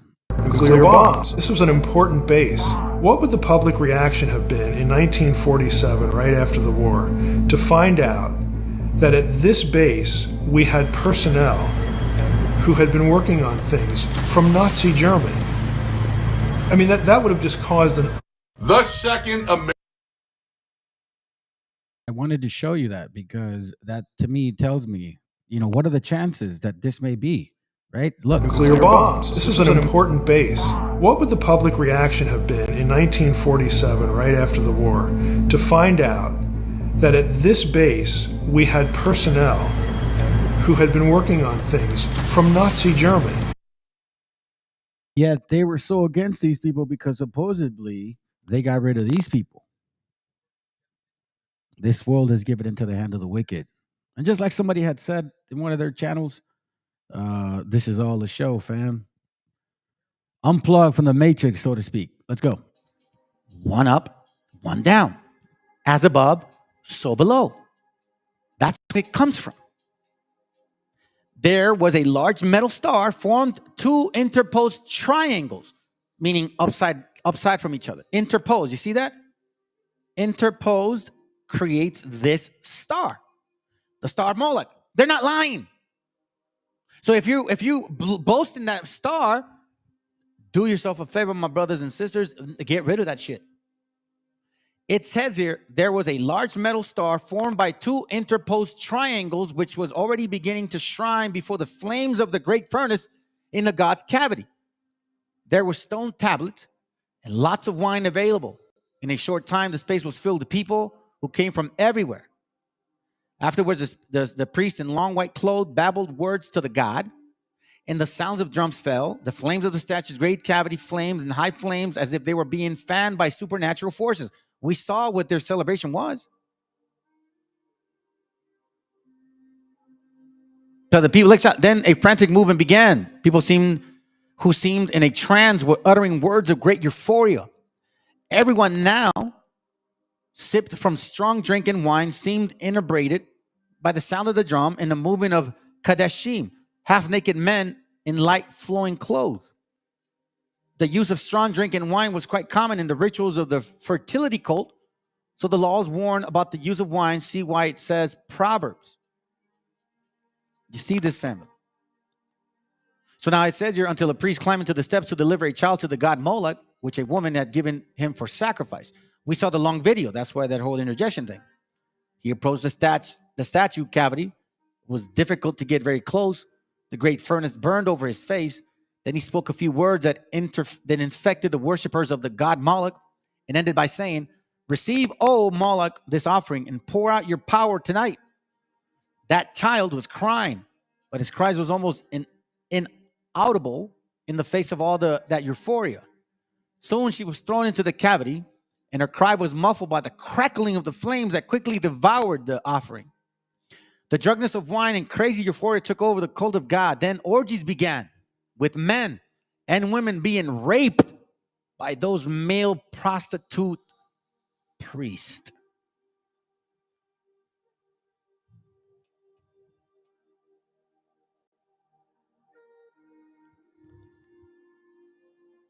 Amos 5, verse 26. But ye have borne the tabernacle of Moloch, and Cheam your images, stars of your God, which ye made yourselves. Why do you think these camps say you can have prostitutes, family?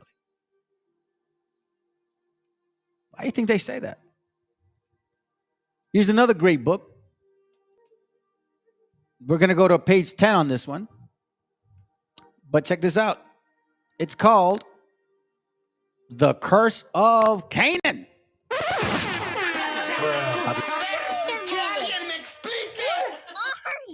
Ooh, yes. Let me get to it real quick. I want to get to it real quick. Hold on a second. I'm just gonna read. Let me see, maybe one paragraph, right? We'll just one paragraph. One paragraph. The curse of Canaan was extended to the land which was named after him, the land of Canaan. The Canaanites themselves, the people of this land, became the greatest curse upon humanity, and so they remain today. Not only did they originate the practice of demon worship, occult rites, and child sacrificing, cannibalism, but as they went abroad, they brought these obscene practices into every land which they entered. Don't they boast about going everywhere? Not only did they bring their demonic cult to Egypt, but known by their later name, the Phoenicians, as they were called in the 1200 BC, they became the demonizers of civilization through successive epochs, being known in medieval history as the Venetians or Phoenicians or Venetians, meaning like the Venetian Navy? No way. No way. No way. Yes way. Oh, yes way, my friends. Bam. Look at that right there. Venetian Republic. Where are they from? Byzantine Empire. Venetian Arsenal. This is not a coincidence. Not at all. Not at all, my friends. It says, hold on a second, who destroyed the great Byzantine Christian civilization and later as the black nobility, which infiltrated the nations of Europe and gradually assumed power through trickery, revolution, and financial legerdemain. Now, we know trickery and revolution. Now, we know who is boasting about this right now. Reparations. The reputation of Canaan is to be found in many ancient records, although its foul history has been carefully expunged from even more of the historic archives and libraries.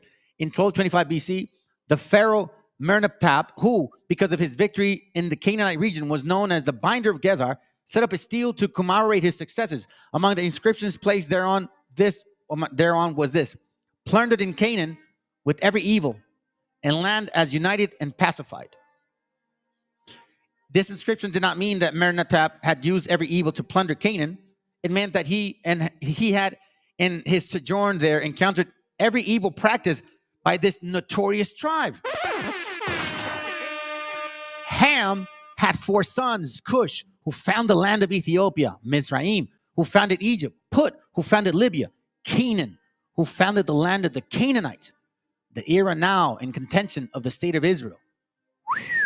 In the Agadah, Cush is said to be the black-skinned as punishment for Ham having had intercourse on the ark. Oh, God.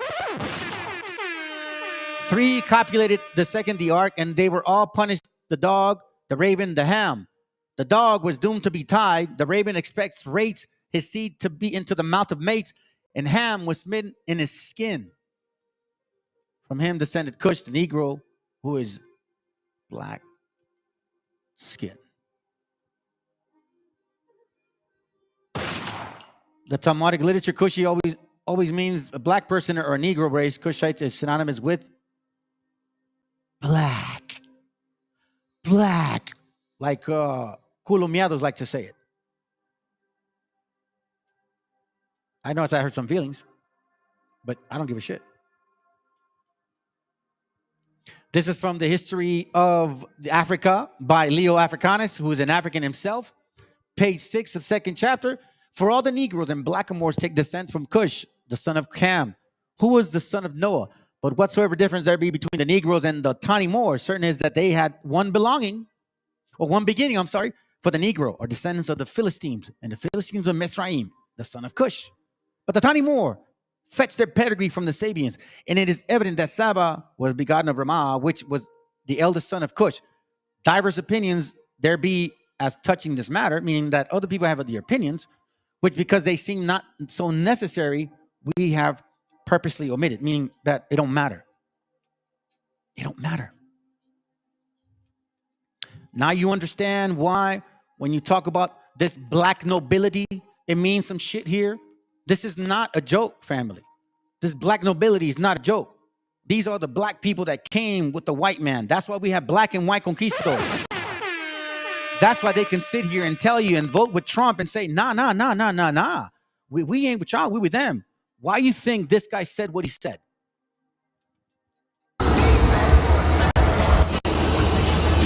London, UK, we're on our way. We got the black excellence. Said we got the black excellence, right? Black excellence. Okay. Sounds good. Definition of excellence. Quality of being extremely good. Virtue. Morality. Valor, potency. Celestial hierarchy. It's getting even more interesting, right? Thesauruses. Celestial hierarchy. What relates to these things? Glory or excellence, meaning like what? Excellence. Virtue. Let's say thesauruses. Excellence, superiority, perfection, greatness, preeminence, choice, blah, blah, blah, blah, blah, blah, goodness, right? Nobility.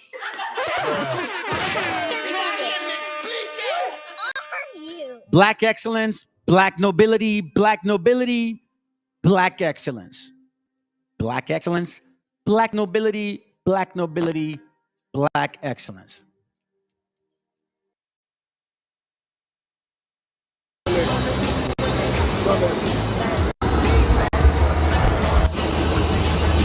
London, UK, we're on our way. We got the black excellence.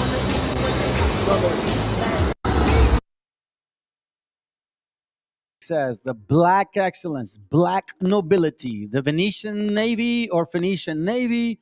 What relation do y'all have with each other? I don't know, but this is very clear. The Bible presently makes no reference to ush color, whatever. However, this book right here is a very interesting one, family. The Curse of Canaan. The Demonology of History by Ostis Mullen. He wrote a lot of books of this topic. 40 years dedicated.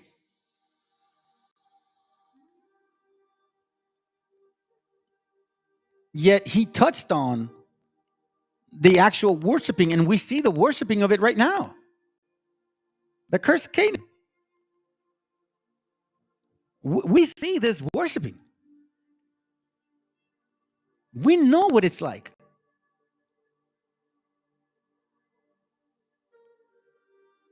This is weird. Variation and explanations have offered Noah's tremendous anger at Canaan and his curse of Canaan. One, which has now largely been discounted, is that Ham may have slept with Noah's wife or have attempted to do so. Nobody knows really what happens. There's a reason why. Some say that he might have had sex with pre-Adamite women, but then that destroys the whole concept. But one thing for sure, family, is the spirit of Canaan is still here, because that spirit of Canaan came through Cain. There's a correlation between the two. Now we see, again, black excellence, black nobility. Right? What else are we seeing right now? So I don't want to check this out. Listen to this real quick. All right. Now more and more people are talking about it. Well, that's good. go into too much detail about the eclipse itself. However, I do want to focus on a key point in history that is a forgotten piece of history. Essentially, the Moorish science community, the Moors, basically, which is a generalized term of anyone of African descent.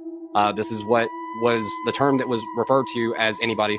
So pretty much anyone who is considered African American is technically a Moors, like a Moors descendant, being a descendant from Africa, being south of the equator. The term black is a magic spell that has been used to trick people into a false identity. The word black itself literally means Blake, which means white. So this is a trick by the Aryan supremacy, being the Roman Empire. The Roman Empire is now the Holy Roman Empire. If you're familiar with my content, we've gone over this tremendously. So long story short, people don't know about the Moors becoming friends and also uniting and even adopted and grafted into the Scottish families. So basically from Scotland all the way to northern Africa, being Egypt and everything else, there was a peace treaty that was established long ago because we were all like our ancestors that branched out essentially were brought out of captivity. This is where we go back into the story of like Moses and everything too. The real story, the real history, not just the biblical allegories and all this other stuff. All of that stuff is strategically hidden in code for a very specific reason, because there's another group of people, which is all about conquering and basically owning people, owning slaves, which was the Roman Empire. The Roman Empire came in, conquered everything. They were the ones that conquered the Egyptian Empire and basically held people captive. This ties in even with Jesus, the story of Jesus, the real story of Jesus and the Arabians. Arabs and the Jews were basically, Jesus was telling both of them that y'all are brothers, like love one another. Again, you know, certain things that he says, I guess it makes sense, but it's just funny to me that, you know, more and more stuff is coming out. So now check this out. Remember, we talked about Canaan and all of these things and, you know, how they have been the ones that have created greatest curse upon humanity, right? They're the ones that brought demon worship, occult rites, child sacrifice, and cannibalism. You know, and quite frankly, they're not wrong. I mean, what is Santeria? Isn't it from Africa? And now we're seeing a lot of this now. We're seeing a lot of this now. They canceled me for talking about Harvey Weinstein before the thing came out, but he offered to suck my penis in front of all my people at my agency. What am I supposed to do? He did all of that. I'm thinking I'm the only black person on the script. I get there, there's 3 other black guys on there. Woo. What's going down with the industry, dog? The industry is full of a bunch of dick-sucking, dick-riding, bending over the desk ass niggas, straight up like that. Whoever don't like it, bring it, nigga. Bring it. I don't give a fuck. Bring it. 50 Cent is I told him no. Jay-Z. What y'all do? They got this new breed of rapper that's paying DJs to play their shit. Right. And, you know what I'm saying? They sucking the record label executives' dicks, and it's like there's too much of that going on. They pay you to not talk about things they don't want you to talk about. They tell you that themselves. I don't even associate myself with the industry. You know what I'm saying? I'm not an industry artist. I'm an artist in the industry. Is going to be exposed next after Diddy. So Jay-Z had a close relationship with Diddy throughout his career, and 50 Cent pointed out that Jay seems to be missing after all the raids rained down on Diddy. Jay-Z was allegedly named on Epstein's client list. Epstein is a prolific child predator who would serve up underage girls to the elites. Epstein would fly out his clients and the girls to a private remote island in the Caribbean where they could get away with it and the girls couldn't escape because they were surrounded by sharks. It's been rumored Jay-Z had his own private island where the same stuff went down with Diddy, and we haven't seen the footage until now. And the similarities to Epstein are startling. It's in a remote part of the Caribbean and it has a landing strip. After Diddy's private jet landed in the Caribbean, it suspiciously went off the radar. So users are suspecting Jay's private island is where Diddy disappeared to, or at least hiding evidence. And they are also suspecting that this is where the hip-hop Predator ring occurred. 50 Cent is... When I met you, I admit my first thought was a trick. You look so good, huh? I suck on your daddy's dick. I never felt that. Hey, you think we could change that line to Diddy's dick? Hey, Puffy, stop fucking playing with me, yo. Type shit. When I met you, I admit my first thought was a trick. You look so good, huh? I suck on your daddy's dick. I never felt that. Hey, you think we could change that line to Diddy's dick? Hey, Puffy, stop fucking playing with me, yo. Type shit. Conspiracy theory, but I thought Cat Williams said any time they make you into that position, part of that contract is you do understand whenever we want to take you down, we can, right? Part of giving you the world. First of all, they went around the world for 2 years straight telling any women that would listen that this was a good-looking Negro. Since when? When did y'all start liking a big nose? And when did y'all like a little head and a big jaw? When? Since when? That look like my daddy. When you start liking my daddy? You like black people's features like that? If this ugly nigga is good-looking, then all niggas is good-looking. Anytime you see them telling you something you can't believe, just understand it's a play. No, you're not. Marvel will cancel you you won't be allowed to read a comic book. Jeez. What are you talking about? Get out of here. Hey, you know, and I'm glad this guy said it because I had to be like, bro, listen, for real, bro, for real. I see some of these women, you know, some of these women would, I mean, you know, not just so-called Latino women, I like some good-looking black women too. And I'm like, bro, girl, what you do? Okay, it sounds good. If you think he's good looking, shit, it is. Whatever. But you know what, family? It ain't over yet. It ain't over yet. Because we still got a little bit more installed for you. I got a lot of more installed. No, I'm just kidding. I'm almost done. Bear with me, man. I got probably another hour and shit. You know what I'm saying? It's good timing. Because now we're heading into we're finishing new moon. I'm sorry, we're finishing, seventh day rest. And now we're going into the new moon. Okay? You understand what I'm saying? All right. So anyways, so now let's continue because we are almost done. All right. So let me go on to here. Let me close. Do I need this still? There was an eclipse that took place 7 years ago. I said this already. Okay. We know about the CERN situation. Okay. We understand this part. Let me see. Did I read this? Yes, I read this. I read that. That's right. I had it already in order to. I read this one too. That's right. I read that one too. I got the Hislops as well. That's right. I got I got that one. I got this one. I got this one as well. Oh, okay. I'm not done with that one yet, just yet. And let's see what we got here. Okay, there it goes. Let me close this up. We're going to go back to Enoch. We're going to go back to Enoch. Okay, we were on chapter 97. Now we're going to go back one chapter. All right, 96. So watch and follow me here, okay? It says, verse 9, the book of Enoch, chapter 96, verse 9. And now I swear to you, ye crafty, as well as ye simple ones. So this goes to you brothers and sisters that are in these stupid-ass camps. Because these are not your gente. I don't know how else to tell you. They did not go through the same thing we went through. Categorically speaking, historically speaking, and just common sense speaking, tells us that they had it good before they had it bad. We've never had it like they've had it. And now I swear unto you, ye crafty ones, and as well as you simple ones, you damn silly dogs, that you often contemplating the earth, you who are men, clothe yourselves more elegant than married women. Do we not see IUIC and their so-called garments? Do we not see them with their garments? Do we not see these dudes dressing up like more like outlandish than the women? Don't they show their videos? They're all dressed up like, yo, look, check it. Bam, look at that. Check this out. Look, for real, yo. Boom. Look at that.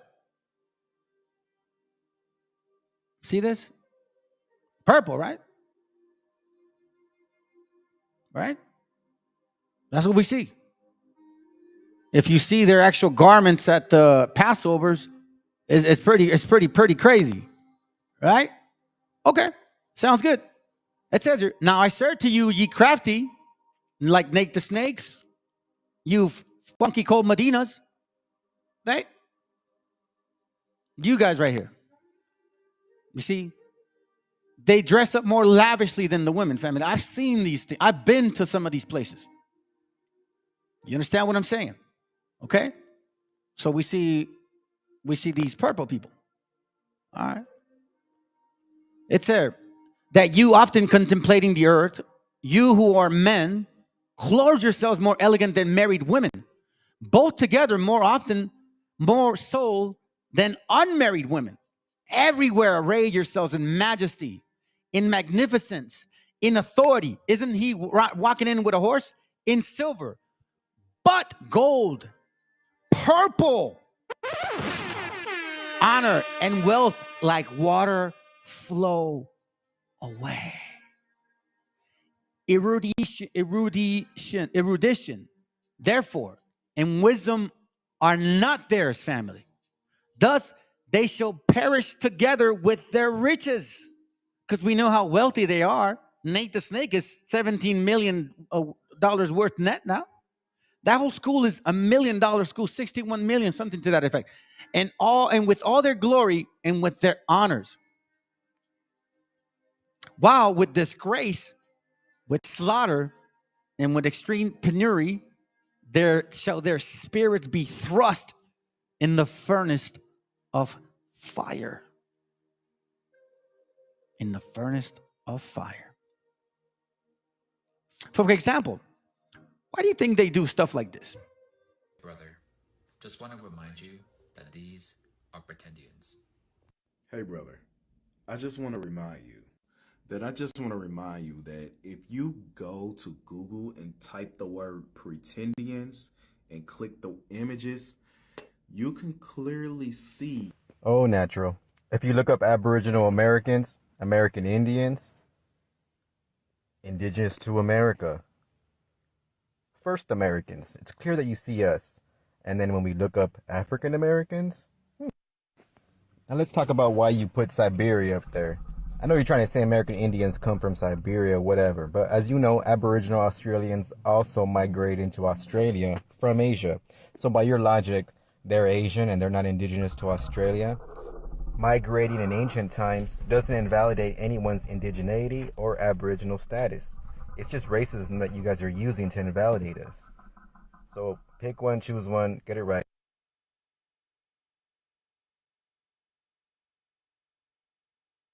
Remember that the world is given into the hand of the wicked, and through the wickedness, they'll be able to sit there in power and claim and sit with total disgrace, but yet none showing in their face that they're lying. That's why it says, while with disgrace, with slaughter, and in extreme penury. Let me look up that word. It means extreme poverty. Damn. Shall their spirits be thrust into the furnace of fire. And we know what's going on. We see it. Fentanyl and all. Fentanyl and all. But who's giving them the power? Who's giving them the power? Watch this. Let me show you something. This is giving them the power.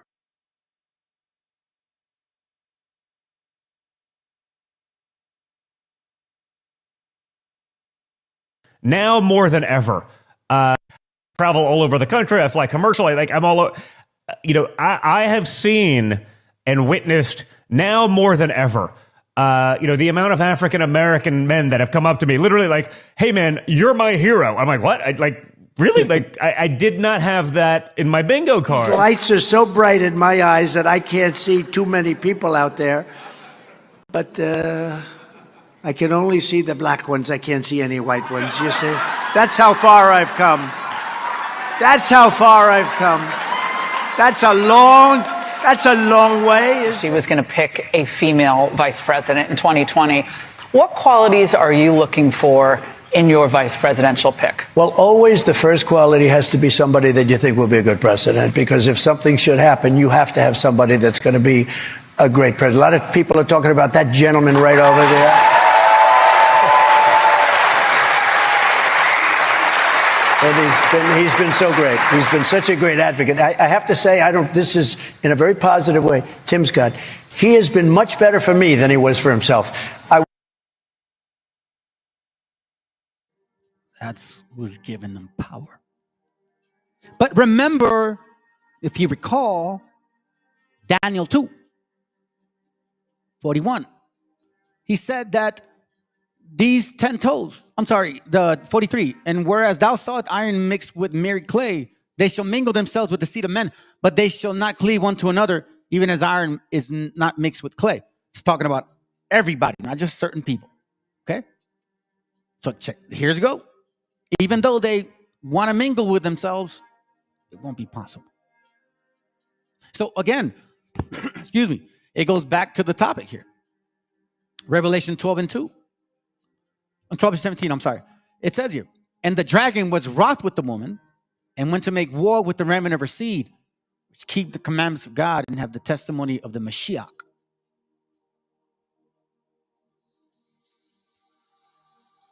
The testimony. The testimony. And why are they desperate now? I said it earlier today. Romans 16:20. And the God of peace shall bruise Satan under his feet shortly. That's why they don't have but a short time. So again, it's kind of like anything. You know, the people that love power, they will work hella hard to get to power. But they will be even more wicked to keep that power. So if the earth is given into the hand of the wicked, what do you think they're going to do in order to keep that power? Job 9:24, the earth is given into the hand of the wicked. He covered the faces of the judges thereof. They're not going to show you who they are. But see, my job was to show you, at least, but a little did I know, how these two function together, right?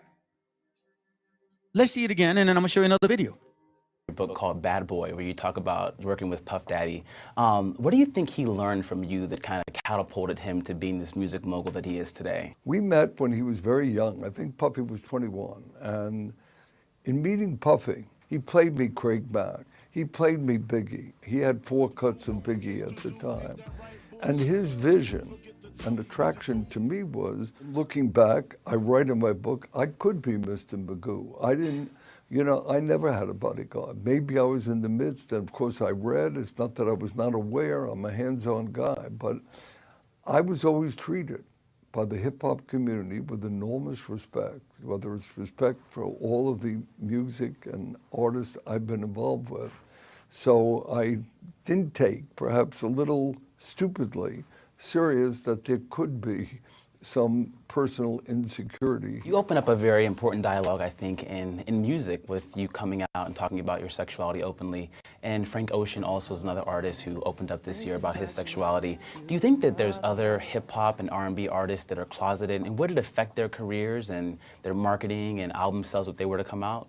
I discussed bisexuality because it's so misunderstood, and just said, for me, later in life, I could be attracted to a woman, I could be attracted to a man. Each story is different. I'm very gratified, in the case of Frank Ocean, that the hip-hop community has embraced him. And maybe we're reaching that time where people can judge everyone without reference to their sexual preference or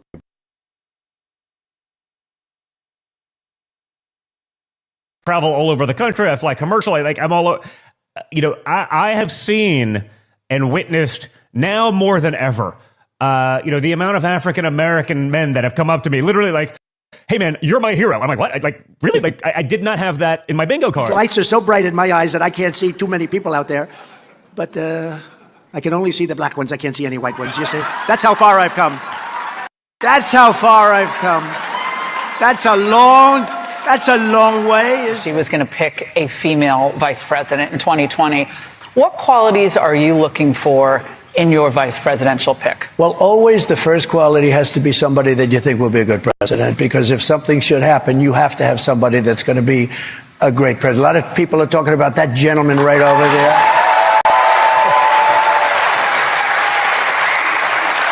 And he's been so great. He's been such a great advocate. I have to say, this is in a very positive way, Tim Scott. He has been much better for me than he was for himself.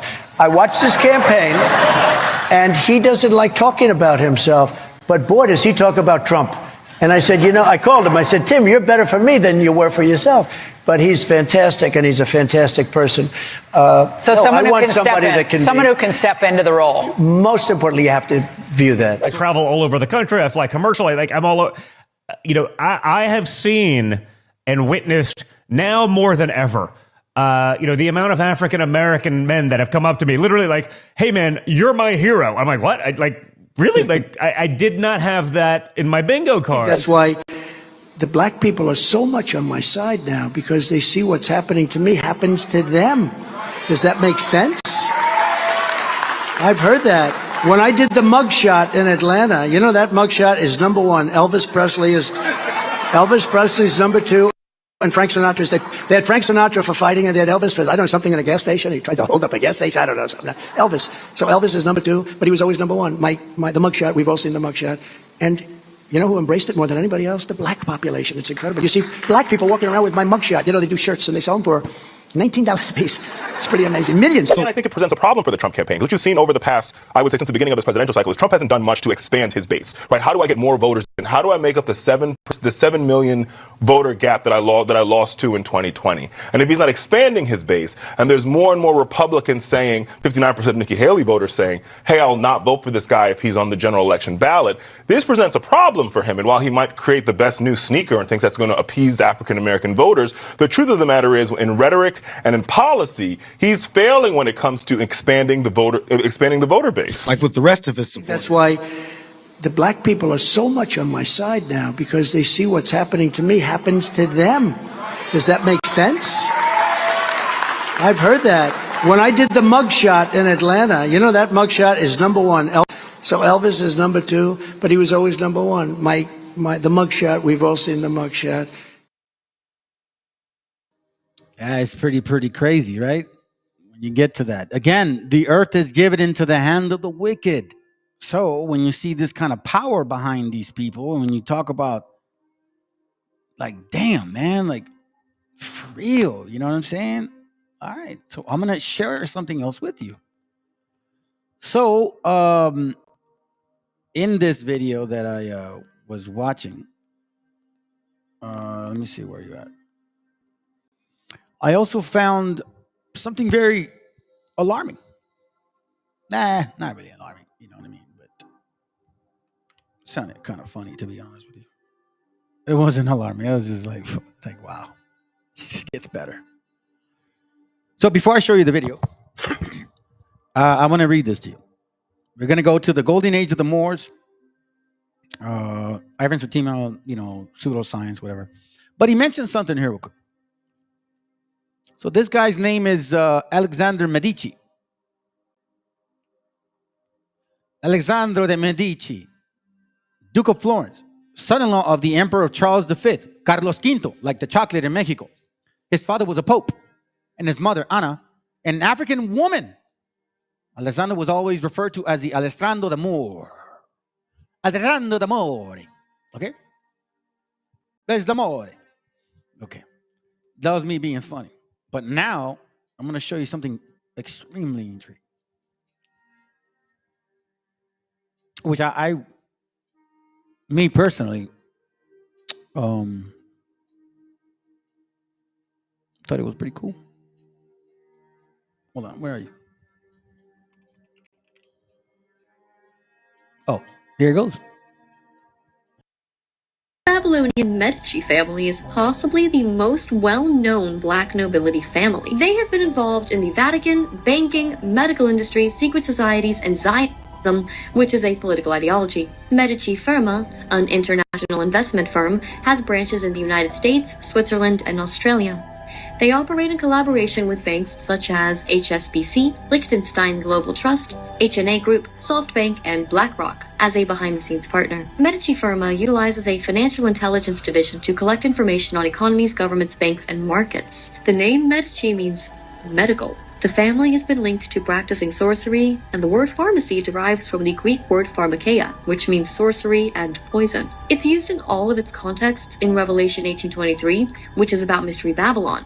For your merchants were the great ones of the earth, and all nations were deceived by your sorcery, or... You see that? Which is why when I show you this Medici character, it means medicina. Medici. Medicine, right? Very, very weird to me. Black nobility family once again, and she was right. She was very correct. Revelation 18:23 says that. Revelation 18:23 talks about let's see, in the light of the candle, hold on a second. Revelation 18:23. Yeah, and the light of the candle shall shine no more at all in thee, and the voice of the bridegroom, and the bride shall be heard no more in all, more that all at all in thee. For thy merchants, slavers, black and white conquistadors, were the great men of the earth. And for by thy sorceries were nations deceived. By what sorceries? But sorceries does mean that, and it means a couple of things, but it also means pharmakia, farmacia, medicina, right? Magic, so to speak. So to speak. Magic. That's why Luke 16:8 says, and the Lord commanded the unjust steward because he had done wisely, because, he got caught. So now he's trying to do right, trying to do well. So Meshiach says, for the children of this world are in their generation wiser than the children of the light. So that's why you guys got to be mindful that these bastards are tricky. Very, very tricky. Through their sorcery, to pharmakia, or to, like, say, for example, vaccines. And I'm not saying I'm against them. Hey, you guys do decide what you want to do. But it also means the root word of vaccine, son vaca, the bull. Witchcraft. And through this witchcraft, this is why we are where we are. Again, the multitude of your heathenish ways will be destroyed, you heathenish nation. The book of Enoch, chapter 68, verse 18. Watch this, because they learned every imaginable thing. Remember I showed you in chapter 64? What did they do? It says, where you at? Okay, here it goes. 64, verse 10. They have discovered secrets. Verse 10. They are those who have been judged, but not thou, my son. They have discovered secrets. What secrets? Verse 9. Respecting the moons, they have inquired, and they have known the earth will perish with those who will dwell upon it. They have gone very deep into the understanding of things. Why?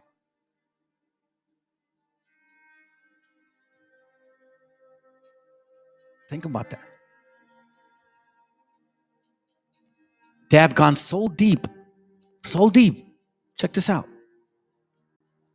This is why it's a sad thing, man. And he knew this was going to happen, because we understand that Judaism or Canaanites, Christians, all of that idolatry, they believe in abortion. They believe in mixing DNA, so-called cloning.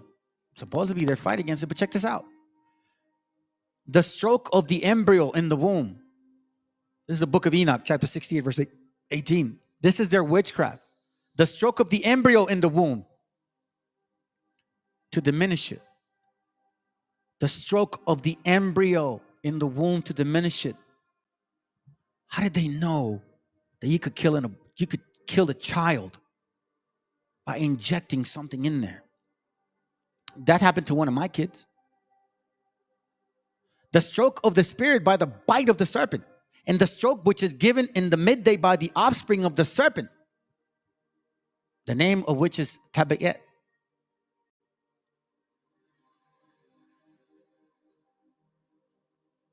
These people have given them all types of sorcery. Verse 5, Jezebel, who pointed out evil counsel to the sons of the holy angels.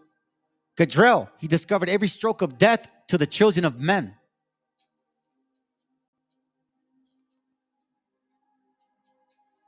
Verse 12, therefore numerous have been those who have gone astray from every period of the world, even to this day.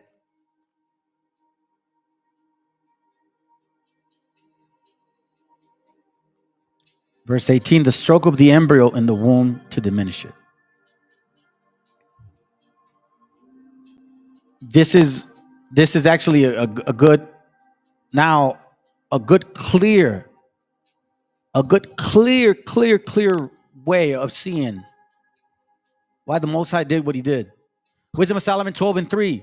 And it says, For it was thy will to destroy by the hand of our fathers both those old inhabitants of the Holy Land, the Canaanites, for whom thou hated for doing most odious works of witchcraft and wicked sacrifices. Didn't that book, the Curse of Canaan, didn't he say that those were the ones that gave all that idolatrous concepts? We still see it in America. You can't walk away from it, man. You're the same. Listen, you told us to judge nations by the way they were. Well, guess what? I'm using your logic, and I'm looking at you as a nation, and I'm looking at them as a nation. And yeah, one nation loves power, but they're not like sexually filthy. The other nation loves power, but you're very sexually filthy. As a nation, that's what you guys are. That's not racist. That's just facts. Whom thou hated for doing most odious works of witchcraft and wicked sacrifices, and also those merciless murderers of children, learning the way to strike the embryo, and devourers of man's flesh and feast of blood, with their priests out of the midst of their idolatrous crew, and the parents that kill their own hand souls destitute of help. The book of Enoch, chapter 68, verse 18, the stroke of the embryo in the womb to diminish it, they have learned. They have learned.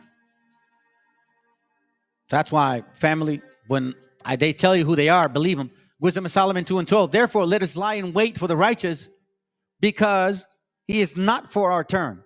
He is clean, contrary to our doing.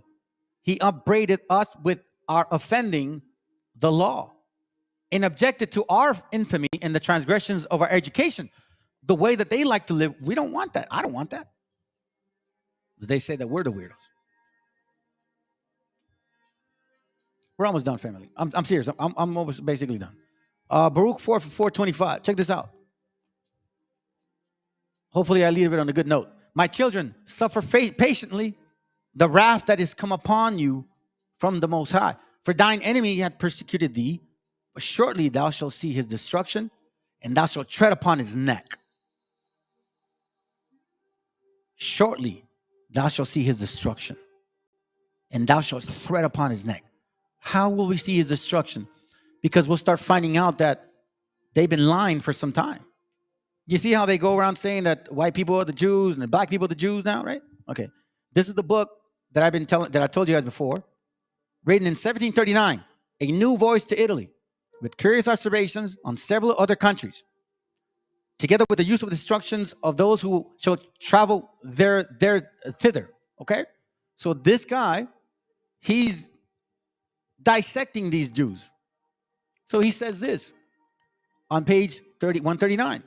This also a vulgar error that the Jews are all black. For this is only true of the Portuguese Jews, who marrying always among one another beget children like themselves. And consequently, the swarthiness of their complexion is entailed upon their whole race, even in the northern region. But the Jews who are originally of Germany, those, for example, I have seen in Prague, are not blacker than the rest of their countrymen. You see this right here, family? So the Portuguese were what? Blackety black. And the Spaniards were blackety black. Yeah, you mix with the white man. There's no denying it, but that's not my point. So anyways, though nobody can doubt that those of Jewish nation are destitute of all their authentic tradition. Hold on a second. Though nobody can doubt that those of Jewish nations are destitute of all authentic tradition. What does destitute mean? Destitute. Hold on. Only way. Oh my God. Oh, there you go, right? Destitute. Without the basic necessity of life. Penniless, impoverished, devoid, bankrupt. So what are we seeing? That nobody can doubt that those of the Jewish nation are bankrupt of all their authentic tradition. And that as being Jews, they have not any particular knowledge either of the laws or customs of their ancestors, even of the Hebrew language.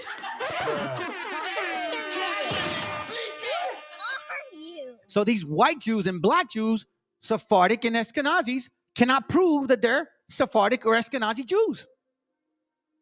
I have, however, been willing to take care to satisfy you in asking several of their rabbins in Germany and Italy about what you desired, with making them read some periods in Hebrew distinctly to observe how they pronounce it. Without long time here, in entering again into the particularities of your question, I will tell you that I have forgotten nothing, and that I have drove my curiosity farther than yours. So now he's like, listen, not only am I intrigued because you sent me, but now I'm really intrigued because as I'm going around all Europe asking, hey, black Jew, prove that you're a Jew. I can't. Hey, white Jew, prove that you're a Jew. I can't. Gotcha, bitch. So he's like, listen, I'm actually very intrigued now. So I need to know. So he goes, having not forgotten diverse doubtful things that are marked in the grammar. Or, hold on a second. Hold on, let me read. In entering again the particularities of your question, I will tell you that I have not forgotten nothing, and that I have drove my curiosity farther than yours, having not forgot the diverse doubtful things that are marked in the grammars, or which are the results of the different opinions of the grammaring. The answer I have then to make you in a few words about this affair is that these Jews, black and white, not just white Jews, not just black Jews, black and white Jews. You know, the ones that are sitting here in America claiming to be the Jews, Sephardic and Ashkenazis, right? Those guys right here. Yep, and you that worship them as well. You're a fool for doing that. The answer I have then to you is to make you in a few words is about this affair is this, that these Jews, Sephardic and Ashkenazis, as well as black and white, have furnished me with nothing that one can draw any use from. And indeed, what could they say to Christians, which are white, by the way, that the Christians do not already know as well as they? Have they a secret source or any immediate revelation? Because these people knew that these were fake Jews, just like here in America. Who are those people that pretend to teach each other? They did that here after 1848. Who are those people that pretend to teach each other? On the contrary, they are a porch sort of creature, so filled with false notions, so conceited of their monstrous ideas, that I would never advise young people to have any commerce with them for fear of receiving from them some ridiculous prejudice. Family. Now, you guys know that one of my first videos, I think it was one of the first videos, if I'm not mistaken, right? I had done a class on this topic here. And I was like, bro, you guys are wicked as hell, man. Y'all are going out there telling these people all kinds of like real, like just horrible shit, right? Check this out. Check this out. I'm going to show you something. I remembered this video. Here it goes right here. Hold on a second. Let me see where you at. There you go. I remember this video. And you guys probably remember it too. Check this out. It's right here. Hey, go pick up a cat, man. There's a bunch of stray cats and dogs out here, man. If you want to build. Some gutter oil. Shut up. Get over it, bro. No, I'm not going to get over it. I would never call you guys any racial. We're having a conversation. You called us black, what, about 15 minutes ago? Ain't none of us up here black. So that's a racist remark. That's racist. Fucking on your ass. You think calling someone black is the same as shit? Yes. I'm not a fucking idiot. Get your yellow ass. You're a fucking idiot. What's up? You're a fucking idiot. It's over.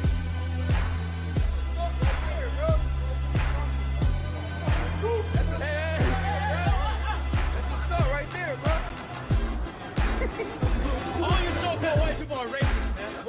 Right? It's coming out. Right. What you so-called white people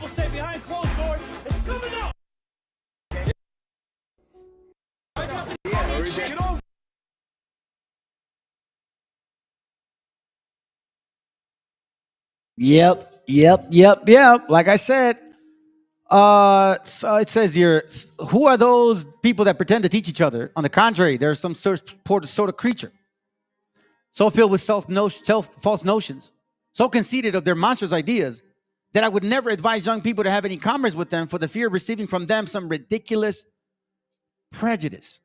What were they telling that dude? Watch this. I'm going to show you something. Let's enjoy this real quick because we're almost done. You gonna die, you and your little ugly kids, man. You gonna get bashed against the stones, man.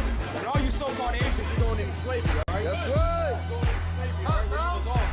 No more feeding soup. That was incorporated into those civil rights acts. Yeah, death you goops. Yeah, that's right. Death to goops, man. I hate whole life. Right. These goops and you damn East Indians. Piece of shit coolies. That's right. Yeah, they'll look down on if and you so-called Asians, you goops, all right? You so-called Filipinos, coolies.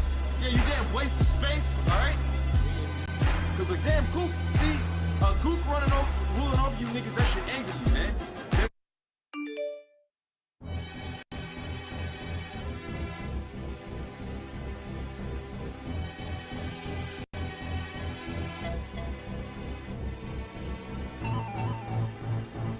So, you guys know you're going into slavery, right?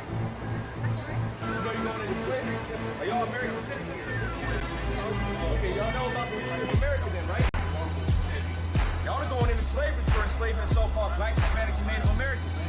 All right? That's what the Bible say, all right? So y'all can sit up here and listen. Y'all can take it as a joke, but guess what? All the atrocities that was done to our people, it's going to be done to you. Times two, all right? Just kept walking, man. And then when we saw him again, he gave respect and death to all you crackers, man. That's right. Right. Want to back the fucking head, man. Right. Oh, the young. Now I want to take the babies and all you first, man. All you white devils. So white people, you the devil, all right? That's right. White people, the most sides will put you on a damn workout plan, all right? That's right. And all you so-called white people, all right? All the faggots, you going into slavery, all right? Before you get any of that, in Revelation 19:10, and they think it's a joke, man. It's not going to be a joke when we got a sword and it's going across your neck, man. You're going to get tortured too, man. You're going to just damn fact. And by the way, all you so-called white people, you're going to get put in the breakdown. Right.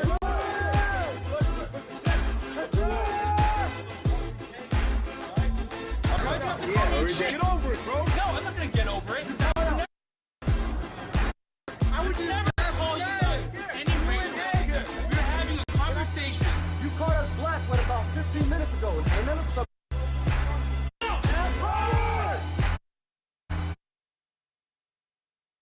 Yeah, I told you, man. I told you. You know, even that dude said it. Do not hang around with these guys for the fear of receiving from them some ridiculous prejudice. That's right. Oh, man, oh, man, oh, man. Let's go back. Baruch 4:26. My delicate ones have gone rough ways and were taken away as a flock caught in of the enemies. But, brothers, sisters, be of good comfort, O my children, and cry unto the Most High God, for ye shall be remembered of him that brought these things upon you. Okay? So keep that in mind. Now let's go back to, again, I'm going back and forth with these scriptures. Let's go back to Enoch, chapter 48. All right? Here we go real quick. Verse 7. It says, for in his name shall they be preserved, and this shall be their life. In those shall the kings of the earth and the mighty men who have gained the world by their achievements become humble in countenance. For in the day of their anxiety and trouble, their souls shall not be saved, and they shall be in subjection to those whom I have chosen. Now keep in mind, that's like Lazarus. Remember Lazarus? He didn't have it good all life. And all those other rich people did. And then they switched balls. I will cast him like a hay into fire. Remember, he said, just one drop of water, please, Lazarus. And like lead into water, they shall burn in the presence of righteousness and sink in the presence of the holy, nor shall a tenth part of them be found. Wow. But in the day of their trouble, sword shall obtain tranquility. I'm sorry, the world shall obtain tranquility. In his presence shall they fall and not be raised up again. Nor shall there be anyone who take them out of his hands and to lift them up, for they have denied the Lord of spirits and the Messiah and his Messiah. So those that don't believe, you like to go to the scrolls, the lost scrolls. You want to mention Enoch, but then you don't believe that there's a Messiah. The name of the Lord of spirits shall be blessed. 105. Enoch chapter 105, verse 23. Let's get it real quick.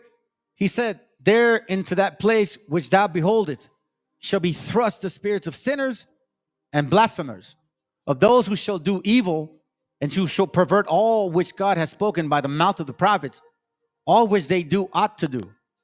For respecting these things shall be their writings and impressions above in heaven, that the angels may read them and know what shall happen both to sinners and to the spirits of the humble. So that's why, family, when you got people talking shit behind my back, I learned my lesson. I made my mistakes. Just as the scripture said, learn everything from everything you do, whether good or bad, you learn from it. Because in case if you guys really knew, and the brothers that I talk to know the real facts, so it's like, wow, yeah, for real, wow. So again, I'm keeping it humble. To those who have suffered in their bodies, but have been rewarded by God. So me particularly, that pertains at least to me, because I suffer from alcoholism, and I know how hard that's, man, that's painful, man. For you that have suffered from any type of crazy addiction like that, I understand what you mean. It's crazy to be in that body, bro, and you can't even handle yourself in that skin. That's why a lot of them commit suicide, but have been rewarded by God, who have been injuriously treated by wicked men, who have loved God, who have been attached neither to gold nor silver, nor to any good thing in the world, but have given their bodies to torment, meaning to repentance.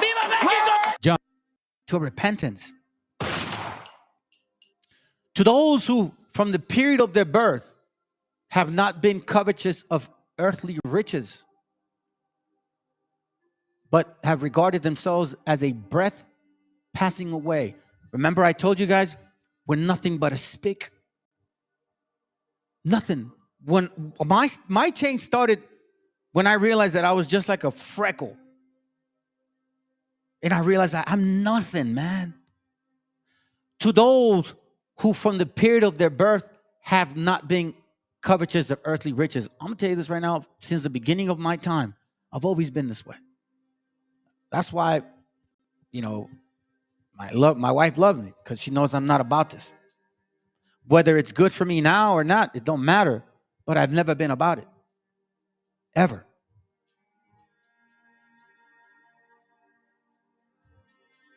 These things right here. This is a heavy duty point. Who have been neither attached, verse 24, who have neither been attached. Wait, hold on. 23, I'm sorry. Let's see. Where am I at? Whoa.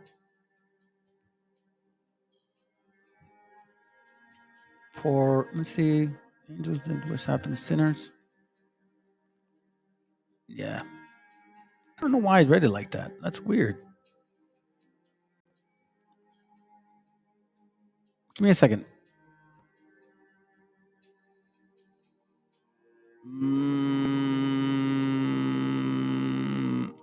To those who have suffered in their bodies, but have been rewarded by God. To those who, from the period of their birth, have not been covetous of earthly riches. Verse 25, such has been their conduct, and much has the Lord tried them. So you brothers, man, that I talk to, you suffering, bro, and you staying strong, bro, hey, stay strong. And their spirits have been found pure. Yes, it's easier to make money in a wicked way. But check this out, what's going to happen to us. Such has been their conduct, and much has the Lord tried them. Because when I went into the understanding, I wasn't trying to get smart.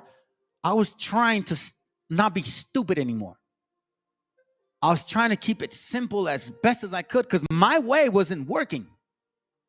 And their spirits I found pure, that they might bless his name. All their blessings have I related in a book. Pay attention. And he has rewarded them. For they have found to love heaven with an everlasting inspiration. God has said, while they have been trodden down by wicked men, they have heard from the reveling and blasphemies and have been ignominiously treated while they were blessing me. Because that's all I've ever tried to do. And now I will call the spirits of good from the generations of time, light, and will change those who have been born in darkness, who have not in their bodies been recompensed with glory, as their faith may have merited. I will bring them into the splendid light of those who love my holy name. That's crazy. I will place each of them a throne of glory particular his own, and they shall be at rest during unnumbered periods, righteous in judgment of God. This is really nice to me. For the faithful shall he give faith in the habitations of the uprighteous. They shall see those who have been born in darkness, into darkness shall be cast, while the righteous shall be at rest. Sinners shall cry out, beholding them, while they exist in splendor, and proceed forward to the days and periods ascribed to them. Just like the scripture was talking about Lazarus. Enoch chapter 103 verse 7. And now I will point out a mystery. Many sinners shall turn and transgress against the word of the upright. Which brings me to a point, family. Brings me to a point. You see, that's why I kept telling y'all, right? That not all kinfolk is not all skinfolk is kinfolk, right? And then, don't fall by these imaginations that just because we don't look the same, we don't have, we don't have nothing in common. And it's just if we look the same, then we do. No, family. This guy right here is Tego Calderon. And he experienced something very interesting at the end because he was dealing with these people here, these Canaanites. So I'm going to show you something real quick here. I'm going to play by this point. Because at Vistaprint, because this is where he starts realizing, listen, yeah, they look like me and I relate to them in a way, but they're not the same. This is why many sinners shall turn and transgress against the word of the uprighteous. Now we'll point out a mystery, okay? So check this out. Let's listen to it. It's in Spanish, by the way. Presentaciones de otros artistas de hip hop en Norteamérica. Ejemplo fue su aparición en el video de Lean Back de Fat Joe o su presentación en los premios MTV del 2005 junto a Don Omar y Daddy Yankee. Next up, this is the shining star with mad hip hop flow. Stand up for the amazing Tego Calderon.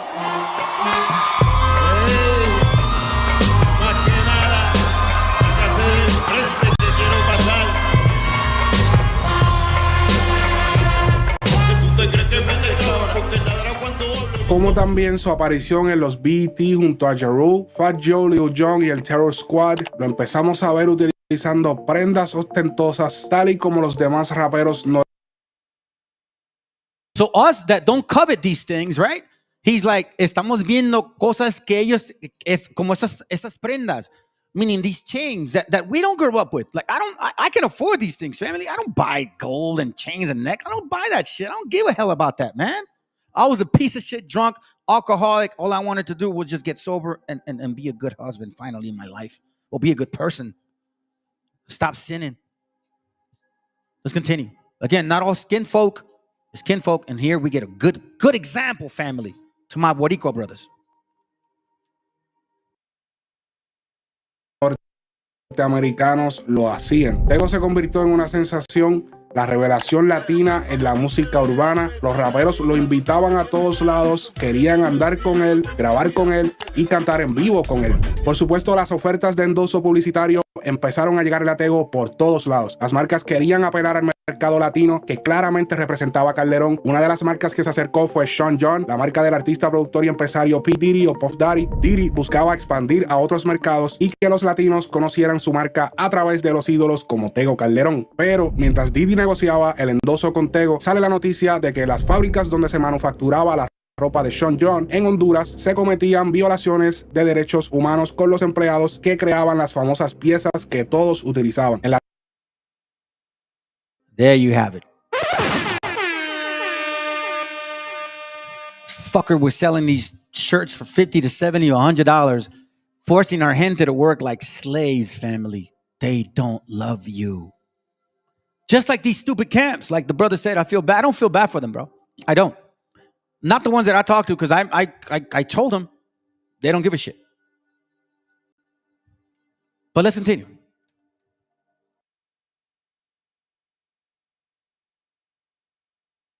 Las fábricas ofrecían agua contaminada a beber a los empleados y también eran sometidos a turnos de 12 horas y solo les pagaban 24 centavos por cada pieza que cosían, las cuales en su mayoría eran luego vendidas por encima de los $50 en las tiendas. Además, lo peor de todo es que las trabajadoras eran sometidas a pruebas de embarazo de rutina y aquellas que estuvieran en proceso de gestación eran despedidas.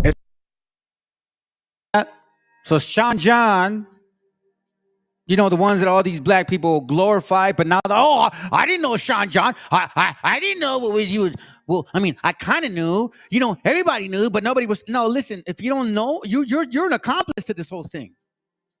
So all of a sudden now, everybody know about it, but then yet when he was doing it, nobody knew about it. You allowed it. You allow your gente to get raped up the booty hole, and you didn't give a shit for the love of money. We're not the same people, family. Wake the hell up.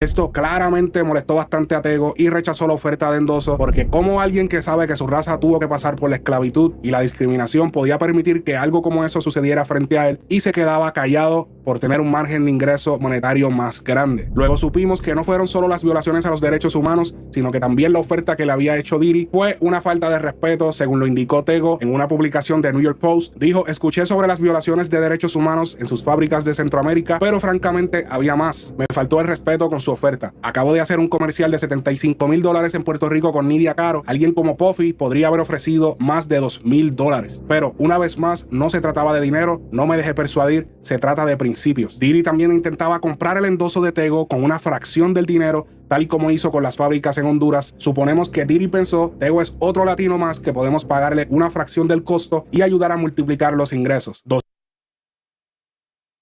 Family, how they look at you. When you go into these camps, they say the same shit.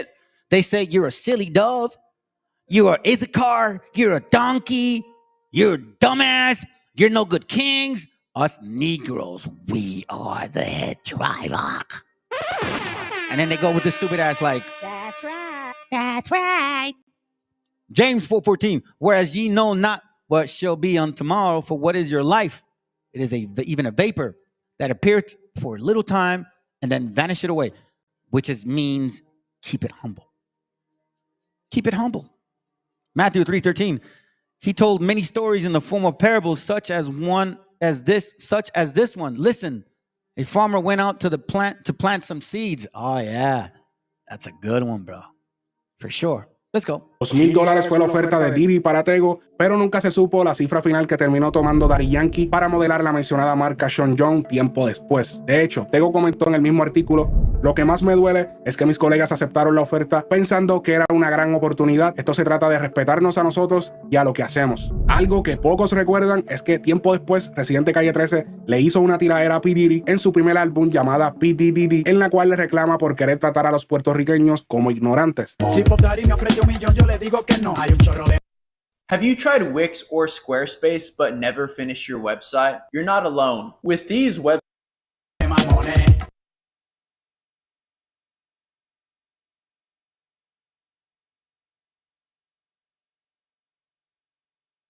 Among the Jewish Americans who understood the urgency of the rise. Residente con el tema apoyó a Tego en su decisión.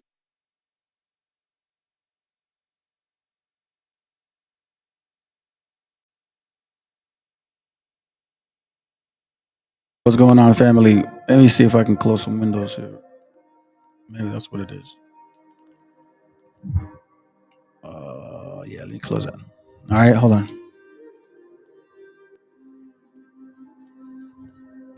Come on, man. Tego, reggaetonero favorito.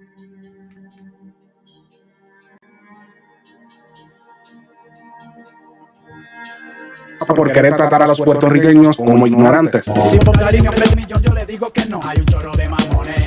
Residente con el tema apoyó a Tego en su decisión y llamó mamones a quienes aceptaron la oferta. Tego ponía mucho hincapié en el valor que debían darse los artistas latinos. De hecho, en el 2004, para la canción Oye mi canto, del rapero norteamericano mitad puertorriqueño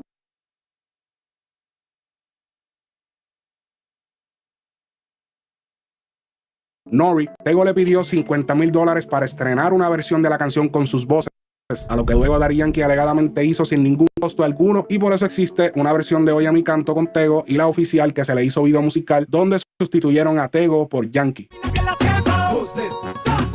Pero esto no fue lo único que decepcionó a Tego. En el 2006 vivió una experiencia que lo cambiaría de por vida, y él mismo ha descrito en entrevistas que esto lo marcó, y hablo de cuando visitó Sierra Leona en el oeste de África para participar en el documental. Pay attention to this, okay? Here is where he's like, okay, you guys heard it earlier. You people, supposedly, that suffered through slavery, you out of all people should understand that. But yet you're the same people that are oppressing my gente, because Tego feels Latino, like us, right? It's Hispanic. Hondureños is our people. So he's like, wait a minute. Hondureños is our gente. Why are you paying them like chump change, bro? If you say you went through slavery. So now check this out, family. So now he says that when he sees our gente, right? Like what I see with me, with my people. But then to make it even worse, he sees it, they doing it to them as well. Again, not all skin folk is kinfolk.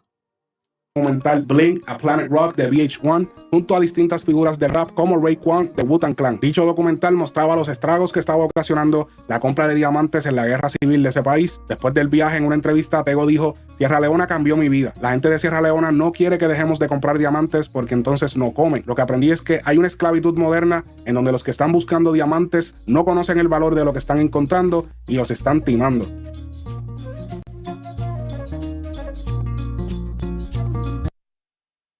Nos dice los están pinando, meaning se los están cogiendo, güey.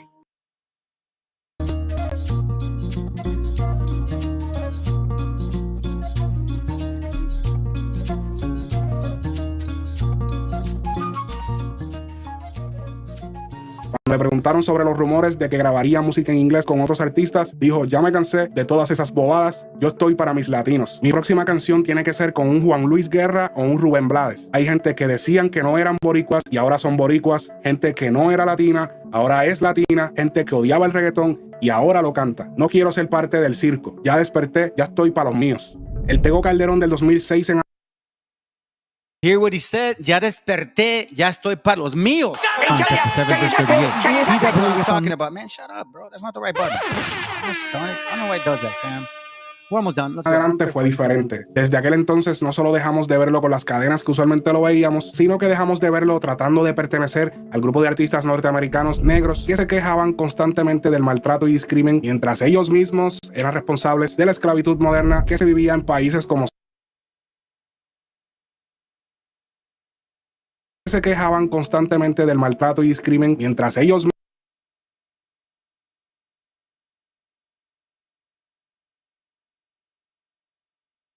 mismos eran responsables de la esclavitud moderna que se vivía en países como Sierra Leona. El poder económico y la influencia que le dio la música a Tego le permitió ver el mundo con la realidad que algunos ignoran porque no pueden ponerle rostro a las víctimas o porque no pueden respirar el mismo aire contaminado que respira un minero que recoge diamantes en África. Tampoco pueden sentir el cansancio a cambio de centavos que siente la costurera latinoamericana que fabrica la ropa que luego compramos. Luego se dio cuenta que, aunque comparte el color de piel con los norteamericanos negros del hip hop, no significa que compartan los mismos ideales y valores.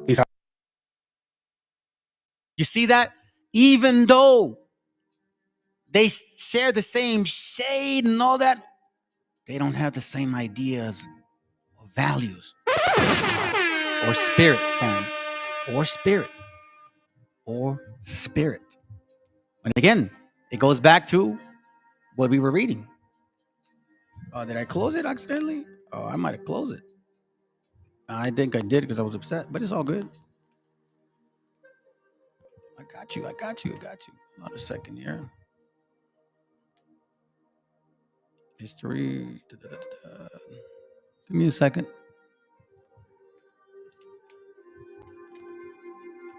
All right. So we're going to go back to the book of Enoch, chapter 103, verse 7, and then we'll continue. Now will I point out a mystery. Many sinners shall turn and transgress against the word of the uprighteous, against the word of uprightness.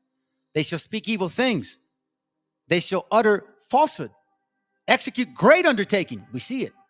And compose books in their own words. We saw that, right?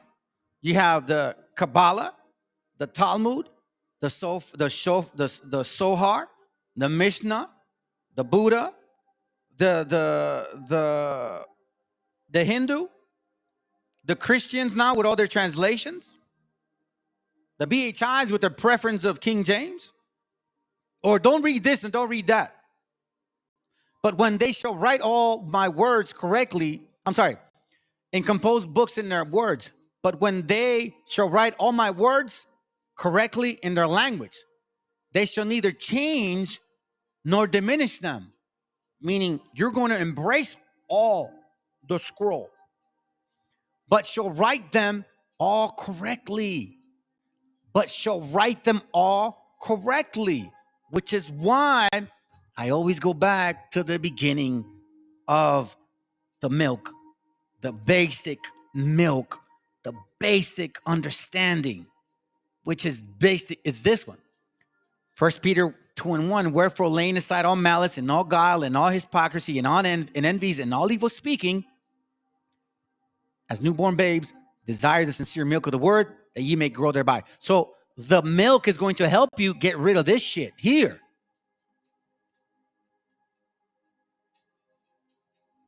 Enoch 103, verse 9. They shall neither change nor diminish, but shall write them all correctly. Right? As newborn babes, desire the sincere milk of the word that ye may grow thereby. Why? So then you could understand the scriptures correctly. Isaiah 28:9. Whom shall he teach knowledge? And whom shall he make to understand doctrine? Them that are weaned from the milk and drawn from the breast. And if you get rid of malice and guile and hypocrisy and evil envy and all that shit, for precept must be upon precept, precept upon precept, line upon line, line upon line, here a little and there a little. So again, neither shall they change, Book of Enoch 103, verse 9, neither shall they change or diminish, but shall write them all correctly, all which from the first I have uttered concerning. Another mystery also I point out, to the righteous and the wise shall be given books of joy, of integrity, and of great wisdom. You see, integrity is a big deal, family. Integrity is a big deal. The quality of being honest, being whole, undivided, sound in construction. If you have a foundation, then he will see your integrity and of great wisdom, meaning that the little that you know, you're going to do it to perfection. More than those that know so much more, and yet they can't stop murmuring about people. Even though that's a simple commandment, to them shall books be given, in which they shall believe. The pattern, the history, the historical books that were kept from us, because for 500 years they did not let us have a Bible in our wording, in our language, in our understanding. No, they gave us el credo, Ave Maria, 10 mandamientos, pinche rosario, and all that dumb shit. And the stupid Virgen Maria. Ave Maria, Madre de Mesa, you know, all that shit, right? All of it, all of it. All of it. But no, here it says another mystery I shall point out to the righteous and the wise shall be given books of joy, of integrity, and of great wisdom. We're going to be showed the path of who we are and where this is heading. To them shall books be given. For 500 years, they destroyed our history family. Sumarraga made sure that they destroyed all the buildings, all the codices, everything that had to do with us. All they told us was that we were just a bunch of uncivilized Indians. That's it. And in which they shall rejoice. You damn right I just wrote this. All the righteous shall be rewarded. For who from these shall require the knowledge of every upright path. That is why the scriptures don't lie. They never have lied to us. It said it here and there. 2 Ezra 7:3. And I said, speak on, God. Then he said unto me, the sea is set in a wide place, that it might be deep and great. But the case entrance thereof were narrow and like a river. Who then could go into the sea to look upon it and to rule it? If he would not through the narrow, how could he come into the broad? Again, there's another thing. There is also another thing. A city is builded and set upon a broad field and full of all good things. The entrance thereof is narrow and set in a dangerous place to fall, like as if it were a fire on the right hand and on the left a deep water, and only one path between them both, even between the fire and the water, so small that there could be but one man or woman go there at once. The book of Enoch 103 verse 11, in which they shall rejoice and all righteous shall be rewarded. Who from these shall acquire the knowledge of every upright path? This is our path. And these books that are being opened for us, that we actually were keeping these commandments, that we were circumcising, that we were following the moon, that we were doing these things. And that's why they work so hard to get rid of our history. So you rejoice because now we know what Romans was talking about. Romans 15:4. It says, for whatsoever things were written aforetime were written for learning, that we through patience and comfort of the scripture might have hope. And that's the hope that I shared to y'all. That's the hope that I felt when I started reading this and when I started getting a little more clarity. So let's go now and finish it off. The book of Enoch 102 in verse 1. But now I assert to you, ye righteous, by that greatness of his splendor and his glory, by a illustrious kingdom and by his majesty, to you I swear that I comprehend this mystery, that I have read the tablet of heaven, and have seen the writings of the holy ones, and have discovered what is written and impressed on it concerning you. I have seen all the goodness of joy, glory, and has been prepared for you, and been written down for the spirits of them who die eminently righteous and good. To you shall be given in return for your troubles, and your portions of happiness shall far exceed the portions of living. I tell my son this all the time, who is autistic and blind. I pray to God that he makes it, family. I pray to God that he makes it before me. The spirit of you who die in righteousness shall exist and rejoice. The spirit of you who die in righteousness. That's why Paul said we die daily by examining ourselves and killing that old man that was once in you before. Shall exist and rejoice. He shall take over. Why? Because you have the books now. You know now who you are according to the Bible. Their spirit shall exalt, and their remembrance shall be before the face of the mighty one from generation to generation. Nor shall they fear disgrace. No. Why? Because in their remembrance shall be before the face. This is why this book that talks about this right here, okay? Don't go around trying to go eat yourself or eat your salvation or eat shrooms to get your salvation. 2 Ezra 14:40, and I took it and drank it. What? The full cup. You know, like the other nation drank the cup. We drank the cup because we said we got a covenant with you. Verse 39, then I opened my mouth, and behold, he reached me a full cup, which was full as if it were water, but the color of it was like fire. That's the word. That's where wisdom is trying to see if you're going to be crooked or not. And I took it and drank it, and when I had drunk of it, my heart uttered understanding, and wisdom grew in my breast, for my spirit strengthened my memory. Enoch 1:2, verse 3, the spirit of you who die in righteousness shall exist and rejoice, and their spirit shall exalt. Why? And in their remembrance shall be before the face of the mighty one. That's why. How are these people? That's why when I see them saying, oh, check it out, let them admit it themselves. All of a sudden now it's a surprise. No. You guys have been part of this beast. This is you guys. Now all of a sudden you want to act like you didn't know. You knew the whole time. Because right now they just boasted it. People able to keep going on with the career. What do you mean? Doing these heinous crimes. What do you mean? Like, I'm just saying. You ain't never had a boy that you know did a whole bunch of dirt and you let him make it? You telling me that never happened? You never had somebody in your life who you know was dirty, who you know did dirt, and you let him make it? I see what you're saying, but think about that on a corporate level. Right. R. Kelly was the first corporately sponsored pedophile in the United States. Everybody knew. That's why I couldn't really watch that documentary, because half of the people that was in there, I can't believe he did it. You used to go get the bitch too. I watched you, dog. How are these people able to keep going? You see, two things that this person said. The guy said, how they able to keep going? Because again, the earth is given into the hand of the wicked. And wicked will cover up for themselves. Again, it goes back to what I have said before, family. A wicked woman is given as a portion to a wicked man. So look at the women and you're going to find out who the men are.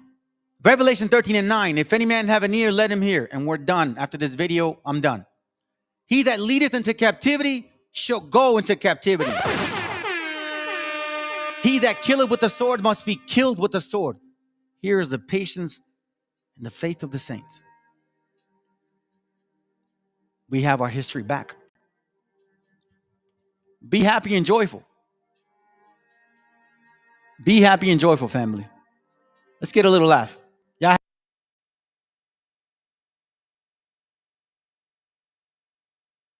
I'm going to cut this out because they might give me another so-called, not strike, but,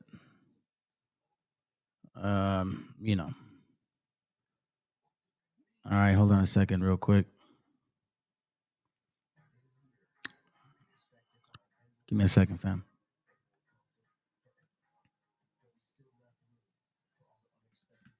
I should be playing now. Yeah, have a good day, all right? Shalom. Quiero pensar, pero no puedo, no. El ruido en la ciudad está consumiendo, Quieren pensar, sin ni siquiera estar al mando. Tanta publicidad subliminal te está matando. Les cuesta decidir por sí mismos cuál es su mando. Publican sonrisas con el corazón llorando. Quieren brillar, pero sin tener que valerse de tener sus ideas propias. Los veo a todos igual, solo son la réplica de la imitación de una triste copia. Obedece, la vida es un suspiro y envejeces. Te dejas distraer por estupideces y pierdes el eje. Te duele por dentro, entonces te creces, pero aceptas mucho menos de lo que mereces. ¿Y quién te ha dicho a ti que no puedes pensar sobre lo que decís, sobre cómo actuar? Lucha por ser feliz sin a nadie dañar y solo así podrás brillar. ¿Y quién te ha dicho a ti que no puedes pensar sobre lo que decís, sobre cómo actuar? Lucha por ser feliz sin a nadie dañar y solo así podrás brillar. Conserva tu juicio y tu intuición, más activos que el que lucha por lo suyo y no se rinde. Yo ya sé bien cuál es mi misión, y es contarte que el mal por su propio pie pronto se extingue. Me no caigas bajo su control, pues por la televisión es normal que mal lo pinten. Tú mantente firme en conexión con la fuente de creación, vivida siempre de fin de. Dios abre los ojos, dime lo que ves. A tus propios hijos matándose por billetes. Niños mueren cada 2 por 3. Pa' unos es bendición, con otros por su causa pequeña. Y yo que intento ser un ser crístico, voy bendiciendo hasta los diablos. Piensan que es cierto el mensaje típico. Dicen que invento lo del engaño, y mientras lucho contra mis errores, demonios escucho, me ofrecen soluciones. Pero sé que hay un ángel que quiere que mejore. Me dice haz un trabajo interno antes de que lo ignores, antes que otra vez llores y se llenen los mares de pena y de dolores, ya que en mi mente no caben. La paz no va en un sobre, somos algo importante. Nunca te revelaste y por eso no lo sabes. ¿Y quién te ha dicho a ti que no puedes pensar sobre lo que le di, sobre cómo actuar? Lucha por ser feliz sin a nadie dañar, y solo así podrás brillar. ¿Y quién te ha dicho a ti que no puedes pensar sobre lo que le di, sobre cómo actuar? Lucha por ser feliz sin a nadie dañar, y solo así podrás brillar. Me desperté tan cansado, me sentía mal herido de todo lo que he pasado. No me quita lo aprendido, por dentro me he perdonado, pero casi no me olvido. Me desperté tan cansado, me sentía mal herido de todo lo que he pasado. No me quita lo aprendido, por dentro me he perdonado, pero casi no me olvido, no. Todos repiten lo que dice el referente. Discursos vacíos lejos de ser coherentes. De lo que no sabes será mejor que no inventes. Que investigues y no te dejes lavar la mente. ¿Y quién te ha dicho a ti que no puedes pensar sobre lo que le di, sobre cómo actuar? Lucha por ser feliz sin a nadie dañar, y solo así podrás brillar. ¿Y quién te ha dicho a ti que no puedes pensar sobre lo que le di, sobre cómo actuar? Lucha por ser feliz sin a nadie dañar, y solo así podrás brillar. Quiero pensar, pero no puedo, no. El ruido en la ciudad está consumiendo,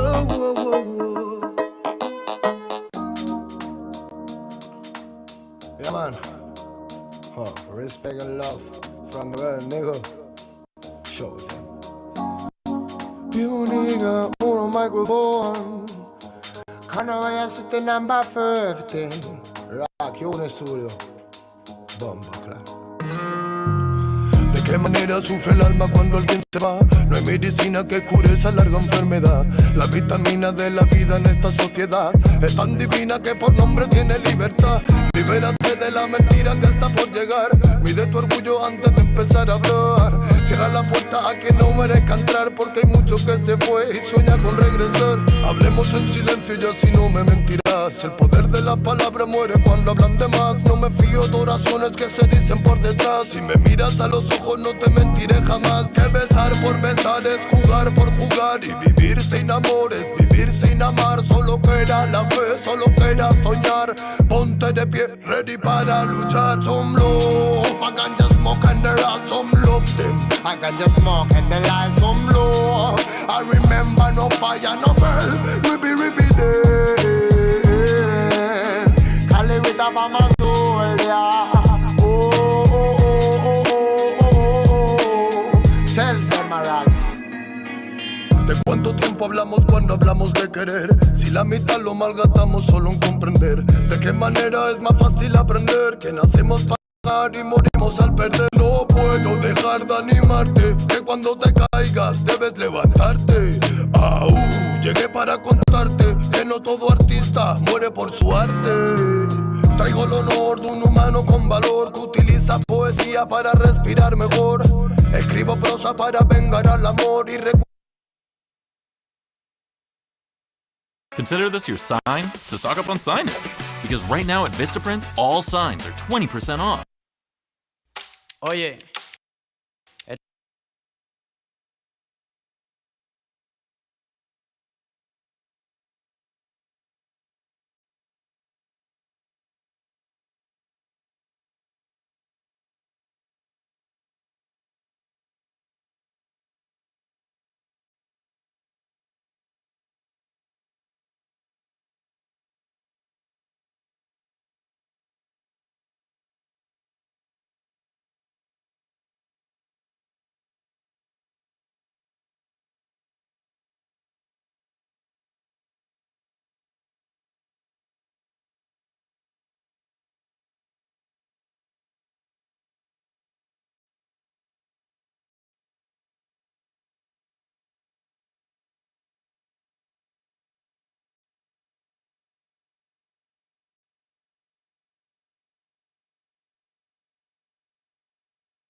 Yeah, man. Huh, respect and love from the world, nigga. Show them. Più nigga, uno microphone. Can't wait to sit number 15. Rock, you in the studio. Bomba, claro.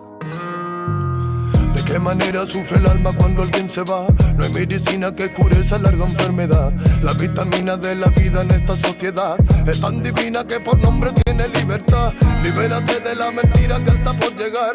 Mide tu orgullo antes de empezar a hablar. Cierra la puerta a quien no merezca entrar, porque hay mucho que se fue y sueña con regresar. Hablemos en silencio y así no me mentirás. El poder de la palabra muere cuando hablan de más. No me fío de oraciones que se dicen por detrás. Si me miras a los ojos no te mentiré jamás. Que besar por besar es jugar por jugar. Y vivir sin amores, vivir sin amar. Solo queda la fe, solo queda soñar. Ponte de pie, ready para luchar. Some love, I can just smoke and there are some love them. I can just smoke and the light some low. I remember no fire, no girl. Ribby there. Cali with a mama soul, yeah. Tell them around. ¿De cuánto tiempo hablamos cuando hablamos de querer? Si la mitad lo malgastamos solo en comprender. ¿De qué manera es más fácil aprender? Que nacemos para ganar y morimos al perder. No puedo dejar de animarte, que cuando te caigas debes levantarte. Llegué para contarte que no todo artista muere por su arte. Traigo el honor de un humano con valor que utiliza poesía para respirar mejor. Escribo prosa para vengar al amor y recuerda aquella rosa que tiraron al contenedor. ¿Dónde se quedó el amor? Hey, I no way a city on no microphone forever, never. Tell me, roll some love, I can just smoke and the light. Some love them, I Rastafari my life. Some love, I remember no fire, no burn. Ribby there. Cali with a farmer soul, yeah. Reggae man a farmer warrior yeah.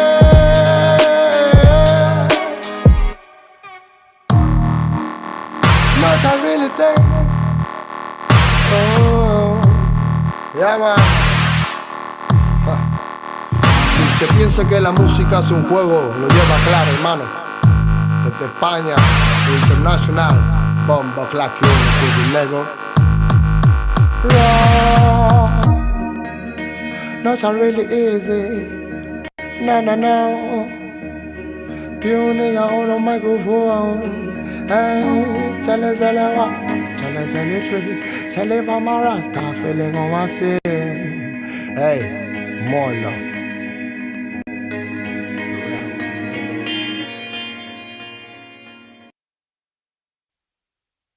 Yeah, man, real bombo clock and I set the volume 8. This is the music from the Urban niggas. Yeah, man. Oh, Ribby them, ribby them. Hey, la la la la la la la la la la la la. Human attribute from Black Uhuru Ray. Hey, hey, hey. Broken microphone, mystic lover sound, a dream of soul. Will my head alone, living in Zion, but Babylon.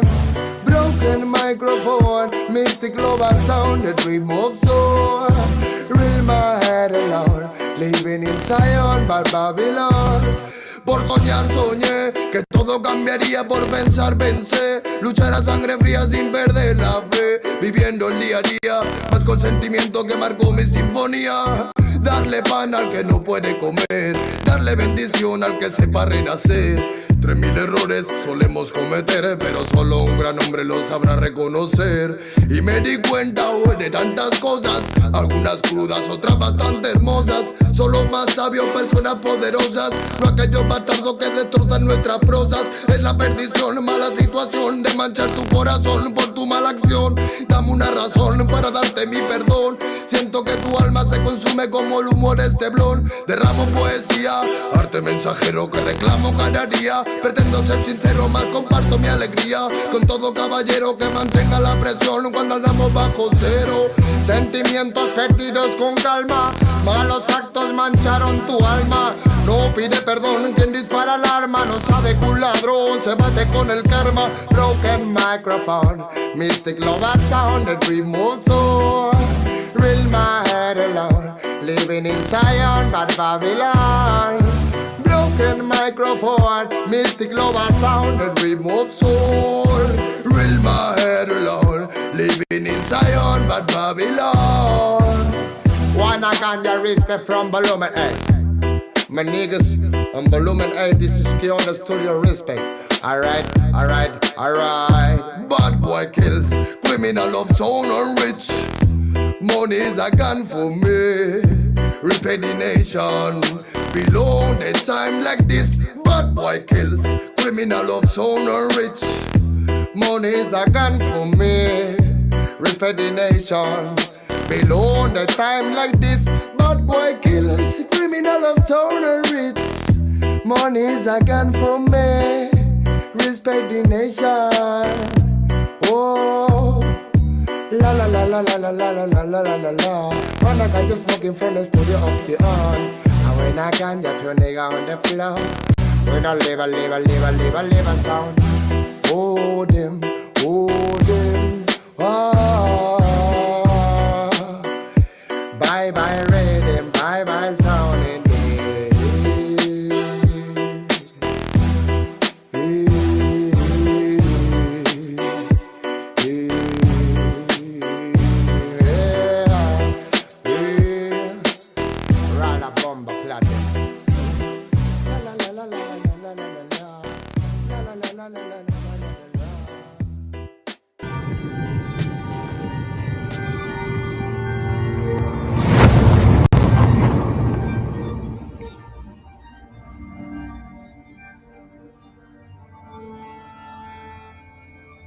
Y Cal, hijo, abre los ojos.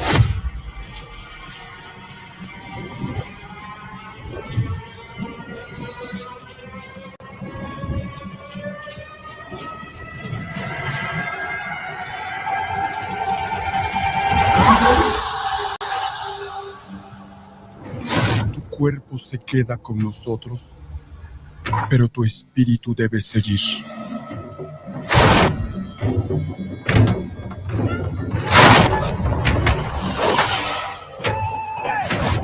Busca la luz.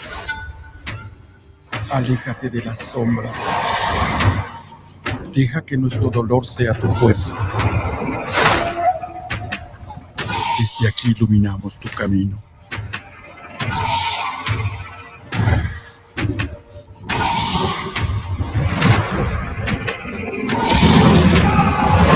Lucha como nosotros ante esta pena tan grande.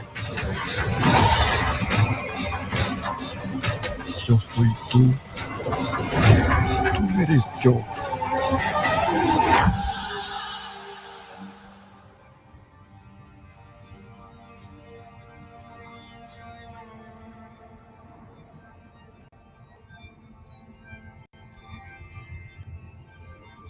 La muerte que hoy nos separa, mañana volverá a unirnos. Eres libre, hijo.